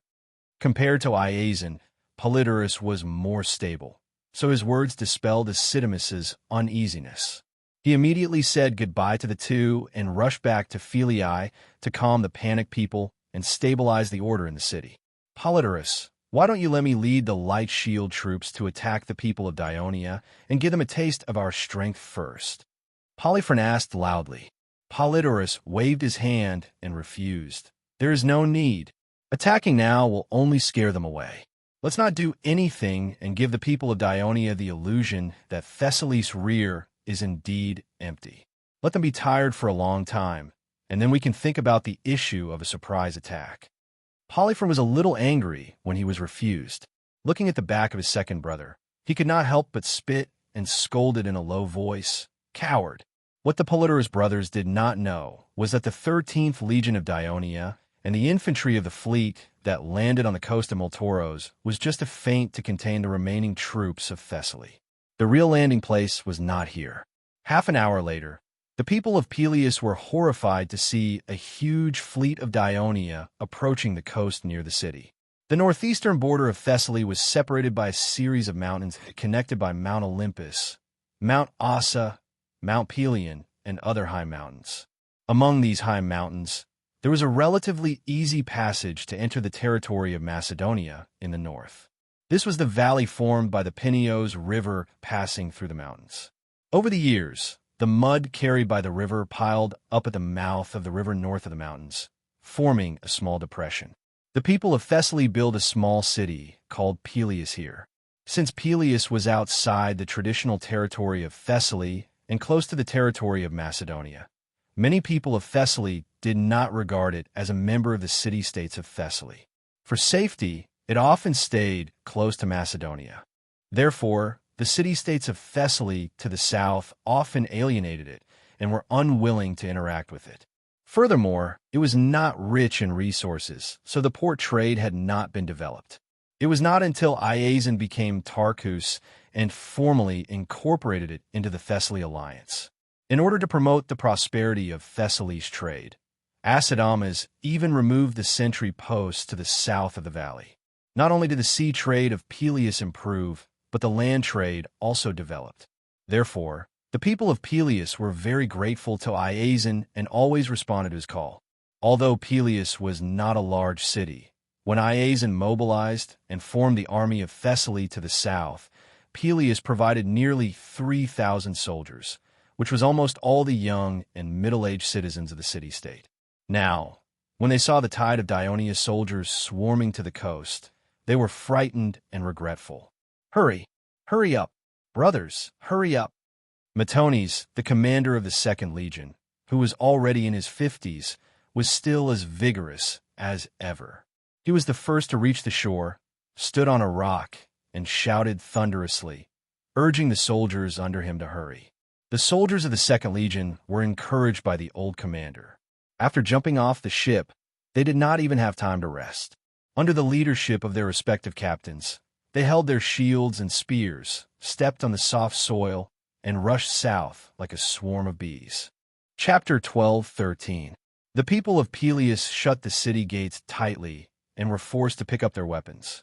When they climbed up the city walls, they trembled when they saw the Dionysian army surging towards them like a tidal wave. However, the Second Legion did not attack the city of Peleus. They went around the small city and went straight to the valley pass. The people of Peleus looked at the fleeing enemies in shock. Suddenly, someone exclaimed, "Look, more enemies are coming ashore." Thousands of soldiers in black were seen surging on the beach not far away. They landed on the beach, reorganized themselves, and quickly ran towards Peleus. Just when the people of Peleus felt that they would not be able to escape this time, the Dionysian army went around the city again and entered the valley pass. Martones, who was fully armed, was old after all. After running with the soldiers for a while, his stamina could no longer keep up. Even when he had to stop to catch his breath, he did not forget to ask his adjutant to urge the soldiers to move forward on his behalf. After all, among the few landing sites chosen by the Ministry of Military Affairs, Peleus had the best geographical conditions and location. The only worry was that the people of Thessaly would send troops to block the valley pass after receiving the news. Therefore, the Second Legion had to seize every second to open up this passage to the hinterland of Thessaly. Although the soldiers of the Second Legion had been conserving their energy on the ship, they were still wearing armor and holding weapons after disembarking. Anyone would feel tired after running nonstop for a long time, but they gritted their teeth and persevered. This was because there was a belief in their hearts that supported them. Before the operation, Martones mobilized all the soldiers and said passionately, "This landing operation is an unprecedented military operation. It will definitely be recorded in the history of the Kingdom of Dionia and be remembered by future generations." It is precisely because the Ministry of Military Affairs thinks that the Second Legion is the best among the participating legions that they have assigned us to take on the most important assault mission in this landing operation. The success of the landing operation mainly depends on whether we can occupy the pass in time. Haven't we always been competing with the First Legion? Back in the day, they marched more than 10 miles at Wolsey and defeated the Roman army, has always been bragging about it. Tomorrow, we will use our victory to tell them that marching more than 10 miles is nothing. The strongest legion in the kingdom will only be us, the Second Legion. This unyielding belief supported the soldiers of the Second Legion to keep moving forward. In the past 2 years, the Peleus people had built a flat road through the valley in order to better communicate with the city of Thessaly, which was located at the south of the mountain range. This had also helped the Second Legion in their rapid march. Finally, the light armor battalion of the 2nd Army Division, which was running at the front, saw the exit of the valley and the defensive camp at the exit. However, in the eyes of the soldiers, the camp was too simple. There was no trench in front of the camp, and there might not be any traps. The camp's walls were wooden fences, no more than 3 meters high, and there were only 2 sentry towers. Most importantly, there were only a few defenders on the wooden walls. They screamed in panic when they saw the soldiers coming. In order to show their sincerity to the people of Peleus, Iazon asked the people of Larissa to dismantle the sentry posts at the entrance of the valley. Some time ago, Iazon was reminded by Iphicrates, so he sent a messenger back to Thessaly to ask the city-states to strengthen their vigilance to prevent a surprise landing by the Dionysian army. Although the people of Larissa did not believe that the Dionysian army would land on the remote and narrow coast of Peleus, they still built a defensive camp at the entrance of the valley to be prepared. However, due to the lack of time, they built it carelessly just to feel at ease. Now, the only mercenary force in Thessaly was led by Polydorus, stationed outside the city of Philae, mainly to ensure the safety of Philae and the coast of Almyros. It was unrealistic for Larissa to send citizen soldiers to guard the camp in the valley for a long time. Therefore, the method they adopted was to send a small number of citizens to guard the camp every few days. Once they learned that the Dionysian army had landed on the coast of Peleus, they would send a large force to guard the camp. Who knew that not long after Peleus' urgent messenger arrived at the camp, the Dionysian army would appear in front of them like a celestial army descending from the sky. This speed was way too fast. The messenger who went to deliver the news might not even have reached Larissa's city yet. Could it be that the people of Peleus deliberately delayed the time of reporting the news? The panicked defenders could not help but have such doubts, but the grim situation outside the camp did not allow them to think too much about it. As soon as the light armor brigade of Dionia stood still outside the camp, the light infantry brigade responsible for carrying the siege ladders arrived. After handing the wooden ladders to the light armor brigade, they began to spread out and approach the camp. The sparse arrows shot by the defenders did not cause any damage to the Dionia soldiers. On the contrary, it was a rain of arrows that covered the sky. Amidst the screams of the defenders, the light armor brigade put wooden ladders on the wooden wall and quickly captured the camp in the valley. The news of the victory was quickly spread from one end of the valley to the other, accompanied by cheers. Matones was relieved when he heard the news and called for the messenger. Go and inform Commander Lazuru immediately. Tell him that the valley pass has been opened, and he can lead the army to land on the coast of Peleus. Yes, sir. There were 2 fleets that landed on the north side of Thessaly. One was led by Matones with the 2nd Legion, 5th Legion, and 2nd Cavalry Legion to land on the coast of Peleus. The other was led by Lazuru with the 3rd Legion and 9th Legion to land on the coast south of the Macedonian town of Dion, further north. They would cross the mountains south and enter the territory of Thessaly.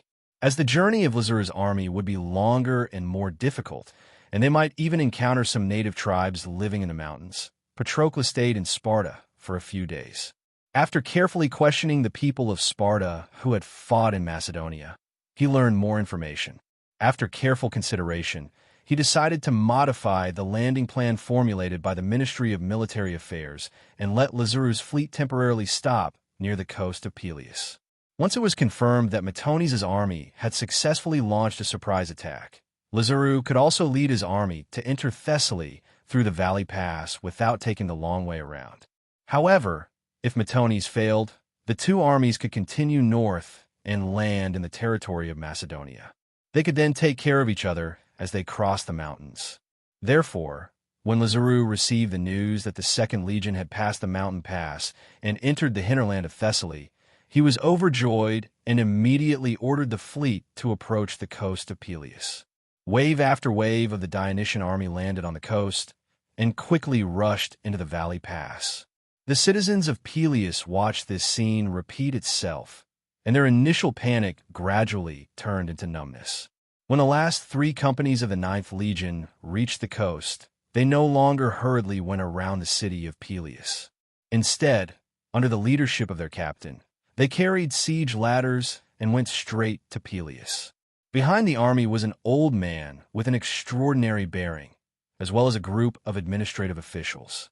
With the road leading to the hinterland of Thessaly open, the Dionysian army finally slowed down their advance and attacked the city of Peleus. After all, after conquering the city, the ships carrying supplies could enter the port, and the army's logistical supplies would no longer be a problem. But just as the Dionysian army was getting into position and preparing to attack the city, the gates of Peleus opened. The citizens of Peleus were terrified by the sheer number of enemies they had witnessed since the beginning of the Dionysian army's arrival.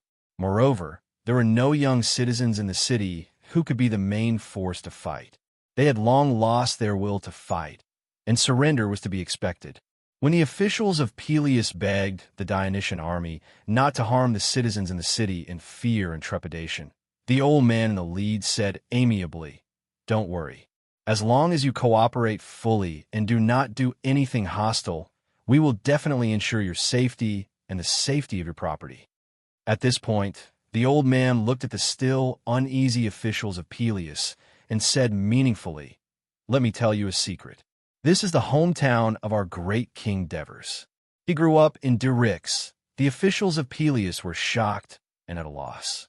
After a while, an old man of Peleus said softly, Dyryx. That's a village near the border of Macedonia. It was destroyed by the Macedonians decades ago. With the old man's reminder, the officials suddenly remembered the existence of such a village.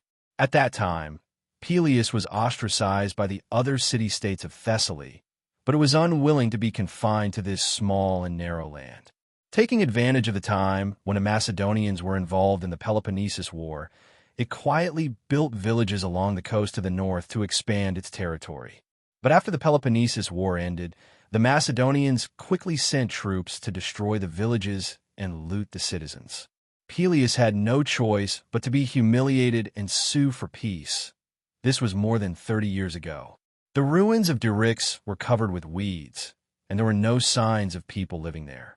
Many people of Peleus had also forgotten this painful memory. They never expected that a king would come from that remote little village. Before I came here, His Majesty the King had warned me that as long as the people of Peleus surrendered sincerely, he would not allow any harm to come to them, because that is his hometown, and the people there are his compatriots. The old man said solemnly. Not only did the officials of Peleus dispel their worries, but they also led the Dionysian army into the city with joy. It was as if they were not forced to surrender, but were welcoming friendly troops. But in fact, the King Devers did not say such words at all. The old man still clearly remembered the conversation the King of Devers had with him that day. Helos, I heard that you have been very busy recently, and you come home late every day. Chapter 12:14. Your Majesty, our army is fighting a war against Sparta and Peloponnesus. We've consumed a lot of rations and supplies, and most of them are shipped out of Turin's port. In order to complete our mission smoothly, the officials in Turin will have to deal with more work. Now, the kingdom's administrative office and the Ministry of Military Affairs had notified the various regions, requesting for the various armies to assemble. This meant that they needed to prepare more rations and more transport ships to prepare for the upcoming war. Therefore, the officials in Turin will have to deal with more work. As the chief executive of Turin, if I don't set an example, how can I command my officials to do their jobs? It seems like you're holding a grudge. Do you know what our first target is going to be in the upcoming war? Your Majesty, I've left the army for many years. It's Thessaly. Thessaly? We've left Thessaly for more than 30 years. I'm afraid you've forgotten what your hometown is like. When we left Thessaly, the cities of Thessaly were still fighting each other. Now, Thessaly has Tarchus. This Iazon isn't weak. He's allowed Thessaly to join the Greek alliance. He's gathering his army and preparing to fight us in the south. This will be a big problem for our army. Your Majesty, are you planning to launch a surprise attack on Thessaly's territory while Iazon leads his army south? You said you've left the army for many years and are unfamiliar with military affairs, but your instincts are still very sharp. It's not easy to land such a long-distance and large-scale battle. It's not easy, but it will also surprise the enemy. Besides, we have the advantage of the sea. As long as the army is well-prepared and trained, they will definitely be able to do it. Your Majesty, after the army has landed in Thessaly's territory and conquered those cities, what will we do with the entire Thessaly? You also know that those Greek city-states are capricious. Even if we win the war this time and finally force them to surrender, there may be Greek city-states standing up against us in a few years. In the end, they will form the anti-Dionia alliance. Therefore, Thessaly is very important to us. To the north of it is Macedonia, and to the south are the Greek states. As long as we completely control it, we can completely suppress the expansion of the Greek city-states in the south and punish them at any time. We can also subdue Macedonia in the north, which looks ignorant and backward, but is actually a vast kingdom with great potential. You mean, to make Thessaly's city-states become the vassals of the kingdom? No, I don't intend for Thessaly to become the second Carthage, nor do I intend for them to become the second Tarentum. I want to completely turn the entire Thessaly into a part of the kingdom's territory and let our former compatriots become citizens of the kingdom. This is also the reason why I called you here today. I want to appoint you as the regional governor of Thessaly, and I want to ask for your opinion. Of course, whether Thessaly can be successfully captured is not yet certain. Even if Thessaly is captured in the future, integrating Thessaly into the kingdom is still a difficult task, not to mention that you're now the governor of the central region of the kingdom. Suddenly transferring you to an area far away from the kingdom where everything is uncertain. Alas, it is indeed too difficult for you. It doesn't matter if you don't agree. I can choose someone else. Your Majesty, I am willing to go to Thessaly. Helos did not regret accepting the appointment of the king of Devers so readily. On the contrary, the news that the landing army had successfully passed through the Valley Pass excited him. He was only worried about whether the army could go further and capture Larissa more smoothly. After all, it was his hometown. Just as the soldiers of the Second Legion landed on the coast of Peleus, the huge fleet led by Patroclus also arrived at the northern end of Euboea Island. Then each ship quickly folded up the sails and began to turn west. There were many offshore islands in the Greek mainland, and the coastline was winding. Although most of the captains of the entire fleet had relatively rich sailing experience in the Aegean Sea, they still carefully steered the ships to smoothly pass through the long and narrow channel. At the northern end of Euboea, there was a city-state called Artemisium. The people of the city-state panicked when they saw countless ships suddenly appearing in the sea near the port. They closed the city gates and the port, and all the young and middle-aged citizens were armed and on guard. Under their horrified gazes, the huge fleet did not approach the coast. Instead, it slowly headed west. Finally, the fleet of Dionia entered the Gulf of Molakos. Between the mountains on the southern border of Thessaly and the rolling mountains on the northern border of Central Greece, there was a river called Sperseus. The river had flowed for thousands of years, forming a long and narrow plain along the river. At its mouth, there was also a large area of tidal flats. Only on the northwest side of the Gulf, there was a cobblestone beach and a port. The Dionia fleet approached without a moment's pause. Patroclus was the first to land with the 12th Legion. He did not let the soldiers who landed attack the small port not far away. Instead, he ordered the 12th Legion to quickly move west. These soldiers from the Campanian Plain and the Samones Mountains had received Patroclus's command a few years ago and created a glorious annihilation of the Gallic invading army. Therefore, they trusted Patroclus's command. Without hesitation, they lined up in a column, stepped on the hard and slippery cobblestones with their feet in leather sandals, and staggered westward. The city of Lamia was about 15 miles from the landing site. About an hour later, the soldiers of the 12th Legion arrived at the city, panting. Patroclus saw that the gates of Lamia were closed and the city was full of soldiers. His heart sank. The Lamians were already on guard. Patroclus was already mentally prepared for this. After all, the fleet sailed slowly in the narrow channel, which was likely to give the Lamians sufficient time to be on guard. Since the surprise attack had failed, Patroclus quickly adjusted his mentality. He called for the messenger to ride to the land and inform the troops behind. Take the port first, and then come back to rendezvous. After the messenger left, he ordered the soldiers of the 12th Legion to rest and recover their strength first. He took the guards and went to observe the defense deployment and surrounding geography of Lamia. Lamia was somewhat similar to Peleus. It was also established by the Thessaly people. As the city was located outside the traditional territory of the Thessaly, coupled with the inconvenient transportation, the other city-states of Thessaly alienated it. Some even thought that Lamia was not a city-state of Thessaly. The Lamians themselves despised their Thessaly identity and were more willing to get close to the Greeks in the south. Although some Greek people regarded them as barbarians, they did have deeper contacts with the Greek city-states in the south. Of course, it was also because of the more convenient sea transportation with the Greek city-states in the south. After Iazon became Thessaly Tarchus, he did not rush to force Lamia to join the Thessaly alliance because he was afraid of arousing the vigilance of the Greek city-states in the south. It was not until the Battle of Leuctra, where the Greek overlord Sparta suffered a crushing defeat, that he finally did not hide his ambitions. When Thebes led the army north to return to Thessaly, he destroyed the city of Heraclea, not the city of Heraclea in Greece of the kingdom of Dionia, and occupied the Hot Spring Pass. Lamia surrendered under his military deterrence. but it was still somewhat unwilling. Therefore, when Iazan carried out the military mobilization this time, Lamia did not provide too many soldiers.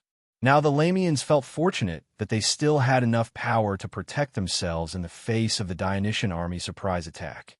An hour later, the 10th Legion, the 11th Legion, the 3rd Cavalry Legion, and the Gallic Brigade arrived one after another. The militia of the Lamia Principality stood on the city wall, and they almost stopped breathing. Countless Dionic soldiers in black helmets and black armor stood on the plains south of Lamia along the river. They were like the black tide roaring from the coast of Molokos, and they stretched as far as the eye could see. What was particularly eye-catching were the Dionia soldiers, actually the Gallic soldiers, standing under the city wall. They were tall and strong, with fierce faces, wearing horned helmets and armor, holding big swords in their hands, and roaring like thunder. They were like ferocious beasts in human form, making people's hearts palpitate. Just when the Lamian citizen soldiers were shocked by the Dionysian army's valiant power, Patroclus did not immediately give the order to attack the city. Previously, he had carefully observed the city of Lamia. The Lamians should have learned from the Greeks' habit of building a city. They did not build the city on the flat riverside plains, but close to the mountains in the north, enclosing a low hill in the city area, becoming its acropolis. The north and left and right sides were surrounded by hills more than 200 meters high. Although it provided a barrier for the city, it also limited the expansion of the city area. Therefore, the Lamians could only expand the city area to the south of the plains, making the shape of the whole city of Lamia like a long-necked, round-bottomed pottery bottle. Such a geographical location made the Lamians feel that they had a good defensive advantage. They only needed to focus on defending the south wall to ensure the safety of Lamia. Patroclus ordered the 12th Legion and the Gallic Brigade to attack the hills on the south and north sides, respectively. Although the height of the hill was not too low, the slope was gentle. Although the Lamians had set up a defensive camp on the top of the hill, there were not many troops. More than half of the 12th Legion were Samiad soldiers. They and the Gauls were good at fighting in the mountains, and they were very tough. After paying some casualties, they occupied the top of the hill. Chapter 12:15. The Lamia people were not too panicked about this. For 100 years, they had continuously modified the hills around the city, making the hillside near the city completely unsuitable for climbing. Moreover, the hilltop was 100 meters away from the city. The threat of arrows shooting at the Lamia people in the city from high vantage point was also greatly reduced. But soon, the Lamians began to panic. Palm-sized boulders kept whizzing down from the hilltops on both sides, and even the sturdiest houses were easily smashed like paper. The people who were unfortunate enough to be hit by one of them died even more miserably. Even the temple in the Acropolis could not escape its attack. After only more than 10 minutes, the core city of Lamia became a mess. Just when the Lamians were in a panic, Patroclus sent an emissary and made a strict demand. As long as Lamia surrendered immediately, Dionia would guarantee the safety of the Lamian people. Otherwise, the city would be completely destroyed, and all the people in the city would be enslaved. Now, the War of Dionia in Greece had become the focus of attention of the Greek people. Of course, the Lamians knew the tragic experience of the people of Tegea, not to mention that they had just seen the huge number and fierce tactics of the Dionysian army. They thought that it was difficult to resist, so they had no choice but to open the city and surrender. Patroclus fulfilled his promise and did not harm the surrendered Lamian people, but he sent 2 brigades to the Acropolis in the city, completely controlling the city. It was already afternoon, and it was no longer practical to continue to lead the army over the mountains in the north and into the territory of Thessaly. But Patroclus did not let the soldiers rest. Instead, he ordered them to attack south. In fact, except for the 12th Legion and the Gallic Brigade, the other legions did not participate in the battle. They had enough rest in front of Lamia, and they were more eager to win with their own hands. So the soldiers of the 10th Legion, 11th Legion, and the 3rd Cavalry Legion followed the route of the Persia army's invasion of Greece decades ago, quickly crossed the Spirkios River, and arrived at Heraclea at dusk. Heraclea, faced Lamia, only a dozen miles away. It was located at the northern foot of the mountains in the north of central Greece, and was the northern gate of central Greece from Thessaly. There were two roads to the south. One was to go directly south, trekking on a trail between the mountains, and finally enter Doris. However, the northern border had towering mountains, and the mountain roads were bumpy and difficult to traverse. Transportation was extremely inconvenient, and it was not conducive for large troops to pass through. Therefore, the Persia army did not choose this road, but chose to arrive at Heraclea, turn east, pass through Hot Spring Pass near the coast, and then go south along the coast. As a result, the legendary story of King Leonidas of Sparta leading 300 warriors to resist the Persia army and finally sacrificed himself. After Sparta defeated Athens and became the hegemon of Greece, Heraclea and Hot Spring Pass had been in their hands.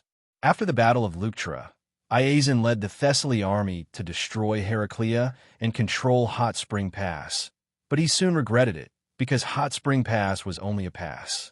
The area was extremely narrow, and it was not suitable for large troops to be stationed for a long time. He could only rely on the logistics of Heraclea, which was very close to it. In order to control the road south for a long time, Iazon had to rebuild the city of Heraclea. However, a few months later, the Dionysian army landed on Peloponnesus and started a new war.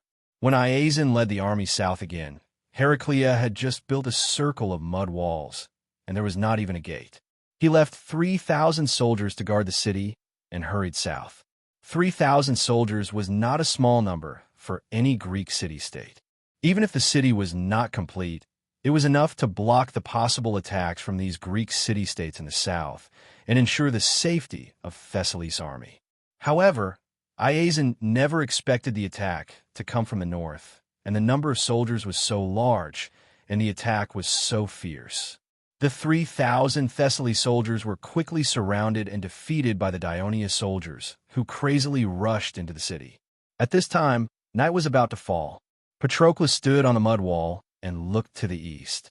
The afterglow of the setting sun plated the earth with a layer of gold, and the scenery reflected in his eyes was extremely clear. But even so, he could not see the outline of the hot spring pass. There were many hot springs near the Hot Spring Pass, which caused the place to always be hot, hence the name. Suppressing the regret in his heart, he ordered the soldiers to set up camp on the spot and rest up for the battle tomorrow. When the various Dionia troops from the south gathered in the city of Lamia, the legions from the north had also passed through the Valley Pass.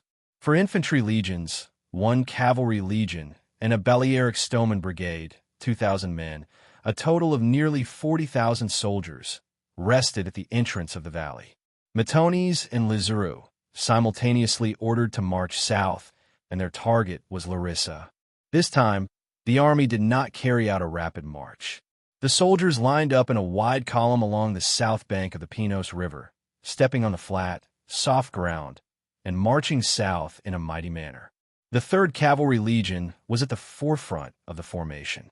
The city of Larissa was located in the middle of the northern plains of Thessaly on the banks of the Pinos River. It had vast farmlands and a large population. It was once a powerful state in the northern plains of Thessaly, and it had long been the central city of Thessaly. However, after the rise of Philai, Iazon conquered this neighboring city-state and deliberately suppressed it, causing its strength to be greatly reduced. This time, when Iazon carried out the military mobilization, he specifically emphasized that Larissa must provide no less than 5,000 soldiers. For this reason, Larissa recruited more than half of the young and middle-aged citizens into the army.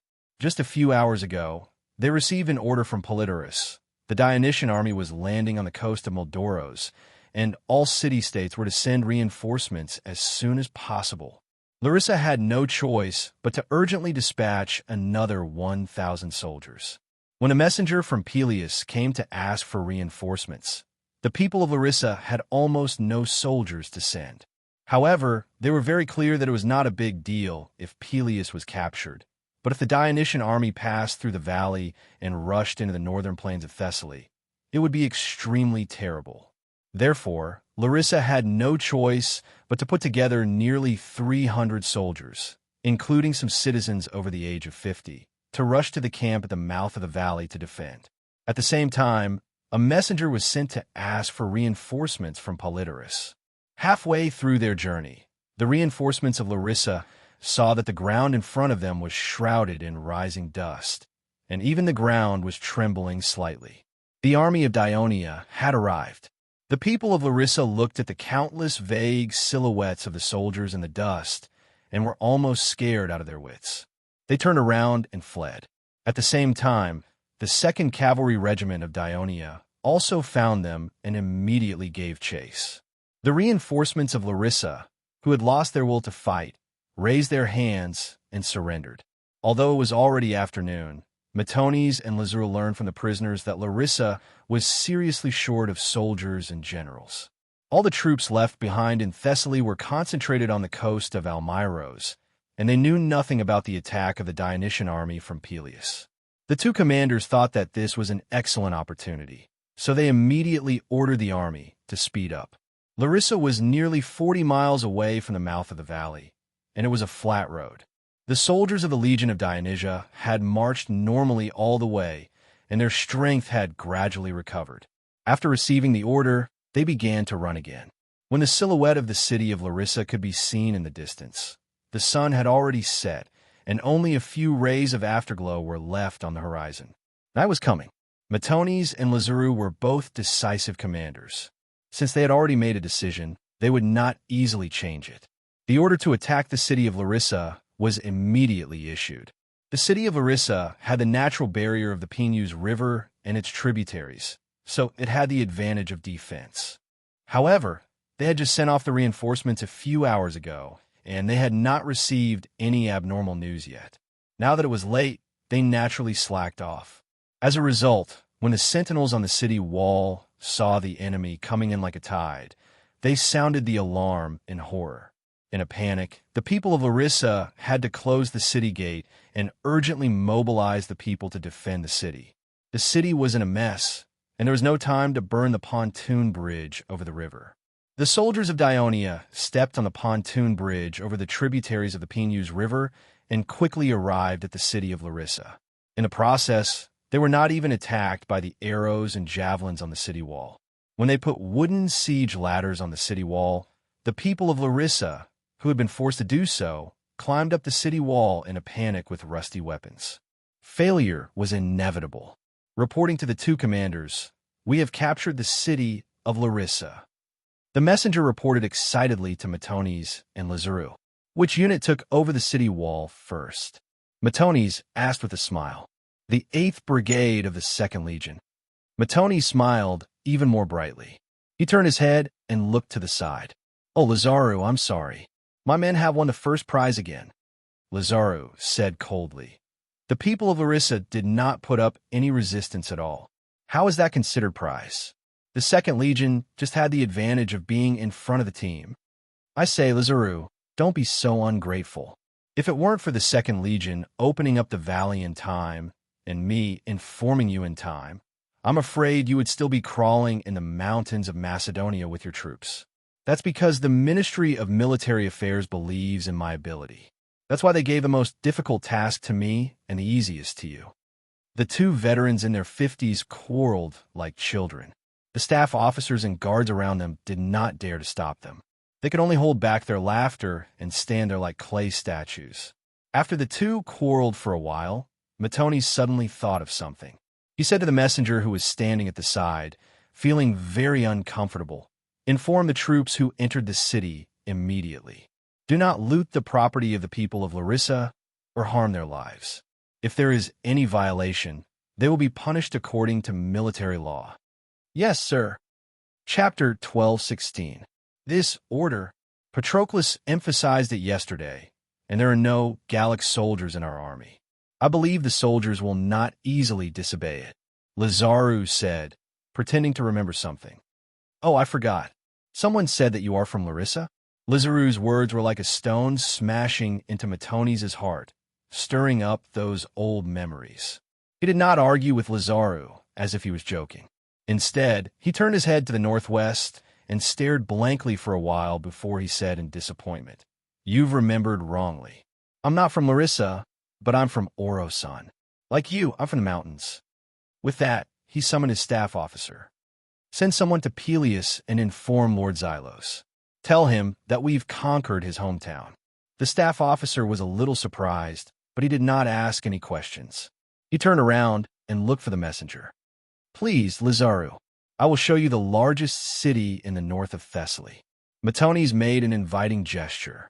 "The largest city? Is it as big as Turii? How can it be compared to Turii? What about Crotone?" "Still can't compare." Surrounded by soldiers, the two of them rode into Larissa City, chatting and laughing. After the main force of Dionia had successfully landed and captured the nearby coastal city-states, the transport fleet entered the port and quickly unloaded the army's auxiliary personnel and supplies. Then, under the escort of the 1st Flotilla Squadron, they began to return to Sparta and Messenia. Not long after, the fleet at Pegasa Bay in Thessaly received a notice from the Clippers. They immediately ordered the soldiers who were still pretending to pave the road on the shoal of Miltoros to return to the ships as soon as possible, because the fleet still had to send the soldiers of the 13th Legion to the nearby Mariakos Bay to land. The defenders of Thessaly saw that the Dionia soldiers had almost paved the road to the foot of the mountain with straw and planks, all ready to attack. Suddenly, they saw the enemy retreating to the seaside and boarding the ships. Soon, all the warships and troop carriers disappeared from their sight. After squatting on a mountain ridge for a long time, the delicious food that was about to be in his mouth suddenly ran away. This made Polyphron very uncomfortable. He immediately suggested to Porodorus, "We should let the fleet at the Phalae port attack immediately. We can't let the Dionia fleet come and go as they please. We should at least take a bite out of them." Polydorus said cautiously, "It's not like you don't know that the reason our fleet stayed in the port and didn't dare to attack is that the number of Dionia warships in the bay far exceeds ours. Since the Dionia have taken the initiative to retreat, there's no need to take this risk. Previously, I suggested letting the soldiers take the initiative to attack the enemy on the beach, but you didn't agree. Now I suggest that the fleet attack, but you don't agree. You only know how to sit here like a fool and don't dare to do anything. What's the use of you being the military chief of Thessaly?" Polyphron waved his hands and shouted angrily at his brother. He then tore the tent apart and walked out of the tent in large strides. The adjutant in the tent complained in a low voice, "General, Polyphron is too much. He ignored your forget it." Polydorus waved his hand helplessly. His younger brother had been brave and fierce since he was a child. When he grew up, his temperament became even more tyrannical and disrespectful. He had long been used to it. Because of this, the eldest brother, Iazon, did not dare to let the youngest brother bear any heavy responsibility. Instead, he had always let him follow him to do things. He had hoped that he could change him, but unfortunately, there was no progress so far. Polydorus put this annoying matter behind him.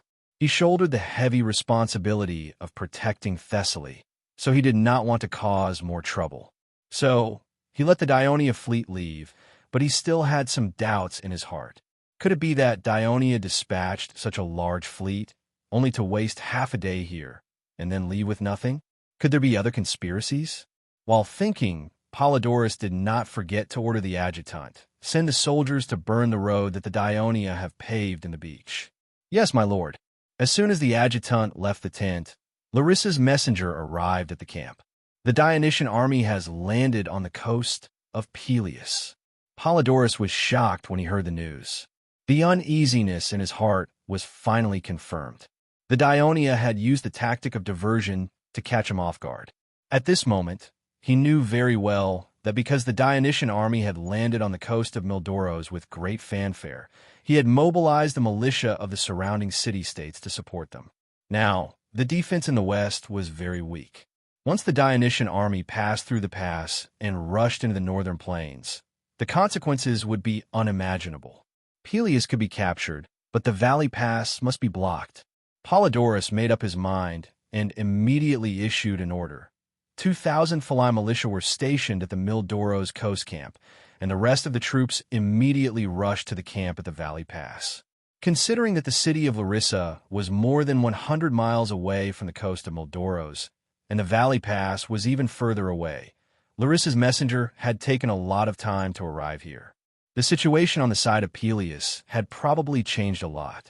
Just in case, Polydorus specially ordered the only 500 cavalry under his command to reinforce the Valley Pass at top speed. After all the orders were issued, Polydorus felt a little relieved. He led the main force of more than 10,000 people and marched at a relatively fast speed toward the Valley Pass. When night fell, the Thessaly army had only marched less than 40 miles, but Polydorus was worried about the situation in front of him and did not dare to let the soldiers stop to rest. He just asked them to light up the torches and continue to move forward. Not long after, Polydorus finally got the exact news from the front, and the news was brought back by the cavalry he had sent before. It turned out that the Thessaly cavalry rushed from the coast of Mildoros in the southeast to the Valley Pass in the north, and did not encounter the Daionia army that was rushing to Larissa. When they arrived at the camp at the Valley Pass, they found that the camp was full of Daionia soldiers in black helmets and armor. The Thessaly cavalry was shocked and did not dare to go forward to fight. They were worried about the safety of Larissa, so they turned to the south to investigate, and they happened to see the Dionysian army attacking the city of Larissa. "Are you sure that the Dionysian army has captured the city of Larissa?" Polydorus asked the cavalry general anxiously with a gloomy face. "General, I'm not sure, because the Dionians had already discovered us and sent a group of cavalry to attack us. As they outnumbered us, we didn't fight them. Instead, we led them around for a while before we chose to retreat," the Dionians said. The cavalry general tried to express the bravery of his troops. In the process, we heard the cheers of the Daionia soldiers. The cheers were very loud. "I think the Daionia army has captured Larissa." "Probably?" Polyphron listened and said with dissatisfaction, "Since you didn't see it with your own eyes, don't make wild guesses. Larissa is a big city. It's impossible for it to be captured so easily by a Dionic army that has just landed." The cavalry general felt wronged. When he was about to defend himself, he heard Polydorus ask, "How many people are there in the Dionysian army? Because it is getting dark, I can't see clearly, and the Daionia cavalry will soon arrive, so there is no more time to observe.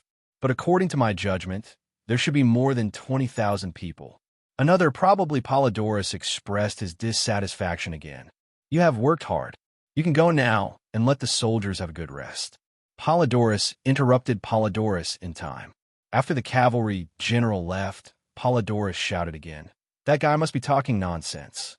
You should speed up the advance of the army to Larissa." "Shut up. I'm a commander of this army. I don't need you to tell me what to do." The bad news that came one after another put Polydorus in a bad mood. Finally, he could not bear the noise of his younger brother and snapped, "Go back to your team immediately. Don't disturb my thinking here." For the first time, Polydorus did not hide his anger at his brother. Polydorus was a little stunned. Then his face turned red, and he suddenly let out a heart-wrenching roar, startling the people around him. He then turned around and left angrily. Polydorus knew that he had annoyed Polydorus, but now he was not in the mood to apologize or comfort him. He had to quickly find a way to solve the current predicament. After some thought, he finally made a decision. The entire army stopped advancing and immediately returned to the camp outside Phylai city. At the same time, he sent a number of sentries to Larissa to find out the enemy situation as soon as possible. As the temporary military chief of Thessaly, Polydorus knew very well that the soldiers in Larissa and its surrounding areas had been evacuated. If the Dionysian army attacked with more than 20,000 soldiers, the people of Larissa would certainly not be able to resist their attack. Therefore, the judgment of the cavalry general was likely to be correct. It was completely meaningless for the army to reinforce Larissa in the middle of the night. Instead, it would be easy for them to be raided by the Daionia. The Dionysian army only spent one day to complete the landing on the coast of Pelias, break through the Valley Pass, and capture Larissa. Their combat power was quite terrifying. The Thessaly troops led by him could not be a match for them. It was precisely because of this that he decided not to act rashly. Instead, he concentrated his forces to defend Philae. Then, he sent someone to inform Iazan and ask for reinforcements. At the same time, he observed the enemy's movements and looked for opportunities. Chapter 12:17. However, Polydorus did not know that after the order was issued, Polyphron, who was at the front of the team, turned pale. The war horse he was riding on had its mane pulled out by Polyphron, and it neighed in pain. Late at night, Thessaly's army returned to the camp outside the city of Philae, and the exhausted soldiers soon fell asleep. Polydorus, who was troubled by the tense situation in front of him, tossed and turned, and could not sleep. Suddenly, he heard a few loud noises outside the door. He sat up subconsciously and shouted, "Felix, the guard on duty at the door. What's going on outside?" No one responded, but then he heard footsteps. A tall figure suddenly appeared in front of him. It was Polyphron. His face was ferocious, and he held a dagger in his hand that shone with a cold light. Polydorus was startled and immediately shouted, "Third brother, what are you?" Polyphron's eyes widened, and he quickly and forcefully swung the dagger, cutting a big bloody wound on Polydorus' face. The blood and pain made him stop shouting abruptly, and he fell on his back on the bed. Polyphron did not hesitate to stab his brother's chest with the dagger, and blood splashed on his face. It was not until Polydorus stopped struggling that he stood up, stared at his brother lying in a pool of blood, and whispered fiercely, "Coward, you should have died long ago. Next, I will let Iazan know that only I can save Thessaly." At dusk that day, the messenger of Orops rode to Athens. The General Executive Committee of Athens quickly held an emergency meeting about this. "Everyone, I have just received news from the Orops," Callistratus said with a serious expression. Their crew discovered a large number of Dionysian warships and transport ships entering the Mariakos Gulf and Pegasa Gulf and staying there for a long time. Callistratus said solemnly. The other 8 generals were shocked when they heard the news. Someone could not help but exclaim, "The people of Dionia are going to land on Thessaly." Someone said worriedly, "It's not just about landing in Thessaly. If the Dionia successfully landed in Mariakos Bay, they could definitely capture Heraclea and Hot Spring Pass, and then continue south to attack the city of Phocis. Since the start of the war, Athens has been on guard against the Dionia's possible landing. Thessaly should be prepared as well. The Dionysian army might not be able to land successfully," one of the generals said with uncertainty. "The key is how many soldiers did Dionia send out? Did the Europeans say how many Dionia troopers there are?" Cabrias asked. "I've asked," Callistratus replied. "They could not give a specific number, but they are sure that the number of Dionia warships and troop ships they saw must be more than 1,000. 1,000, Cabrias estimated. If the entire fleet of Dionia is calculated as 1,000 ships, even if the troopers account for half of them, there are about 25,000 soldiers. And we all know very well that the number of warships in a mixed fleet of warships and transport fleets often only accounts for a quarter of the entire fleet, or even less. Excluding some of the transport ships, I estimate that the Dionysian army that is landing on land has at least 30,000 soldiers. 30,000. The other generals of Athens looked at each other, and one of them said, "It is reported that there are more than 30,000 Dionysian army soldiers defending Peloponnesus against the Greek coalition forces. Could it be that they have transported the main force of Dionia that is defending Messenia and Sparta to the north?" "I don't think so," Cabrias said with certainty. "If the Dionia have withdrawn their troops in Peloponnesus, then the remaining soldiers are certainly not enough to resist the attack of the Greek coalition forces. Once we recapture Messenia and Sparta, it is tantamount to cutting off the retreat route of their army that has just landed in the north. I think the Dionia would not make such a big mistake. Besides, a few years ago, when Dionia and Carthage were at war, they had sent out 100,000 troops. The army of Dionia landing in the north is likely to be the new army that has just been sent from their country. The news of Dionia sending out 100,000 soldiers to fight against Carthage is just a rumor. It cannot be confirmed to be true. Who knows if Dionia is deliberately exaggerating the truth to scare the surrounding forces. The general stubbornly retorted, "Even if it's the truth, it's only because they were fighting on their own land." Now, transporting tens of thousands of soldiers from Dionia to Thessaly, which is hundreds of miles away, would cost a lot of resources. You should know very well how much resources it would take to transport tens of thousands of soldiers from Dionia to Thessaly, which is hundreds of miles away. I don't think Dionia has the capability to transfer troops from their own domain. Chabrias said seriously. During the War of Peloponnesus, Athens could already send out 40,000 troops to Syracuse. Now that the territory controlled by the Kingdom of Dionia is much larger than ours back then, of course they can do it. The general sneered. The territory of the Kingdom of Dionia is indeed much larger than that of Athens, but most of it is barren and barren. How can it be compared to the wealth of Athens back then? At that time, we controlled the trade of the entire Aegean Sea. Everyone, stop arguing, Callistratus advised with a serious expression. Regardless of whether the Dionysian army that landed in Thessaly was transferred from Peloponnesus or was transported from the Kingdom of Dionia, the problem now is that the defenses in Thessaly should be very weak. I'm afraid it will be very difficult to defend against such a large army. What should we do about it? Immediately send someone to inform the cities of Phocis and Locris that Dionia has landed in Thessaly. Ask them to strengthen the defenses of their cities and send people to investigate the movements of the Dionysian army in Thessaly as soon as possible, Chabrias said calmly. At the same time, we should immediately send someone to Peloponnesus and inform Iason of this news. He will definitely lead his army back to Thessaly as soon as possible, defeat the Dionysian army, and eliminate the threat in the north. When necessary, we should also send reinforcements. Chabrias, I can only agree to half of your proposal. A slow voice came from the corner. A leisurely voice came from the corner. The person who spoke was a white-haired old man.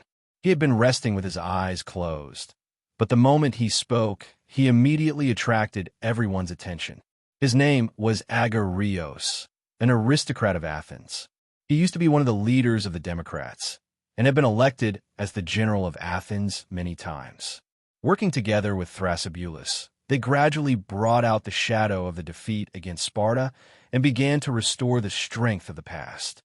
Moreover, he pursued the principle of the interests of the city, which directly led to the creation of the theater subsidy system.